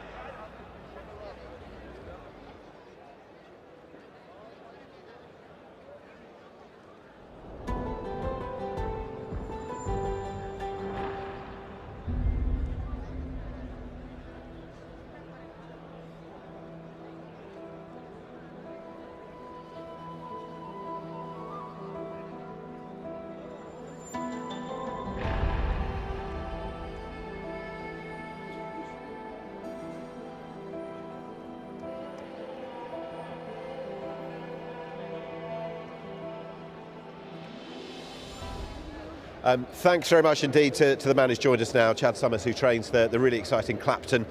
We spoke to you 5 weeks ago before he ran a really good race. What was your takeaway from his first start out here? It wasn't good enough. You know, he had to improve from start 1 to start 2, and we're hopeful that he's done, you know, the necessary steps. So the first start, even though it was his first run out here, you wanted to see more? Yeah, I think maybe the difference in the American style of thinking than the European or the locals over here. You know, we always want to run well and win. But look, he probably needed the race, given a month of the farm after the Breeders' Cup, and you know he's tucked up now more and it looks a little bit better. I did read earlier in the week your comments going into this that he breathes well. Is life pretty good for him out here at the moment? Yeah, he's very happy. But all that matters is about 5 minutes from now, so we'll find out. Isn't it? Chad, best of luck. Thank you so much. Thank you.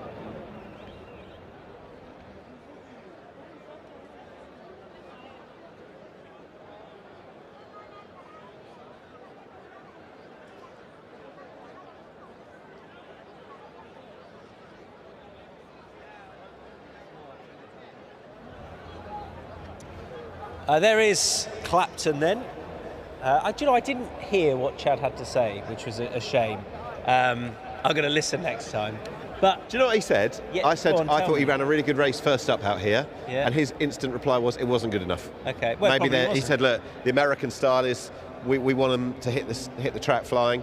That's not him, is it? He wasn't happy with it. Evidently, he lost his unbeaten record at Meydan as well because he was 2 for 2 going into it, wasn't he? With good old Mind Your Biscuits. So fair play to his candid honesty there. He did say that life has been pretty good for the horse out here since. He's breezed well. And I guess you can kind of judge him more on what happens in 5 minutes' time, as he put it, than perhaps what happened last time.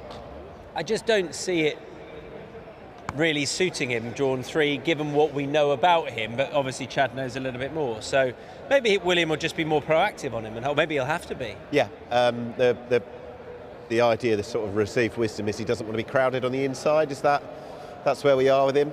So we'll see. I hope it's going to run well. We haven't got a huge amount right tonight. I mean, we haven't. No. Which is disappointing. No. Just one each. I'm not taking Cinderella's Dream or... I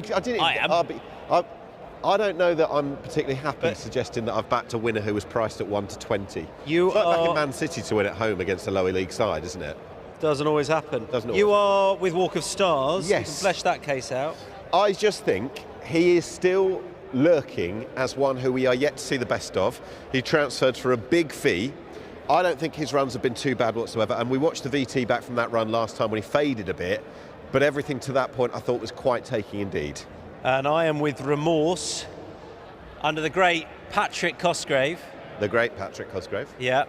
Out of 11, who goes very well fresh. There's been, I just had a quick look at the international markets, there was real popularity and has been for that Never Show Weakness. Yeah, I'd quite like, as I said, I'd like the horse to win because it shows that you could start a season with a maiden and end up as a live candidate for a Dubai World Cup. That would be fantastic. And with respect, we've probably reached the ceiling of quite a few of these. We don't know his. Yeah. So he could go and shake up a Dubai World Cup from the local perspective. And wouldn't it be great if he was to win today, we are getting ahead of ourselves, in style, like he's been doing, and ended up vying with Kabir Khan for 2 strong local runners in the World Cup. Oh yeah, and what looks like it's going to be, a deep World Cup with a first and second coming here from the Saudi Cup at least. It would be fantastic. That form will be reversed this time, won't it? Do you think? Yeah, probably, given how this track rides, probably. But he needs to go and win this Never Show Weakness, and his best chance of doing so, is to get as forward as he can from stall number 12. So we'll see. It's only here when you stood here for one of these starts, 1900, 2000, you realise quite how close you are to the crash of the gates. It's great. Yeah, and they're close to the turn as well. So they're also listening to everything we're saying and probably zoning out, and rightly so. Goodness forbid that they are doing that. Right, loading process is underway, and Pat Comerford will call them home. Pat. Yeah, thank you very much, guys. The highest purse of the evening as well, 1.7 million dirham, and just over $1 million here to the winner. And a nice old field assembled as well. Walk of Stars did tip Clapton on top, but did come out late. He looks $1 million this evening here. Draws 2. With Tygo O'Shea in the saddle here as well. He's come forward along with Clapton. Military Law joins them. Made in Dubai and Franz Strauss have come up into line. Up comes Desert Wisdom with Aldous Huxley. And then I'll leave only about 4 or 5 to come up. Remorse along with Moro Du Kentucky. It'd be a nice old story if he was able to pick up group success here. Never Show Weakness, as Tom Stanley alluded to just before as well. It'd be an amazing story to have a horse who starts as a maiden here at the beginning of the season and is able to pick up group success by the end. The Husta Fiscal comes up, and that leaves 2 runners. Secret Victory and Quip will be the last one to load away. He draws the ace. This is the Al Maktoum Classic, sponsored by Emirates Airlines here on Emirates Super Saturday. Group 2, 1900 metres, we are underway. And Walk of Stars jumped very well early, pressing up with Quip, who is going to fight forward to the lead up on the running rail. Aldous Huxley burns across along with Military Law. He'll be 4th and about 2 off the speed early. Then came Secret Victory, Franz Strauss and Remorse. Clapton stays to the inside. He's about 8th in running. They all come off the fence here as they leave the running from Desert Wisdom. Then came next in turn Moro Du Kentucky, being passed by Never Show Weakness. Husta Fiscal second to last, and Made in Dubai heads back to his usual rearward roll. 8.71, 19.04 as Aldous Huxley burns to the lead here, and as they make their way down the back, he holds a buffer of 5 lengths on second, which is Quip, who decides to not chase down this leader and allows him to let stride. Walk of Stars comes up to the inside now and heads up into the runner-up role. From Clapton, who tracks him, Military Law deeper out, followed by Desert Wisdom. Then came next in turn their Secret Victory, Franz Strauss, Quip going back through the field here. A few of these having to surround him and get around him like a bollard here at the moment. Remorse was next, followed there by deeper out, Never Show Weakness, already being hustled along with a Husta Fiscal and Made in Dubai, Quip out of the contest. So Military Law comes up to the outside of Aldous Huxley, who might have thrown up the white flag as well. The sectionals were pretty slick early. Walk of Stars tracks up well, along with Clapton. Desert Wisdom under a ride. The same can be said for Remorse, Franz Strauss, a Husta Fiscal and Never Show Weakness from the back as they swing the bend here in the Al Maktoum Classic. Out in front, Military Law, Walk of Stars, Clapton a little wayward here. He didn't corner too well. Military Law still with a buffer of a length and a half on Walk of Stars, who's trying to lift up here as well, but it is Military Law still. Military Law under Oscar Chavez with a break of a length and a half here in the Al Maktoum Classic. Now Walk of Stars starts to lift in the late stages. Walk of Stars trying to make this a race. Military Law has to be brave, and Military Law gets the job done. Military Law, very brave late, goes on to win by a length. Second, Walk of Stars. Third across was Clapton. They gapped away to fourth, who was a Husta Fiscal. He could only get up to the final spot in the quartet. Desert Wisdom was next from Never Show Weakness, Remorse. Then came Aldous Huxley, Made in Dubai, never ran on with Franz Strauss, who was a little disappointing on face value. Then came Secret Victory, and one of the last ones home was Quip, along with Moro du Kentucky. And they've really strung out here over the final stages of the Al Maktoum Classic. Military Law for Masaba Al Mahiri and Mr. Nasser Asker picks up Group 2 success. The 9-year-old gelding by Dabawi is able to hold off a very brave Walk of Stars, who finally started to pick up once again with 150 metres left to go and looked like he was going to go past. But Military Law was able to stave him off, and it was a length margin on the line. Clapton has run third, and Husta Fiscal, who came from a long way back, has found himself into fourth. 7, 13, 3 and 1, those numbers in the Group 2 Al Maktoum Classic.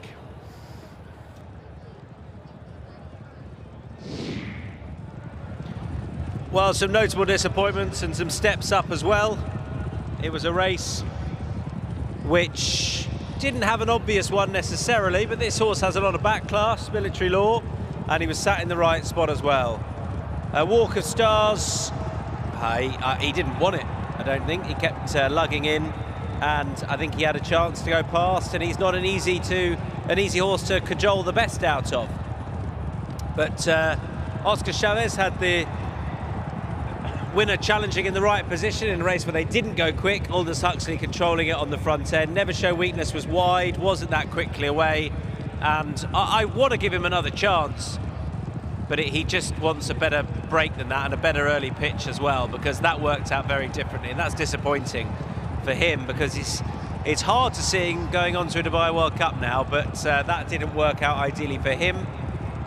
Who else did we have in there? Desert Wisdom isn't quite the force of old, nor is Remorse, I don't think, although he does go well fresh. Clapton has run again, I guess a similar sort of race to last time. I just don't think Meydan is his bag, ultimately. And so, it's, I guess, back to the drawing board to an extent for him. But he's entitled to go on to the big one off his third there in his back class, perhaps, but whether he will, I don't know. But Military Law has ended up the winner. A muddling contest with no standout for this Group 2. Military Law is back in the winner's enclosure at Meydan.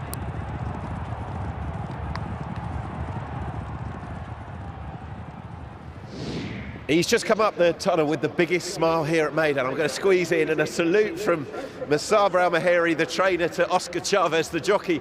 What a moment. What were you expecting? Well, I wasn't expecting this for sure. We have to be very frank with you, but it happens, alhamdulillah, so I'm happy for it. Happy for Mr. Musaba and happy for Mr. Nasir for giving me the ride on this horse. He's an older horse, but he's got a lot of ability in the past. Did you possibly feel he could show that?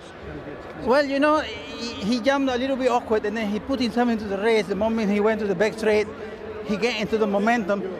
The moment he went to the 800, he gave me a good kick, and I just let him roll, and that was it for it.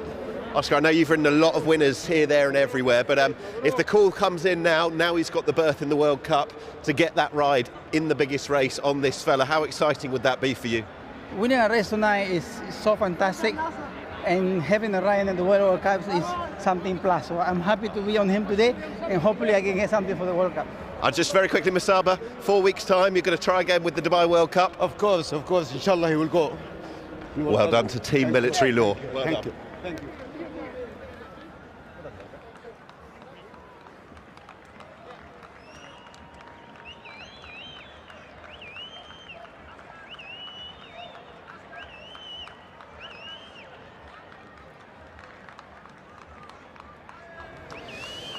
Well done to Oscar Chavez, Musaba Almeri, who we've heard from there, making his way back into the winners' enclosure. The race sponsored by Emirates Airline, the Al Maktoum Classic, been won by number 7, Military Law.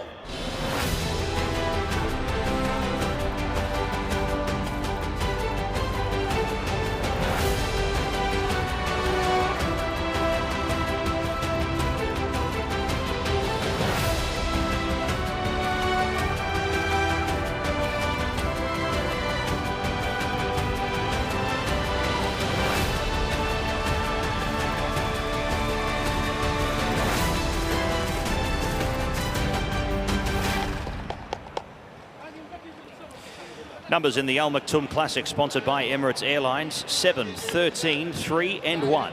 Military Law, the winner, 158.07. Margins a length by 3.5. 7, 13, 3 and 1.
And that is correct weight in race number 6. 7, 13, 3 and 1. Military Law, the winner, 158.07. Margins a length by 3.5. Correct weight, race 6.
Right, presentation time for our 6th contest.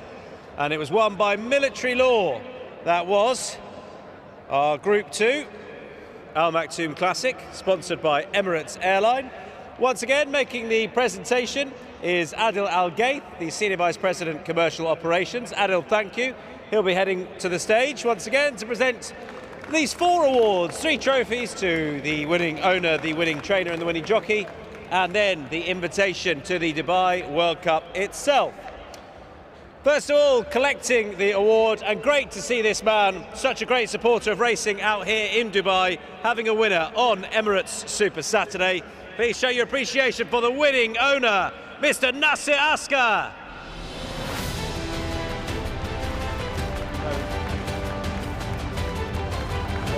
Oh, yes.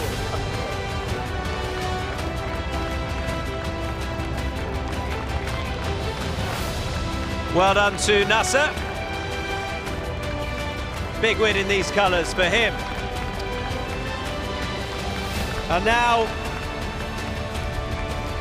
please welcome to the stage, well done Nasser, the winning trainer of Military Law.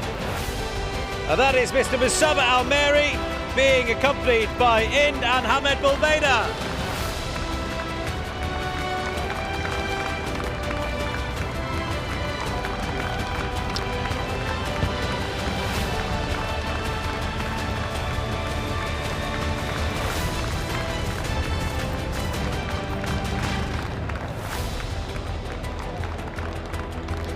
Well done to Musaba and all involved with Military Law.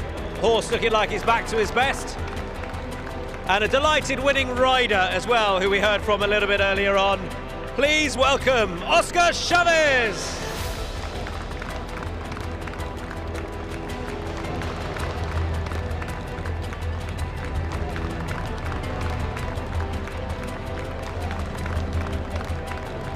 Big win for Oscar, well done to him. Everyone can come back together again now for the group photo as we receive the invitation for the big one on Dubai World Cup night itself.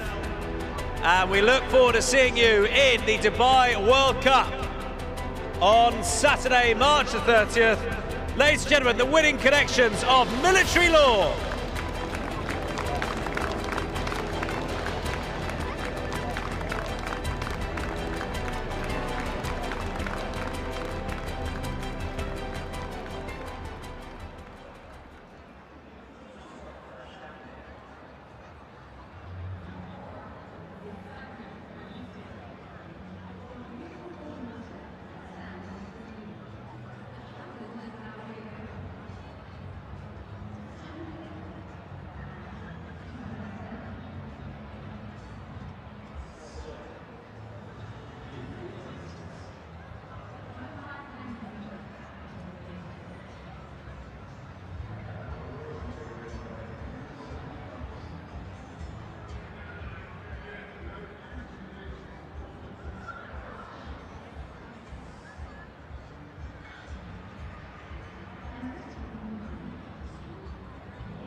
الضيوف الكرام، مساء الخير. Your Highnesses, Your Excellencies, distinguished guests, good evening. السعي للتميز هو نهج راسخ في دبي ودولة الإمارات العربية المتحدة برؤية قادتنا الملهمين. The quest for excellence has been embedded in the foundation of Dubai and the UAE, guided by the vision of our inspiring leaders. يسرنا أن نحتفل هذه الأمسية بالفائزين في النسخة السابعة من جائزة صاحب السمو الشيخ محمد بن راشد آل مكتوم للتميز في سباقات الخيل 2024، والتي تكرم المواهب والتميز في عالم سباقات الخيل حول العالم. It is with great pleasure that we celebrate tonight the 7th edition of His Highness Sheikh Mohammed bin Rashid Al Maktoum Horseracing Excellence Awards 2024. This event honors the remarkable talents and excellence in horse racing worldwide. الحضور الكرام، يشرفنا أن نرحب بالشيخ راشد بن دلموك آل مكتوم رئيس نادي دبي لسباق الخيل للتفضل بتكريم الفائزين بجائزة صاحب السمو الشيخ محمد بن راشد آل مكتوم للتميز في سباقات الخيل. Dear guests, we are delighted to welcome Sheikh Rashid bin Delmouk Al Maktoum, Chairman of the Dubai Racing Club, to the stage to honor the winners of His Highness Sheikh Mohammed bin Rashid Al Maktoum Horse Racing Excellence Awards. لنبدأ الأمسية بالإعلان عن الفائز بجائزة أفضل حصان، والفائز هو إكوينوكس، وذهبت جائزة أفضل مالك إلى شركة سيلك ريسينج وهم ملاك إكوينوكس كذلك. Let's kick off the evening with the Best Horse Award. The winner is Equinox and the winner of the Best Owner Award is Silk Racing. Owners of Equinox. ندعو مساشي يونيموتو من شركة سيلك ريسينج إلى استلام الجائزة. We invite مساشي يونيموتو from Silk Racing to receive the trophy. إكوينوكس استحوذ على قلوب المشجعين عبر العالم، فهو بطل لونجين دبي شيماء كلاسيك والأعلى تصنيفاً في العالم. Equinox has captured the hearts of fans worldwide. He's the winner of Longines Dubai Shema Classic and the highest rated horse in the world. Congratulations. جائزتنا التالية هي أفضل مدرب، والفائز بها Aidan O'Brien. The Best Trainer Award went to Aidan O'Brien، وندعو ممثله كيليان هينسي لاستلام الجائزة. We invite his representative كيليان هينسي to receive the award. هذه الجائزة المرموقة تعد تكريماً لهذا المدرب الموهوب في تحقيق الانتصارات ورسم مسارات الأبطال حول العالم. تهانينا. This talented mastermind of Bolly Doyle Stable keeps demonstrating horsemanship and training big race winners worldwide. Congratulations. والآن مع جائزة أفضل فارس والتي ذهبت إلى رايان مور. Now to the Best Jockey Award which goes to none other than Ryan Moore. وندعو ممثله جيمي سبنسر لاستلام الجائزة. We invite his representative Jamie Spencer to receive the award. راين أظهر مهارة وشجاعة في توجيه الخيول الرائعة نحو الفوز. تهانينا على الفوز المستحق. Ryan demonstrated skill and bravery, guiding magnificent animals to victory.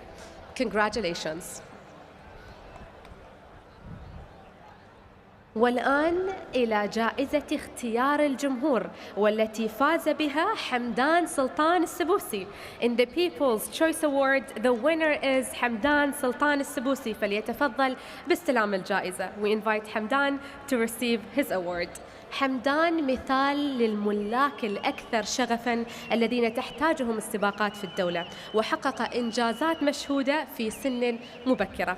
حمدان is a model of a passionate and inspiring owner that racing needs in the UAE and worldwide.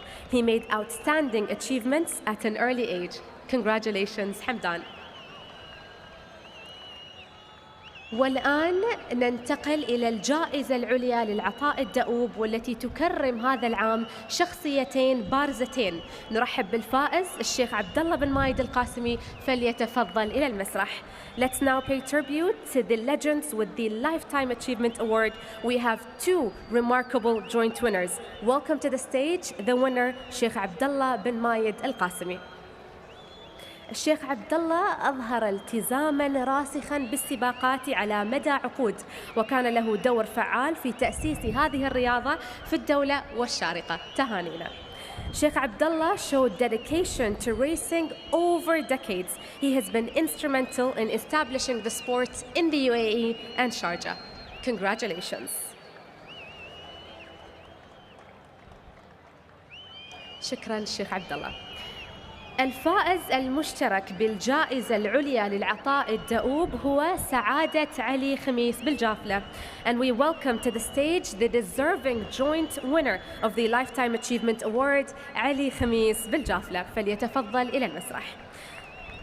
العقيد علي خميس ساهم في إطلاق وتطوير سباقات الخيل في دبي من موقعه كأول رئيس لنادي دبي لسباق الخيل وفي إطلاق كأس دبي العالمي.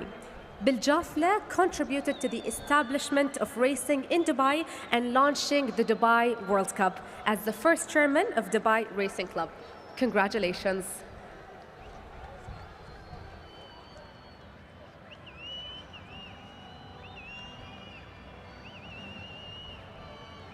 شكراً للعقيد علي خميس بالجافلة.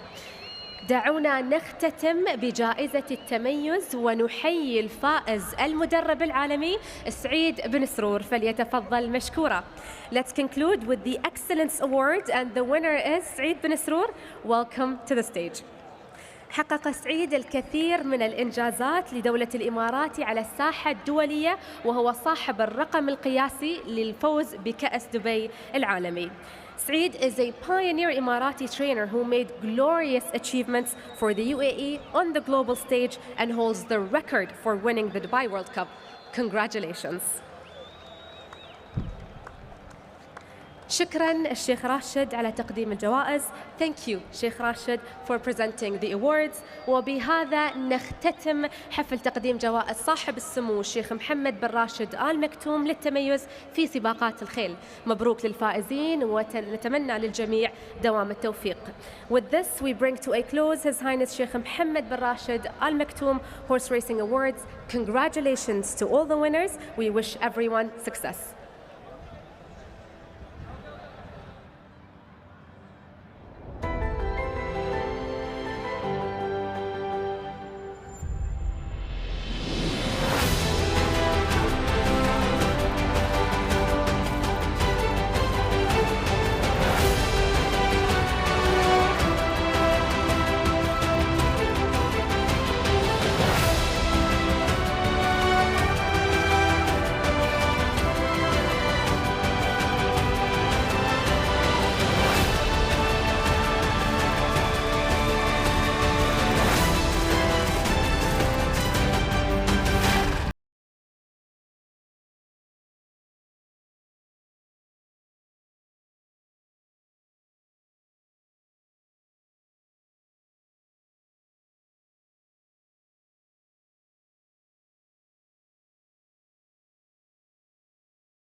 Right, this is the scene currently on level 2, where the best dressed lady is being decided. Who is it? Tonight's best dressed lady on Emirates Super Saturday. Have we got some more coming in? Have the finalists already been out? The winners will be announced later on in the style stakes. We've got another fashion show coming. There are more. There you go. The best dressed lady, lots of different colours on show. Lots goes into, I say that a bit like I know, but I know how long I took to decide what I was wearing tonight, and lots of thought goes into it. And 71 must have a great, a bit of polka dot, that'd be my winner. I don't want to influence the judges, because I'm sure they care what I think. But that's the best dressed lady in association with Amar going on level 2 currently. Good luck to all of our finalists. We get ready for the next contender. So, ladies, thank you very much indeed. If you want to start making your way back of stage, your work here is done. The judges have given the thumbs up. Time now then for the next of our contenders. As we keep them rolling, let's bring on out best dressed ladies.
Right, time to have a closer look at these ahead of our our 7th contest with horse number 1. This is the Ras Al Khor, sponsored by Emirates Airline.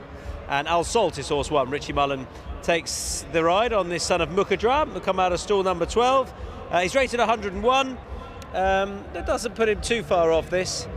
We saw him 36 days ago where he was pretty well held in behind Mysterious Night and has bumped into that horse a couple of times. The Vaffatino run a few starts prior to that gives him a shot. This is number 2. This is Changing Colours, son of Dabawi, for Musaba Al Mahiri, who's presumably on the crest of a wave after what happened half an hour or so ago of Military Law winning a big one.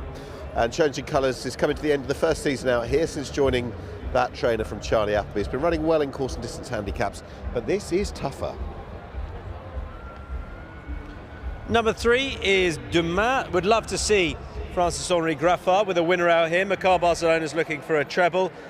When he came out here, first of all, well, he ran on the dirt. Then the turf run subsequent to that was okay. He wasn't beaten too far, didn't necessarily kick on from it, but that was back over 1200 last time. I think this might be more his distance, Dumas. Dumas. Echo Point, number 4. Tiger O'Shea, on a horse who's former Godolphin. And of course, in the colours of Nasser Askar, former Musaba Al Mahiri. We've talked about him as the trainer. Nasser Askar was the owner of Military Law as well. So they're in a good place. Echo Point representing them now, back at Meydan and back on the grass. Ran very well on the dirt here actually in January. I'm just not sure he's ever really lived up to the reputation he had early doors in his career, but hopefully for the same team he'll acquit himself well. Going out early is this horse, Ventura Rebel, under Saif Al-Balushi for Ahmed bin Hamash. Wasn't too far behind Nibras Passion at Abu Dhabi, but on all known form with the likes of Mysterious Night and Mischief Magic, that ties in with the likes of Vaffatino here, has a little bit of stepping up to do out of stall 1. So he's off, Ventura Rebel, number 15. We'll go back to those in order, and number 5 is next. That is Araz. Now, Araz is interesting, switching from the UK. Now with trainer Ali Al-Babwawi having last actually ran for Richard Hannon in September. So it's a yard switch, but it's a country switch, stays in the same colours. While the best form in Britain was over a bit shorter, has probably got untapped potential at the trip, but quite a high level sprint handicapper in the UK, useful. This is horse number 6, it's El Patriota, who's mixed it up on the dirt and the turf. He's got a better strike rate on the dirt, but has largely been seen on the turf of late. Again, we came out the Nibras Passion run last time at Abu Dhabi. We're not beaten too far. Prior to that, was not a million miles away in Group 1 company over the mile, but he just seems to perhaps fall a tiny bit short at this level. But again, you wouldn't put an absolute line through him, El Patriota. Probably be coming late.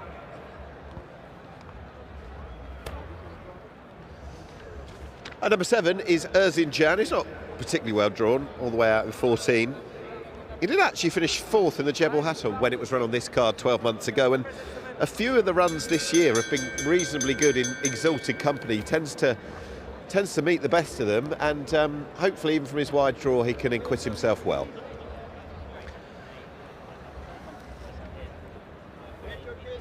Number 8 is Fort Payne, who enjoyed switching to the turf last time off the back of below his best run on the dirt, but he's not necessarily bred for that. Well, he didn't handle it anyway, not perfectly, but he was better switched to this distance on the turf last time, and that will give him a live chance here. Michael Costa, he trains 2 very similar horses in the same race. Number 9, Marban, Yanafis as well, number 16, who will come to. The fact that Ben Cohen's picked this one, given the fact that they're identically rated and they're going to be birthed from similar draws, 10 and 11, I think, is interesting in itself. Marban, horse number 9 for Ben Cohen.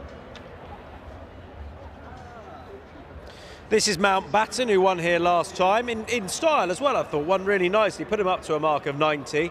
Either side of his debut out here, he's looking pretty progressive, but stall 16 isn't going to help, but he still has a bit to find on the official ratings.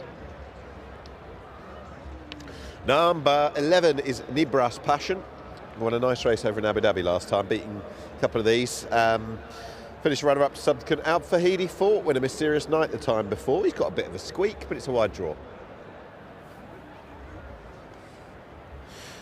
12 is looking to give Charlie Appy a treble. William Buick a double on the night. That's Noble Dynasty. He's rated 106, which is just off the top one here, which is Vaffatino, who we'll come to. Has been very good since being gelded. He also goes pretty well fresh. He'll come out of stall 4, which should get him a nice position, and he's one of the very likely ones. Less so this horse, Tambarada. It's going to be a tough ask to win this. He was 6th at Abu Dhabi last time. Has never actually won in the UAE, winless in 3 years, and I think all told too much to expect. Vaffatino is Nick's selection, Danny Muscat for Kevin Philippart Devoy, who won here on first start. That was great to see, and he ran well subsequently when perhaps a touch luckless in the run. And Vaffatino will come out of stall number 5. Our winning groom is here, by the way. You can head over that way, sir, and we'll come join you very shortly. And last, but by no means least, don't forget we've already seen Ventura Rebel number 15. This is Yanafis, who's the other of the Michael Costa horses. And as mentioned, 2 horses, same rating. He's better than we saw at Abu Dhabi last time. That's second to Mischief Magic here over 1,200 metres. I think that's form that, to my mind at least, puts him right in the picture. Those are the runners for the 3rd ever running of the Ras Al Khor. Godolphin have won both so far. Best 10.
Right, best turned out time, thanks to PHI Advertising for their support of the Best Turned Out Award. 650 dirham is going to Aham Singh. You'll know him when you see him. Great man Aham is, and we can present the award now. Our thanks to Mr. Ali Issa, who can take hand the cheque over. Well done to Aham Singh. I tell you what, the horse is best turned out. Well, for my money, he's best turned out as well. Congratulations to you. Well done to Mr. Ali Issa. And our thanks. Standalone he is. There we are. And he makes that moustache a thing of beauty. He takes great pride in it. And as far as I'm concerned, the horse could be collecting that award for you. Well done, sir. Perfect.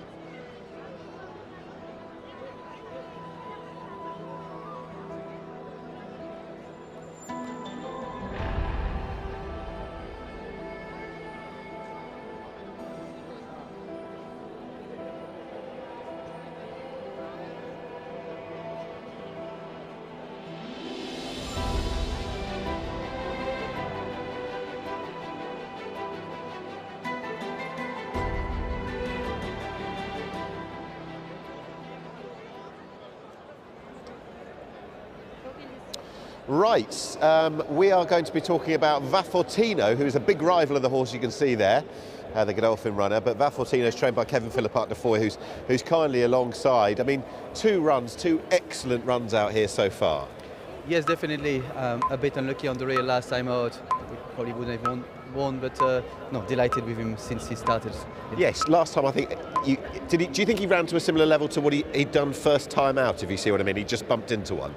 Yes, exactly. I think it was a very similar run.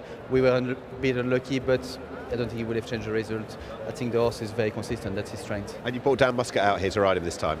Yes, definitely. I mean, James was injured, Christoph is banned, and Dan rides a lot of winners for me in the UK, so he deserves a chance. Now, we were just talking about this. Look, I hope he runs really well today, but seemingly this will be his last race in Dubai this season. There might be the Al Quoz on World Cup night? One step at a time. Yeah. Today's always been the target. That's the reason we brought him here. So, yes, finger crossed as well. Does he mean a lot to you, this fella? He means a lot to the team. He was our first big winner back in the UK at Ascot, winning the Victoria Cup. And he brought us to places where we haven't been before. Lovely words. Best of luck, and I hope he runs another belter. Kevin, thank you. Thanks a lot. Good luck. So then, that's Vafortino. Kevin Philippart de Foy has trained him with distinction to run two super races out here, one despite getting a luckless run in December, and then just found only 1-2 good last time, beaten by a Godolphin runner. That's part of the deal when you come to Meydan. I think he's acquitted himself brilliantly out here so far. It can be a bit of a white knuckle watch if you're a supporter, given the luckless run despite eventually winning in December, and then of course having to go for that dart up the rail last time. He's a good horse and he's quite a good watch. Yeah, and he'll come out of stall number 5, so he probably will tuck in, but not too far away. I would like to see him win. Would you? Yeah, because you know, it's good for international connections to come out here and score. Hope Charlie Happy didn't hear me saying that. No, he didn't. That's fine. But you know, yeah, Noble Dynasty wouldn't surprise me. What do we make of Iraz here? For Ali Al-Badwawi and Jim Crowley on board, change of headgear, having another go over 1400. He's got a chance. That's the thing, isn't it? Because his 1200 metre form in the UK, really good. He ran in all the best summer handicaps last year, has done for a couple of years as well. He's got, I think I said it earlier, he's got untapped potential at this trip. And around a bend here, I think he can run all right. I don't know how he's been doing since he came across here, but it's not all that long since he last ran. It was September. Yes, and great to have Shaker Hisser here as well to support Absolutely. Iraz. As the loading process is well underway, do you want to say anything else? I'm a little bit disappointed that we've still drawn a blank, despite Cinderella's Dream. I'm not even counting that. You are, I know you are. I thought Walker Stars ran really well in the previous race, a bit more like I was expecting him to do. Suddenly it was just like 2021 all over again and Military Law was winning. Couldn't believe it. I know, unbelievable scenes. And yeah, but we'll see him in 4 weeks' time. He gets his run because he burst out the stalls and didn't actually run in the World Cup 3 years ago. So it'll be good to see him actually have a go. And don't get me wrong, I don't think he's going to win it, but fantastic he's booked his place. All right, let's join Pat. It's the 7th event on the programme, the Group 3 Ras-Al Khor. And we have about 4 runners still left to come up. El Patriota loads up into line. Julio Olajuara with a couple of nice chances through the back end of the program, including Go Chrome Go, who's going to look to hopefully continue on his winning ways after winning a bunch of races before heading over here to the UAE. But we are set for the Ras-Al Khor. Full field of 16. 1,400 metres, and we're racing to the best line of the night. Mountbatten out wide will have to press forward here at this point in time in a little sticky spot. Changing colours, finds his usual early spot up in front with Vaffatino, Noble Dynasty. Marvin working forward along with Fort Payne. Then came out deeper Erzincan, providing a couple of wide runners some cover at this point. Then came Echo Point, followed by Iharaz, who sits back on the inside in about 8th position. From Mountbatten, who now comes up 3 deep with the back, pressing forward with Damar. Then came Arsalt from El Patriota, who just got a nasty check. Yanafis passes him, along with on the inside there Ventura Rebel, Tamburrata second to last, and the last one Nibris Passion, with 700 metres left to travel here in the Ras-Al Khor, and it is changing colours by a length and a tail. Second Marvin. Erzincan's been 3 deep the trip at this point in time. He's been doing it tough. Fort Payne forces him even wider here at the turn. Damar deeper but working into it along with Arsalt. Iharaz needs a run desperately. The inside Echo Point spots the lead 4 lengths, still trying to work through with Ventura Rebel out wide. Fort Payne along with Damar. Yanafis tracking into it as well, deeper out. It's changing colours from Noble Dynasty. Here's Fort Payne on the scene here. Fort Payne coming up to the outside of Noble Dynasty. Echo Point working through. Look at Tamburrata flashing from the back as well. Fort Payne. Tamburrata tries down the outside, will miss. Fort Payne from Tamburrata. Tamburrata very eye-catching there in the late stages. Third across was Nibris Passion from Echo Point. Then came Noble Dynasty, Vaffatino, Yanafis. Damar was next, followed by Iharaz. Then came Erzincan. Ventura Rebel changing colours, knocked up. El Patriota was next to cross over. And the last few home were Marvin along with Mountbatten and also Arsalt. Fort Payne. It's a well-deserved victory. And Tamburrata, what a run from the Ahmed bin Hamash runner. Sam Hitchcock riding for the Sam Syndicate. It would have been nice to see him win a really flashing win, but you can't take it away from Fort Payne. Nicholas Corlery on the board here this season with Fort Payne, the 6-year-old entire by Rio de la Plata. And Adri de Vries picks up a winner on Emirates Super Saturday.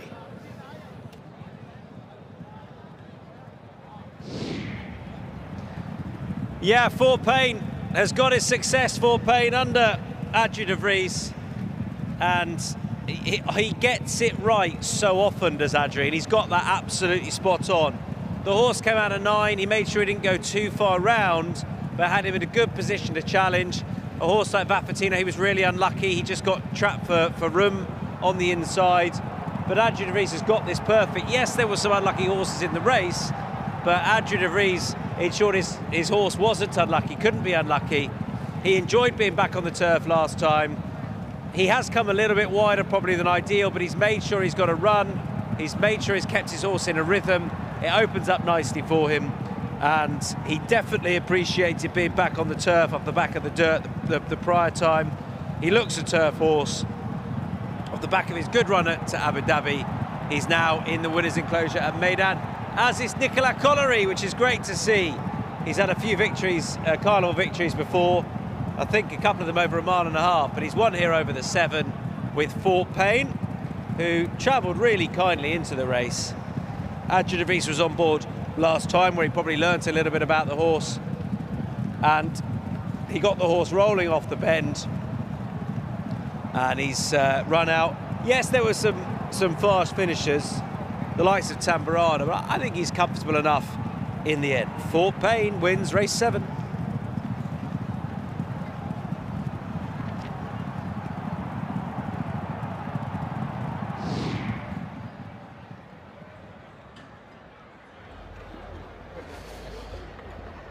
Well, we spoke to him before racing, half wondered whether we speak to him after a winner, and he's had a winner, Adrian de Vries. Well done indeed. It was Fort Payne. Just talk us through how that went for you. Oh, he was a bit keen today. I didn't want to be that handy, but he took me there. I wanted cover, but I didn't really get it. So I can't say I had the most ideal race. He picked up nicely, but I kind of hit the front a little bit too soon because he pricked his ears.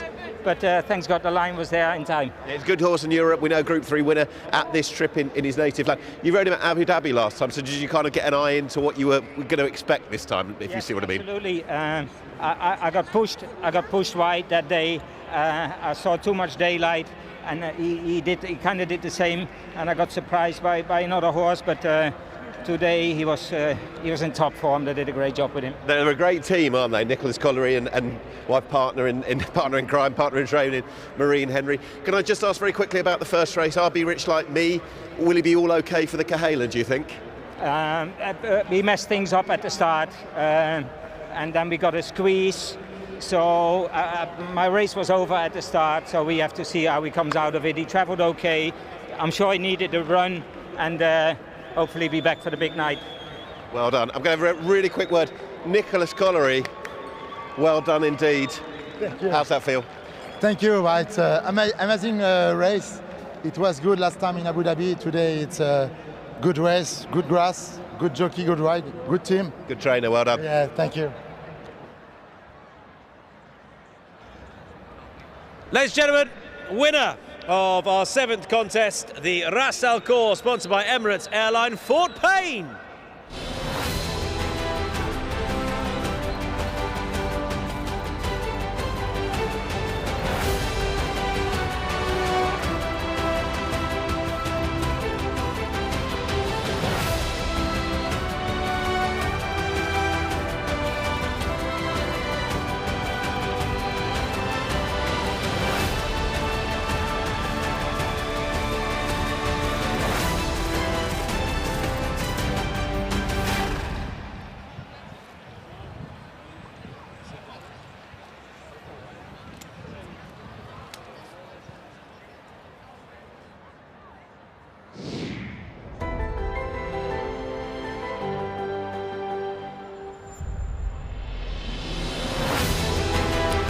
Numbers in the Ras Al Khor, sponsored by Emirates Airline, 8, 13, 4 and 11. Fort Payne is the winner, 122.09, margins are neck by 1. 8, 13, 4 and 11, your numbers.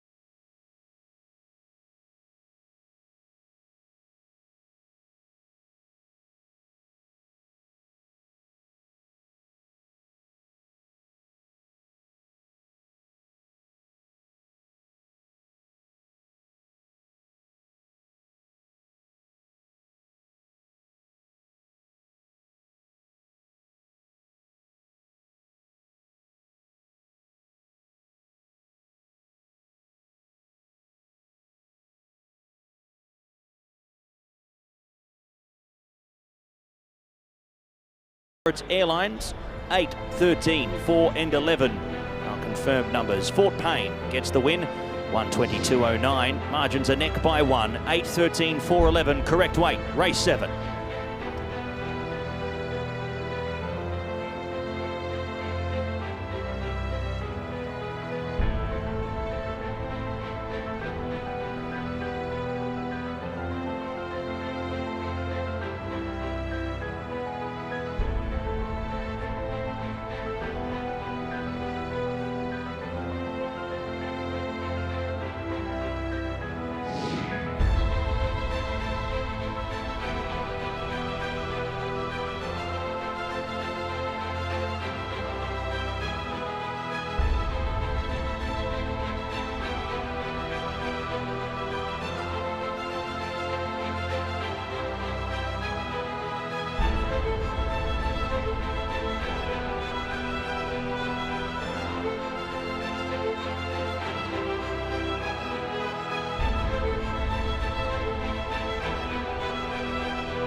Great to have a French breadwinner of race number 7, the Ras Al Khor, sponsored by Emirates Airline. To make the presentation, we can once again welcome to the stage Adil Al-Gaith, the Senior Vice President Commercial Operations. Adil, thank you.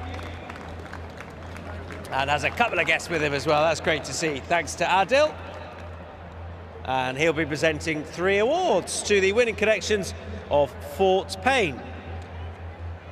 First of all, the winning owner, well done to Alain Jathier, and collecting on his behalf, please welcome to the stage Marine Henry and Benoit Brechion.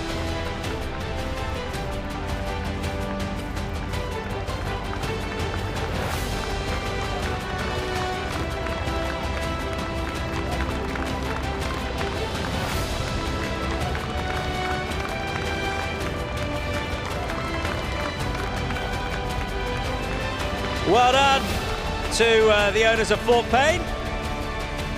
Benoit and Marine collecting on their behalf.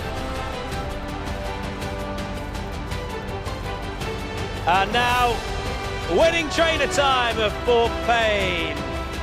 And another Meydan success for Nicolas Collery. And collecting with him, please welcome Charles Collery.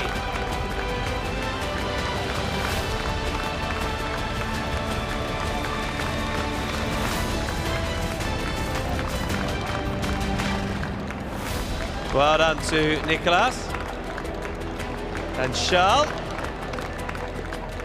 The apple doesn't fall far from the tree, does it? Well done, Charles.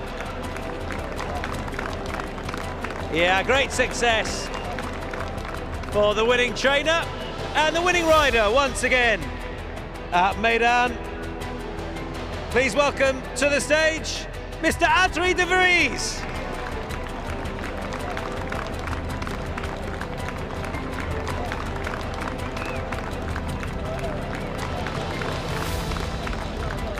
Congratulations to Adrie, still riding at the top of his game. And everyone will come back together if they can. Thanks again to Adil Al-Gaith for presenting the 3 awards. Ladies and gentlemen, winning connections of our Ras Al Khor, sponsored by Emirates Airline. The connections of Fort Payne.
Break.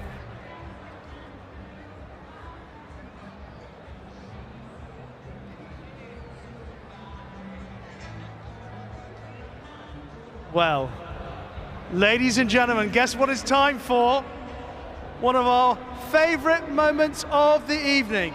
It is time for the latest edition of Faces at the Races. Now, what we want to see is a big, beautiful, beaming smile Let's see what you've got for us, Meydan. Who has got the biggest, most beautiful smile? You don't have to have teeth. But if you do, it's a bonus. And that, yes, don't hide those lovely teeth. Congratulations, young lady. You are the latest winner of Faces at the Races. The big task for you, though, is finding where Concourse B is to pick up your prize.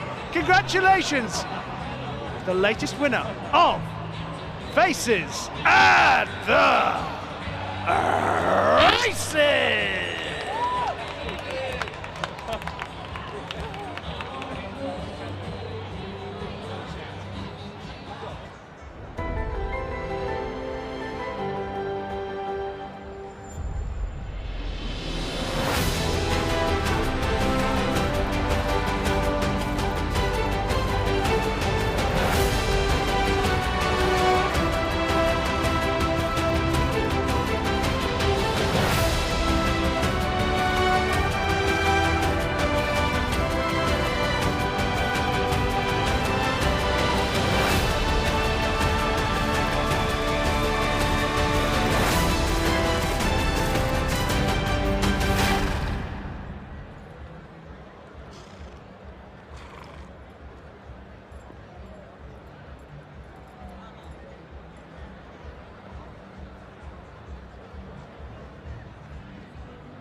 Race 8, Mahab Al Shamal, 1200 metres on the dirt, the last dirt race of the evening. The first horse that we're going to find is horse number 2.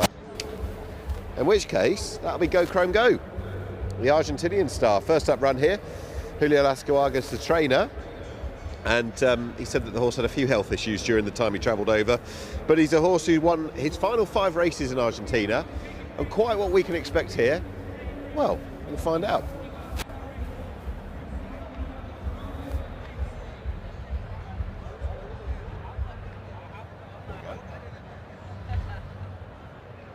That is Freedom Fighter, Tygo Shea, Bupat Simard trains. Given the absentees in this race, he probably emerges now as one of the likely winners. You know, he's got some good recent form. He was obviously beaten by Muhib last time when they came from off it. I think this race could work out from the gates pretty well for Tygo Shea. This is horse number 3. This is Kanjar, who's stepping out of handicap company. Only a handful of runs so far. Certainly a UAE best when second to stablemate Asad Zabil here last time. Asad Zabil, who ran much earlier on today's card. Bringing the horse back in trip looks a better idea. That is Kanjar for man of the evening in so many ways, given that he somehow got military law to come back and roll back the years. Masaba Al Mahiri.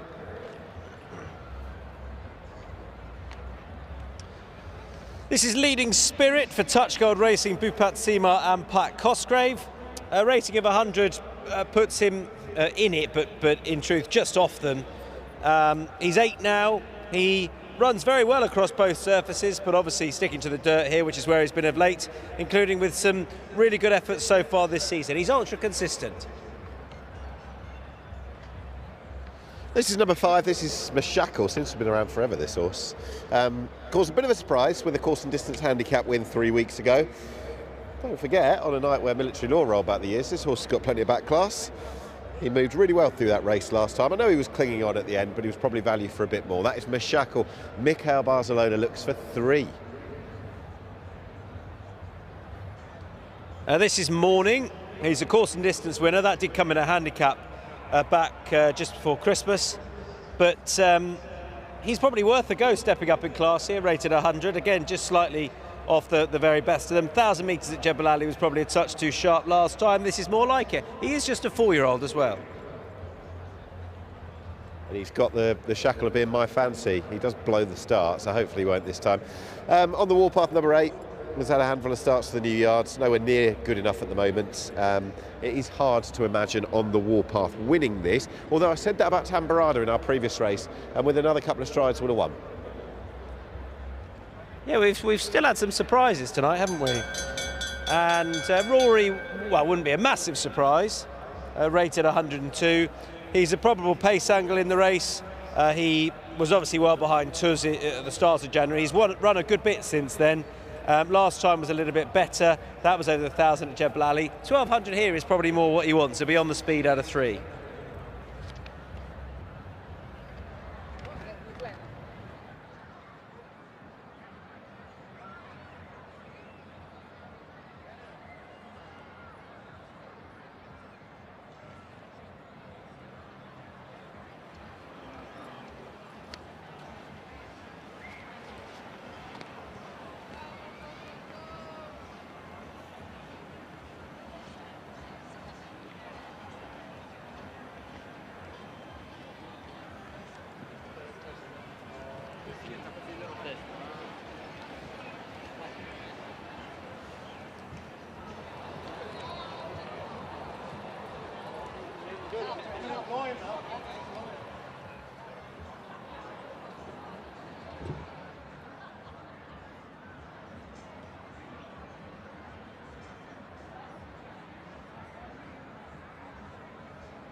Two runners in the race for the man who kindly joins us, Julio Lascawaga.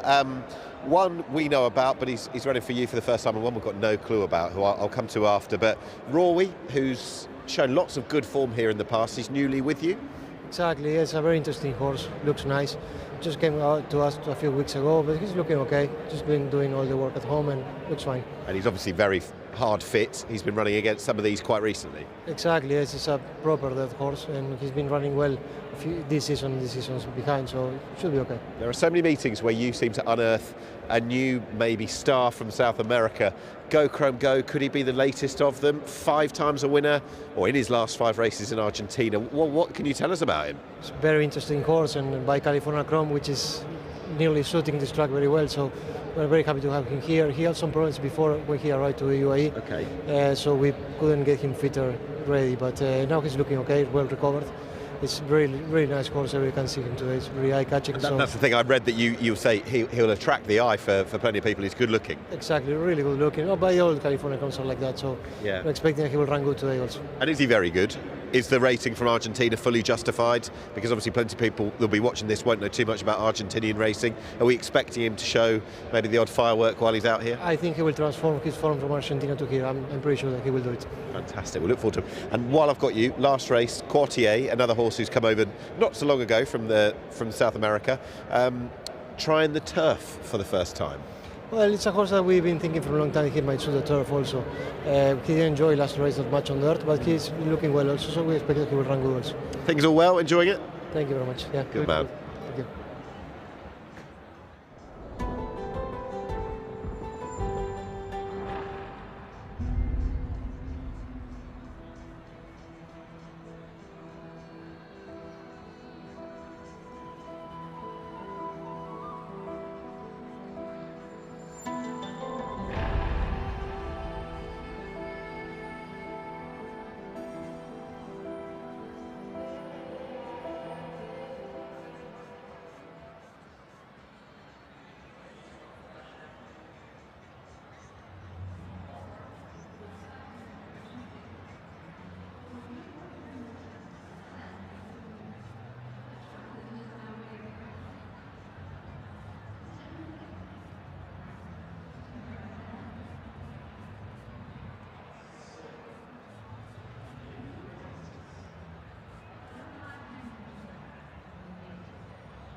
Right, this horse being a bit tricky apparently, Go Chrome Go. We just heard about from Julio Losquaga.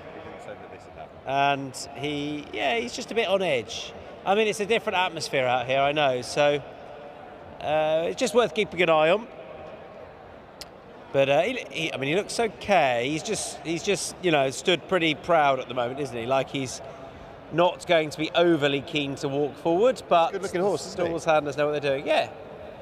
Yeah, he looks pretty strong, doesn't he? First go for 237 days. And it'd be nice for Julio and the team to have one of the horses they picked up from South America go and score here. They've had a few young horses, a few 3-year-olds come out. One went over to Saudi, and it hasn't quite worked out. Oasis Boy was one of them, but nice to see them go and have a winner. Yeah, I'd say so. I just think we are forever in that really fascinating place that. How do you assess what something's achieved in Argentina coming across here? It's obviously got a big rating and a serious amount of talent. Julio would know exactly what kind of a horse you need to excel out here. So if he's confident, who are we to disagree? Son of California Chrome, and he is quite flashy, isn't he? Yeah. Okay. He looks quite a sizable individual as well. This is Freedom Fighter, who is my sort of tentative selection. He's rated 105, so he is a little bit below Go Chrome Go. But he's got some good form in the book, and he ran a good race last time and then just run out of puff late on. But I think he'll just sit on the quarters of the likely leaders. Roy and Meshakel might go forward. So he could have a nice sit in the race anyway. Yeah, but it's nice and open. It is, yeah. Meshakel could roll back the years a bit. Rawi's the stablemate of Go Chrome Go. There aren't many hiding places with this horse. He's obviously going to be hard fit given the fact that he had a recent run against these horses, and he's just joined Julio Losquaga, only 13 career runs. Showed a lot of pace and I thought did well to stick about for third, I should say, in the Aushindaga, and has got form very closely matched with Freedom Fighter. And on any given day, I wouldn't imagine there's going to be a huge amount between them. He's also a winner already. He's the best turned out winner, yeah. So we'll hopefully get to see the groom of Roy, who had to lead him right out onto the track, so that's why he's a little bit delayed coming back. But he is the PHI Advertising Best Turned Out winner. Roy. And he could easily go on and score this. Yeah, he could. We're still looking for this groom, aren't we? Leading Spirit has been great for connections. He's won races, he's won a load of prize money, he's placed here a few times subsequently to that success this year, and it's not easy to see him winning this, but he very rarely puts in an absolute shocker. I agree. Was he fifth in the Aushindaga, so it's form that needs enhancing to win it, but his form tied in with the best of these as well. Third colour up at Jebel Ali last time. I think that's good form. Neat enough drawing 5 on. I can't really see him running a bad race. Whether he will quite go through and win it, it might just be one or two that are slightly open to that little bit more than this fella. We'll see. So that's Leading Spirit in what is a slightly depleted field, of course, without Marietal and Mubaka. That's a shame. It is a real shame, isn't it? Yeah, it's a disappointment. The winner last year was Sound Money for Bupat Sima, with a time of 1:11.05. The track record is 1:09.01, which won't be beaten. That was Zenden, the ill-fated Zenden, a few years ago. Yeah. But we have got a tailwind here. Track's been riding quick enough. That's Meshakel. He'll look to be on the speed. Should do. Normally is it. I find the yard aren't that easy to predict. Sometimes they just get rolling and they don't get past. Absolutely right. He caused that surprise winning a few weeks ago. And I know he's going to have to enhance this form, but we'll see. He was part of the classic generation. He almost won the 2,000 guineas out here a couple of years ago. He can travel at speed on the front end, and I think he's versatile enough that I imagine that Mikhail will want to just gun him and send him on, but something important's about to happen. You want to know who the best turned out winner is, and it's Liaquat Khan. Well done to Liaquat. Great stuff for you. You led the horse such a long way down, but you've come all the way back to receive your award. And our thanks to Mr. Ali Essa, who is the CEO of PHI Advertising, presenting the award to Liaquat, groom of Roy. Well done to you. 650 dirham coming your way. And we'll now find out who is going to take the bulk of the prize money here. 720,000 dirham to the winner. Here's Pat. Yeah, thanks, Tom. Total prize pool, 1.2 million dirham here in the Mahab Al Shamal, sponsored by Emirates Holidays. And they will go very fast here over the 1,200 metres for our penultimate event and our final race of Emirates Super Saturday on the dirt surface. Freedom Fighter loads away. Coming up with Kanjar. Leading Spirit comes into line, and Morning will be the last one to load away. They're locked and loaded for the Mahab Al Shamal. Racing. Rawi a little slow and threw the head up in the air as well, cost himself 3 or 4. Freedom Fighter straight up onto the bunny nice and early here. Meshakal second. Now working across from the deep is Kanjar to inject even more tempo into the race. They were followed there next in turn by Leading Spirit on the warpath. Morning was next. Rawi and Go Chrome Go's been pulled out of the contest. Go Chrome Go is out of the race in the Mahab Al Shamal, and they make their way past the 700 metres. And up in front now, Freedom Fighter leads only a neck. Meshakal injecting further tempo into the race here, 13.64, 24.35, so they have gone slick enough.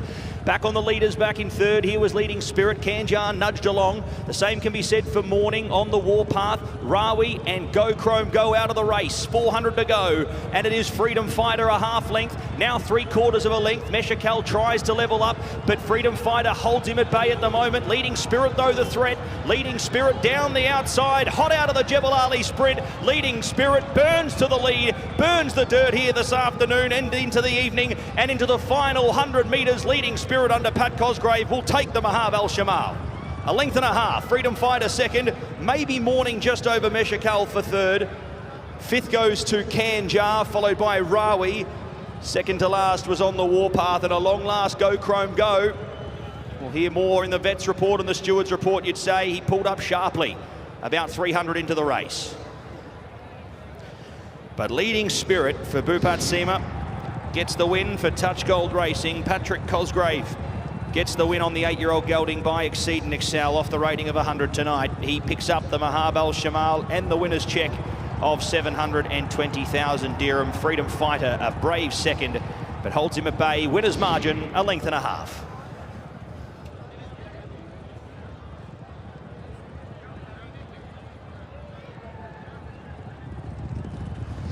Yeah, the ultra-consistent horse has, well, he's got even better than consistent, and he's got a Group 3. The Group 3 Mahab Al Shamal, ridden by Pat Cosgrave and trained by Bhupat Seema, Touch Gold Racing. They just get such good horses out here, or horses who just progress and progress. And they turn into money machines. I mean, this horse has won so much prize money now, just by ultra-consistency and winning his races as well. And now he's got onto Group 3 success. And comfortable enough as well. The race seemed to pan out very well with where he was positioned, because the two up front went hard enough between Freedom Fighter and Meshakal. Pat Cosgrave had the horse in the right position turning in, just to switch out on a track that's riding fair and come home a ready winner. That wasn't fun for Jose de Silva on Go Chrome Go, and Rory blew it early as well. But what a horse this Leading Spirit is. He's 8. He has had 34 now starts in his life, and he has won 6 now and taken home an absolute bucket load of prize money in the process.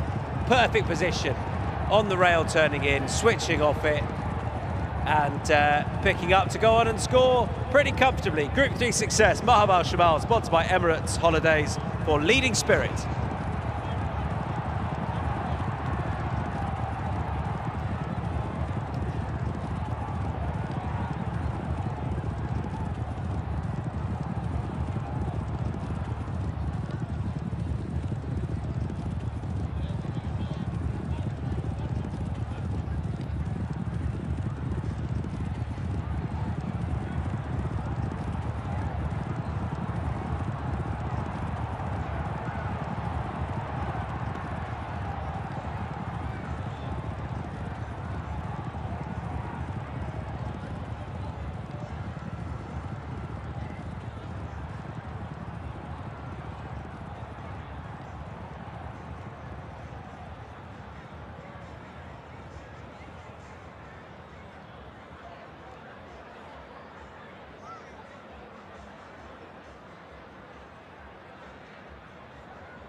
Yeah, cries of well done, Pat. And we'll extend one from ourselves as well. Well done indeed.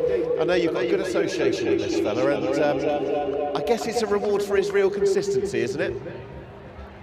Yeah, look, I suppose a lot of credit must go to Bupat, who's been keeping him on the go all year. He's never run a bad race, and I really fancy his horse tonight because I just thought the race would set up really beautiful for him. And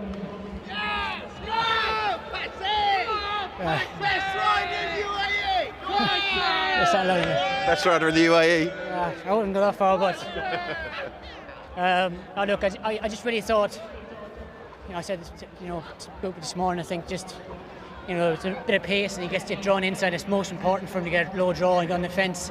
It's a bit quirky sometimes, and he actually jumped too well at it, and I was just trying to get him back, bend behind one or two, and I was really confident from halfway. I say, I thought he had a great chance tonight, and I say, all credit must go to Bupa, because I say he's been going a long time, and he's never ever had a banner race, so I'm delighted for Mike here as well. He's kept faith in his horse and put me back on him, so thanks to him. 1, 2, 3 for the yard as well. They're a dab hand at these kind of horses. He gets the buy-in for the Golden Shaheen. I know that'll be a completely different kettle of fish, but he's an honest fella, isn't he? As I said, I got a bad draw one night, and he's just not quite the same, but if he gets a good draw, he'll run a nice race. And I say, I can't remember when the last time he ran a bad race, to be honest with you. So He certainly hasn't tonight. Pat, well done. Best rider in the UAE. Apparently so.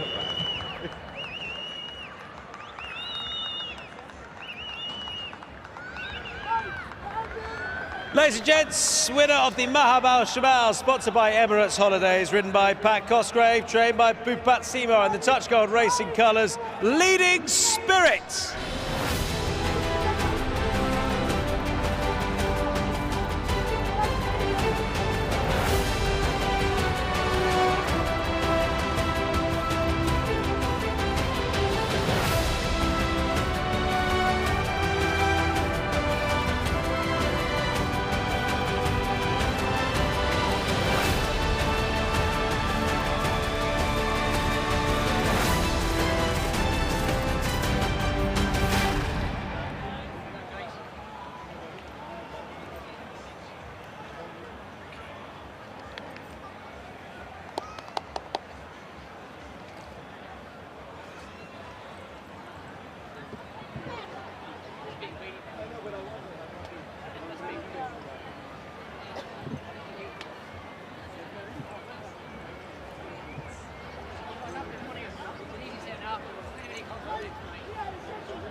best dressed couple going on. Right, it's time for best dressed couple. We'll do the presentation for the Mahabaush shortly, but best dressed couple has gone to these two, and I'm not surprised.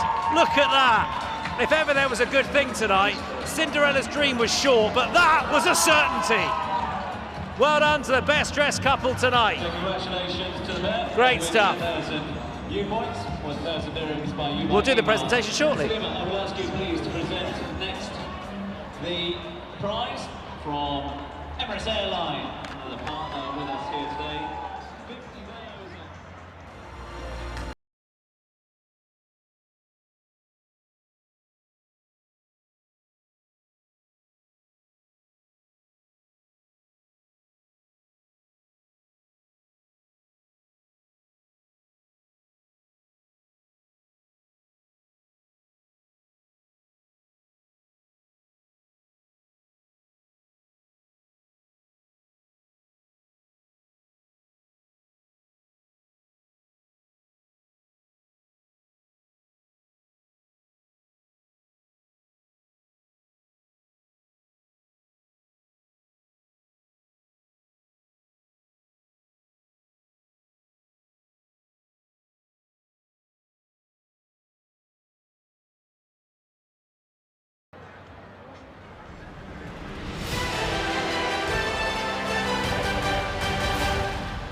It's time for the presentation for our 8th contest, the Mahab Al Shamal, sponsored by Emirates Holidays.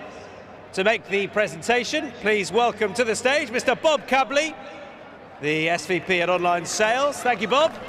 He'll be presenting 3 awards to the connections of Leading Spirit. That was great to see as well.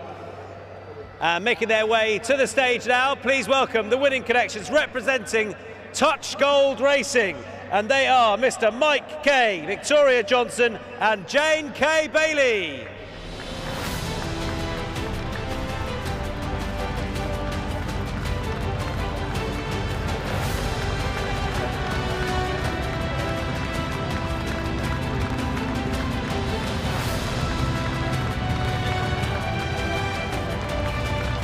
Touch Gold Racing, a great syndicate and great sponsors of racing out here, and indeed with Bhupat Seema. They've had huge success at Meydan in the past. More today on Emirates Super Saturday.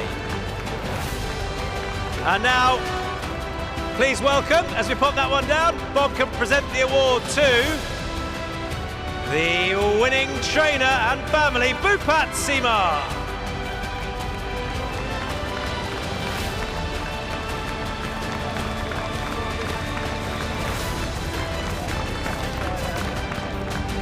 Well done to Bhupat and to the winning rider. More success for him at Emirates Super Saturday. A huge cheer as well. It's almost as if people like Pat Cosgrave.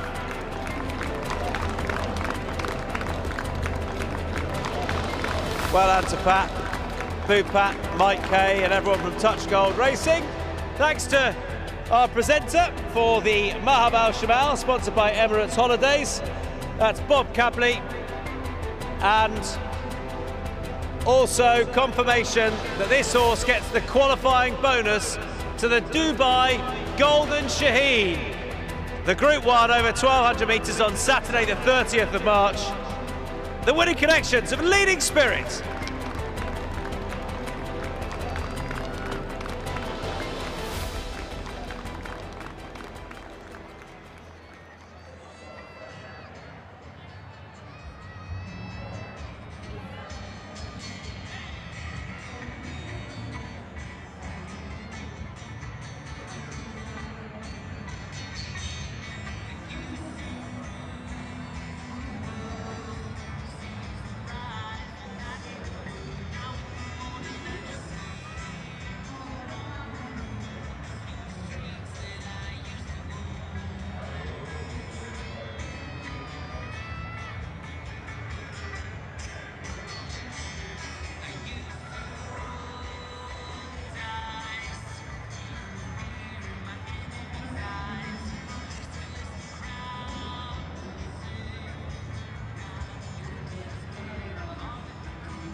Right, we've got one more presentation to go before our next contest, and that is for the lucky draw for the car.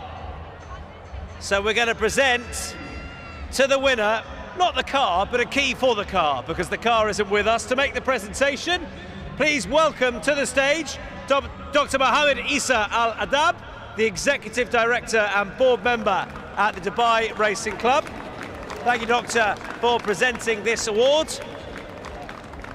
And it is going to a delighted individual, I'm sure, who has won that Ford car by winning tonight's lucky draw. And she's here with her family. Please welcome to the stage, Samantha Healy. Well done to you. And family. Oh, that's a nice high five. That's a great day for Samantha. And that is the key to your car. That's not the actual one, but a car you have won. Tonight's winner of the lucky draw and a car for Samantha Healy.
Right, last race of the whole card, Emirates Super Saturday, and what a brilliant day it's been.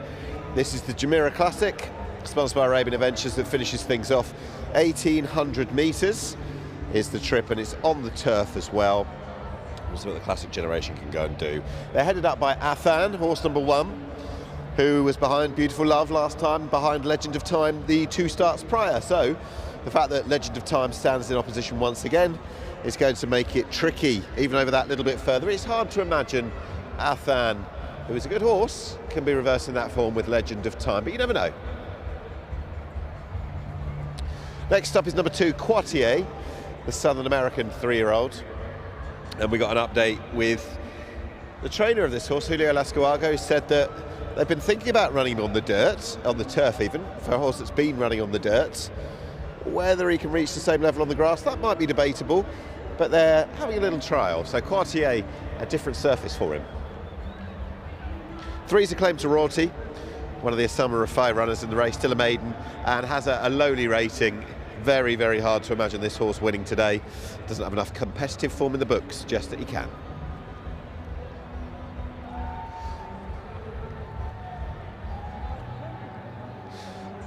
Okay, there's no number 4, so we're going to get to 5. This is Legend of Time, the one that largely everything centres around in this race. William Buick takes the ride, and Legend of Time is 2 from 2 so far this season. Charlie Appleby bidding for just the 5th straight win in this race as well.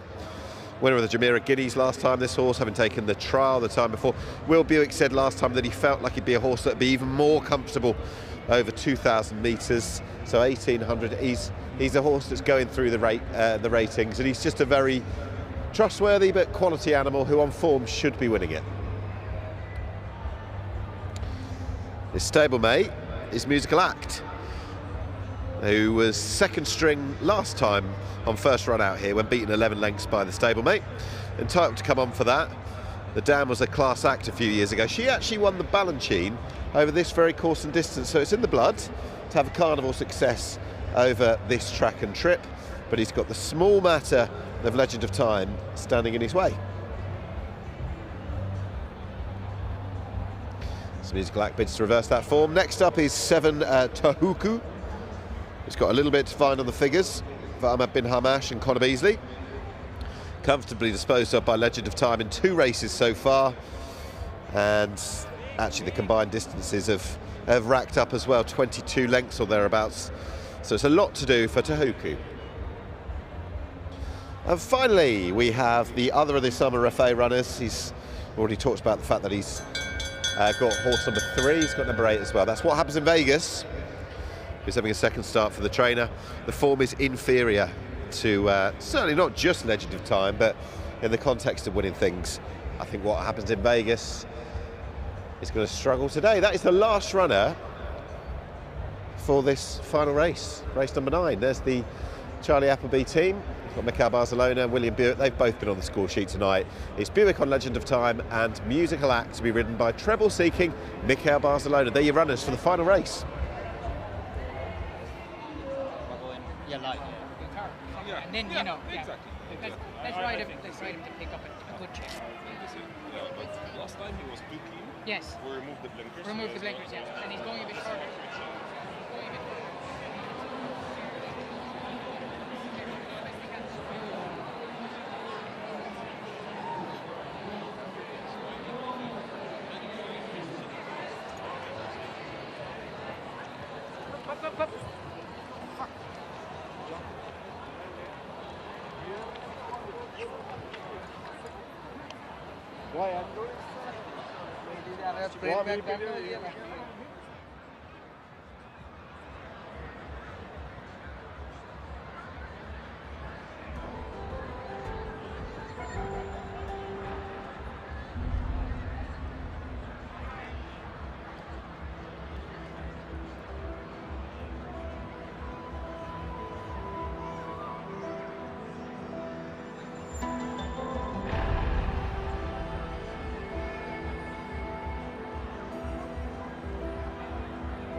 Last race of Super Saturday, 2 for Charlie Appleby in the race. He's got Musical Act, who bids to reverse form with stablemate Legend of Time, who looks the one, it would seem, of the two. Is that fair? Yeah, obviously on what they've achieved. I mean, Legend of Time, he's progressed with each run. We feel the step up to this trip is going to suit him as well. But to be fair to Musical Act, you know, he's come out of the last run well, considering, like I say, he got caught up in a speed duel there, and unfortunately the pair of them cut each other's throats. So it fell into the lap of Legend of Time on that occasion. It's been almost the perfect sort of written series for this horse, hasn't it? These series of races that are culminating today for this horse, Legend of Time. Yeah, for sure. I mean, as William said, he doesn't ride like a dour horse that wants to keep stepping up in trip, although hopefully, as I've mentioned before, I'd like to think we could potentially be working back from a Saratoga or a Belmont Derby with this horse. But, you know, he says he's got a bit of zip about him as well. So, you know, you wouldn't want an end-to-end gallop out there. But, look, I'm not going to make any excuses. He's in great form, he's a favourite, and he's the one they've all got to beat. I just want to ask really quickly, 4 weeks today, it's a small matter of the Dubai World Cup, and I know that's a hugely important date for you and all the team at Godolphin. Over the next couple of weeks, do you just sort of finalise who's going where and when? To be fair, at the moment, if they can all stay fit and well between now and World Cup night, we plan to hopefully run Rebels Romance in the Shima Classic, and Measure Time in the Dubai Turf, Siskany for the Gold Cup, and obviously Star of Mystery should probably take her slot in the Alcos. Okay. Where will Boldak go? I didn't hear that earlier from what he did earlier. I'd probably head back to America and work back from something like the Sword Dancer with him. That's the plan. Excellent. Exciting times ahead. Charlie, best of luck in the last. Thank you. Pleasure. Thanks so much.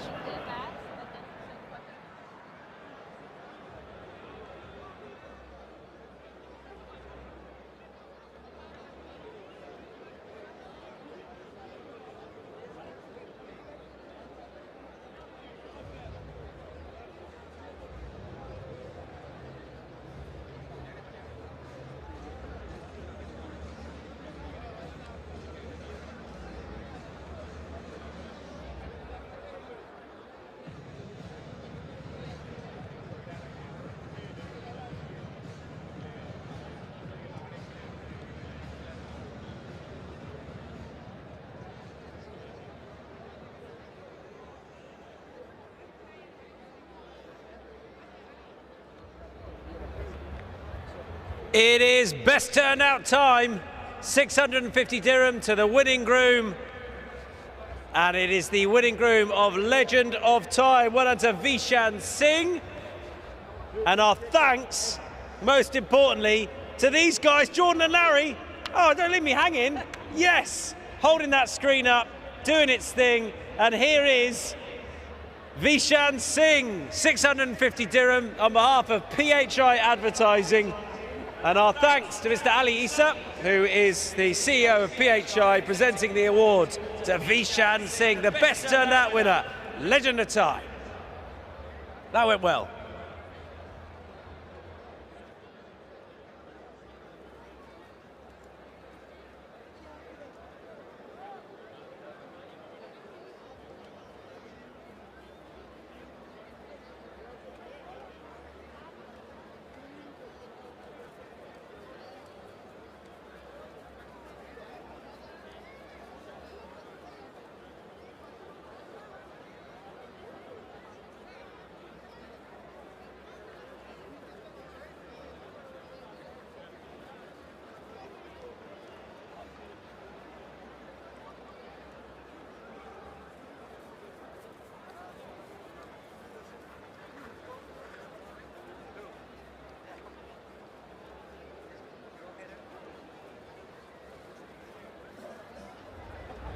Now there is Legend of Time.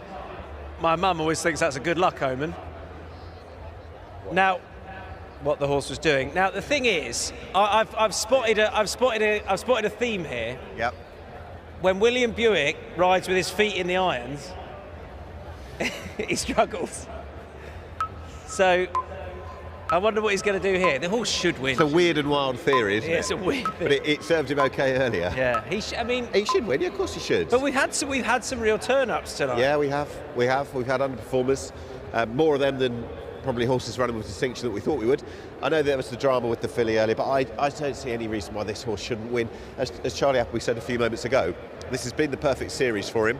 The trial, then the Jumeirah Guineas, then this, stepping up gradually in trip as well. He said he's not a dour staying type who needs distance, but it should just suit him. He's got gears as well, and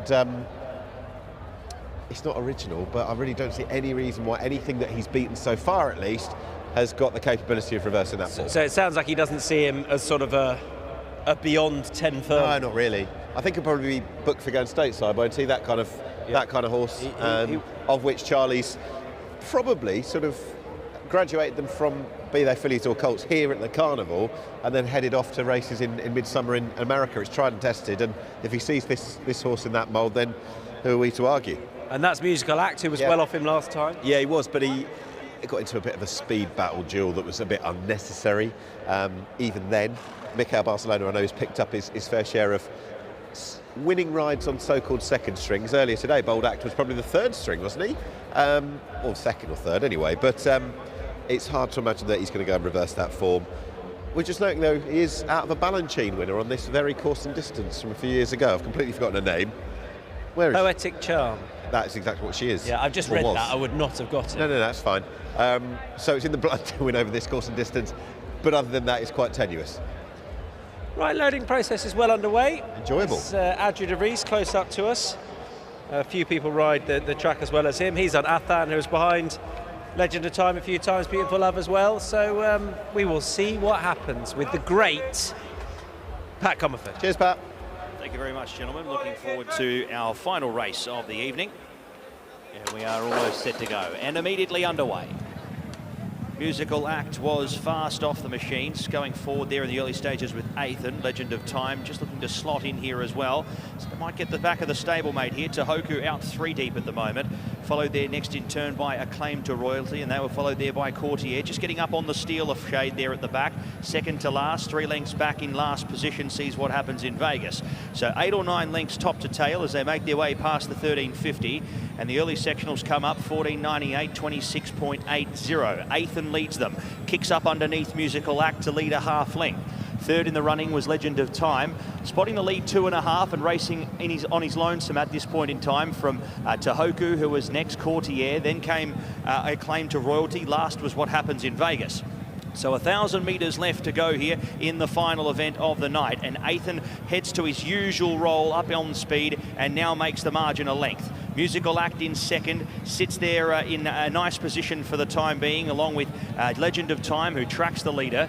Tohoku's now got the 1-1. In behind, a little keen at this point in time, was Acclaim to Royalty. Courtier second to last, and What Happens in Vegas has seen them all throughout. At the 500-metre mark, as they make their way to the top of the straight, Athan now asked to extend a little bit. Heads into the straight, the leader, Legend of Time, plenty of room to come through. The short price select, out deeper, Musical Act to Tohoku. Courtier starts to work into it. Acclaim to Royalty seems to have thrown up the white flag. What Happens in Vegas passes him, and Musical Act still seems to have something in the locker here. Gives Legend of Time a run for his money. Legend of Time leads 1.5 lengths, now makes it 2 lengths, and he kicks away in the late stages. Legend of Time goes on to record a nice win in the final race, and the margin on the line, 4 lengths. Godolphin go 1-2. Musical Act second, third across Athan, who stuck on. Courtier fourth, fifth across the line was What Happens in Vegas, and he beat 2 home. And they were Tohoku and Acclaim to Royalty, who pulled up at the 300. Legend of Time gets the win for William Buick. Takes out the last race here, the Jumeirah Classic, sponsored by Arabian Adventures, over the 1,800 metres. Musical Act looked to have given him a little bit of a show there in the final stages, but the afterburners kicked in there in the final furlong, and he did extend away to record a nice victory. 5, 6, 1 and 2, the numbers there in the final race. The Jumeirah Classic, winner's time 1:49.83.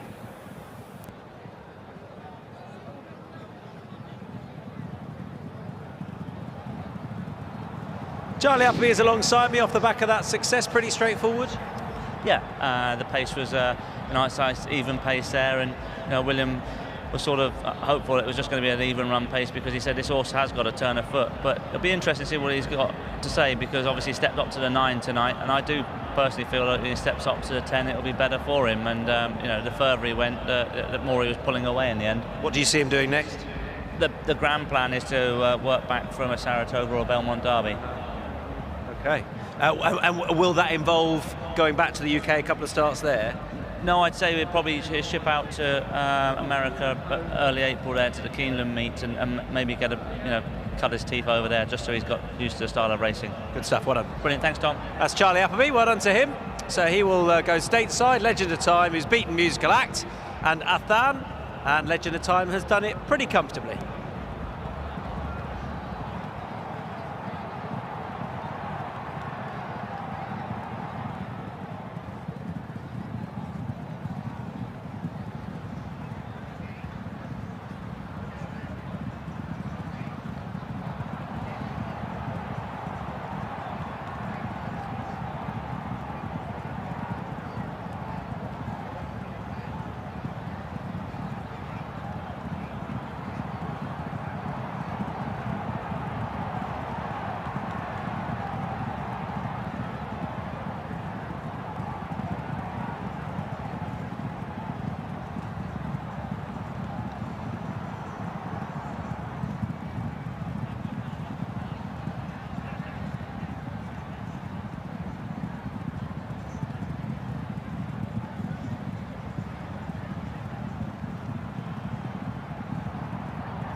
William Buick coming in on the last winner on Emirates Super Saturday, Legend of Time, who's made it 3 from 3 at Meydan this season. The future's bright, the future's seemingly international. Well done indeed. I guess for a series of races, he's getting 10 out of 10 really, isn't he, for the 3 wins? Yeah, he's won the series now, so I mean, he's gradually gone up in trip from 7 to a mile and now 9 furlongs, so it's probably more to his liking this trip. But he showed a good bit of pace there, and the second was such a good standard, so I was really pleased with him, and physically he's done well, and he's certainly a horse to look forward to for the European campaign. Yes, I know Saratoga's likely to be the target. Charlie was just saying to Tom on the pickup there that obviously he stepped up to 9 today. He's got the versatility to do 7 furlongs to 9 furlongs, but he fancies, your view of course very valuable, but he fancies it being better at 10. Yeah, I think that's a very fair assessment. As the season progresses, there's I definitely think that won't be a problem for him, and the American sort of the series, the Derby series over there, he could be potentially well suited to that. So the turf Derby, that is. And is that you now done for Meydan until we see you in 4 weeks' time for the big one? It rolls around again, Dubai World Cup night. Yeah, it does. No, I think so. I think it's 4 weeks from today, so looking forward to it. It's been a great carnival, and it's always great to have winners here, and everyone's been in great shape, and they've put on a great 3 months of the carnival, and now it's on to the big night. It's 4 weeks' time. We'll see you. Well done.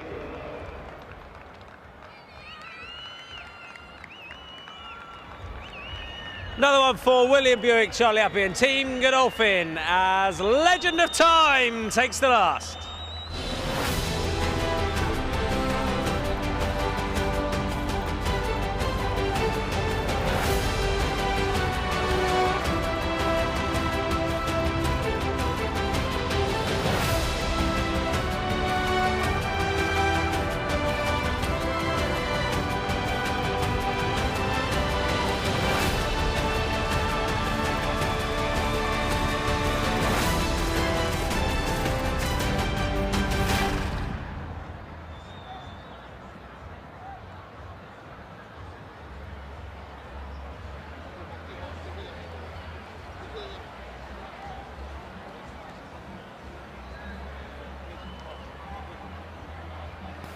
And the numbers here in the final race, 5, 6, 1 and 2 for the Jumeirah Classic, sponsored by Arabian Adventures. 5, 6, 1 and 2, race 9.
And correct weight has been given in the Jumeirah Classic, sponsored by Arabian Adventures. Numbers across the line, 5, 6, 1 and 2. Correct weight, Legend of Time, our winner in 149.83. Winner's margin, 4 3/4 by 2 1/4. Correct weight in race 9.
So that is us for racing. That was the Jumeirah Classic, a listed race sponsored by Arabian Adventures. And we'll do the presentation very shortly. We'll have a winning owner, winning trainer and a winning rider as well. And to make the presentation, please welcome to the stage Ala Al-Khatib, who is the Vice President Destination Management. Thank you to Allah, who is presenting the awards. And it will be to the winning connections of a pretty comfortable winner tonight of race number 9, Legend of Time. First of all, on behalf of the winning Team Godolphin, please welcome to the stage Mr. Hugh Anderson.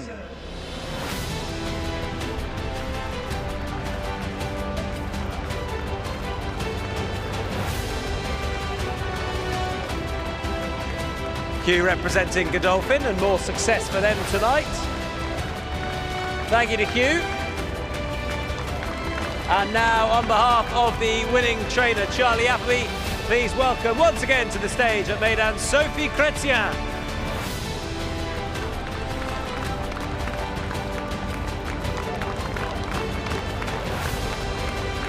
Sophie, a huge part of the team at home.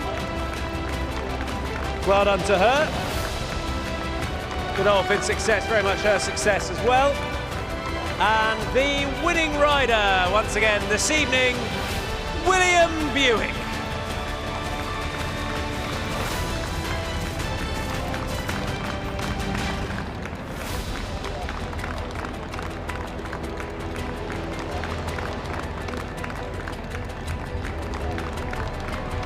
So our thanks to Ala Al-Khatib, who is the Vice President of Destination Management at Arabian Adventures, who sponsor the Jumeirah Classic.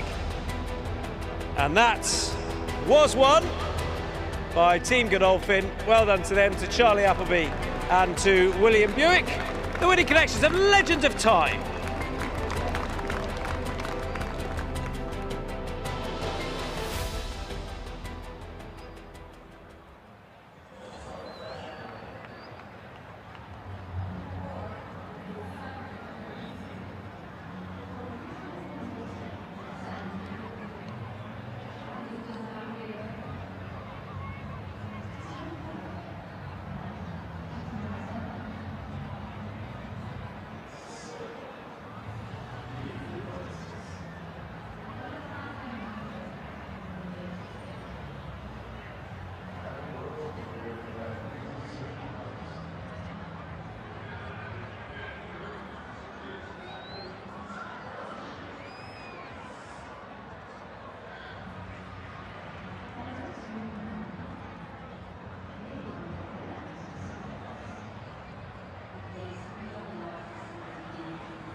It's time for the final faces at the races. But who is going to win it as the band starts up over at the other enclosure? We want to know who's going to smile for their chance to win 500 dirham. Look at those for a mouth of teeth. But who's it going to be? Oh my goodness, is it the phone? No, it's you! It's you with the moustache! The second best moustache we've seen tonight. Stand up, sir. That's what you need to do. You have won the final faces at the races. Some great nashes on show, but yours have won.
That concludes Emirates Super Saturday of 2024. What a day it was that we built up to, and I don't think it let anyone down. There was the odd shock in there.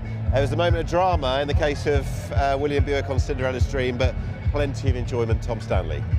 Yeah, it was really good. Cinderella's Dream, in a way, was the highlight for drama, and I think she might turn out to be the best of the horses we've seen tonight. But maybe not, with Legend of Time winning nicely, and you know, there were some other great stories on the night, but she looks like she could be pretty special and translate to a classic filly back in the UK. Yeah. A team that have done very well in the Godolphin Mile and in the Burj Nahar would be those of Tiger O'Shea and Bhupat Simar, and in Laurel River they've got every reason to dream about another win in that race in 4 weeks' time. Yeah, that's probably the one which is going to translate to most likely success on World Cup night. And we were sort of saying next stop Godolphin Mile because he's qualified for the race. Bhupat Simar is definitely tempted by the World Cup. Is he? Yeah, I mean he was saying that's a discussion we need to have. Tiger O'Shea said I'd prefer him over a mile, and I think that's the race they'll go for. Amazing that he ran at 6 furlongs, really, isn't it, when you think about it. A 1-2-3 for Charlie Appleby, or a 1-2, but it wasn't necessarily the one that we expected. Castleway it wasn't to be, bold act it most certainly was. That was good. Yeah, it was a nice performance. He tanked through the race. He's done here. He's going to go elsewhere because Rebels Romance is their Shima Classic horse. I think we're just about done, you know. Military Law rolled back the years, that was pretty extraordinary. Yeah, it was great, and great for Nasser Asker as well, because he's a great supporter of racing out here. We you are need to say done. goodbye. We're done. Quick. Goodbye, we'll see you in 4 weeks. Thanks for watching.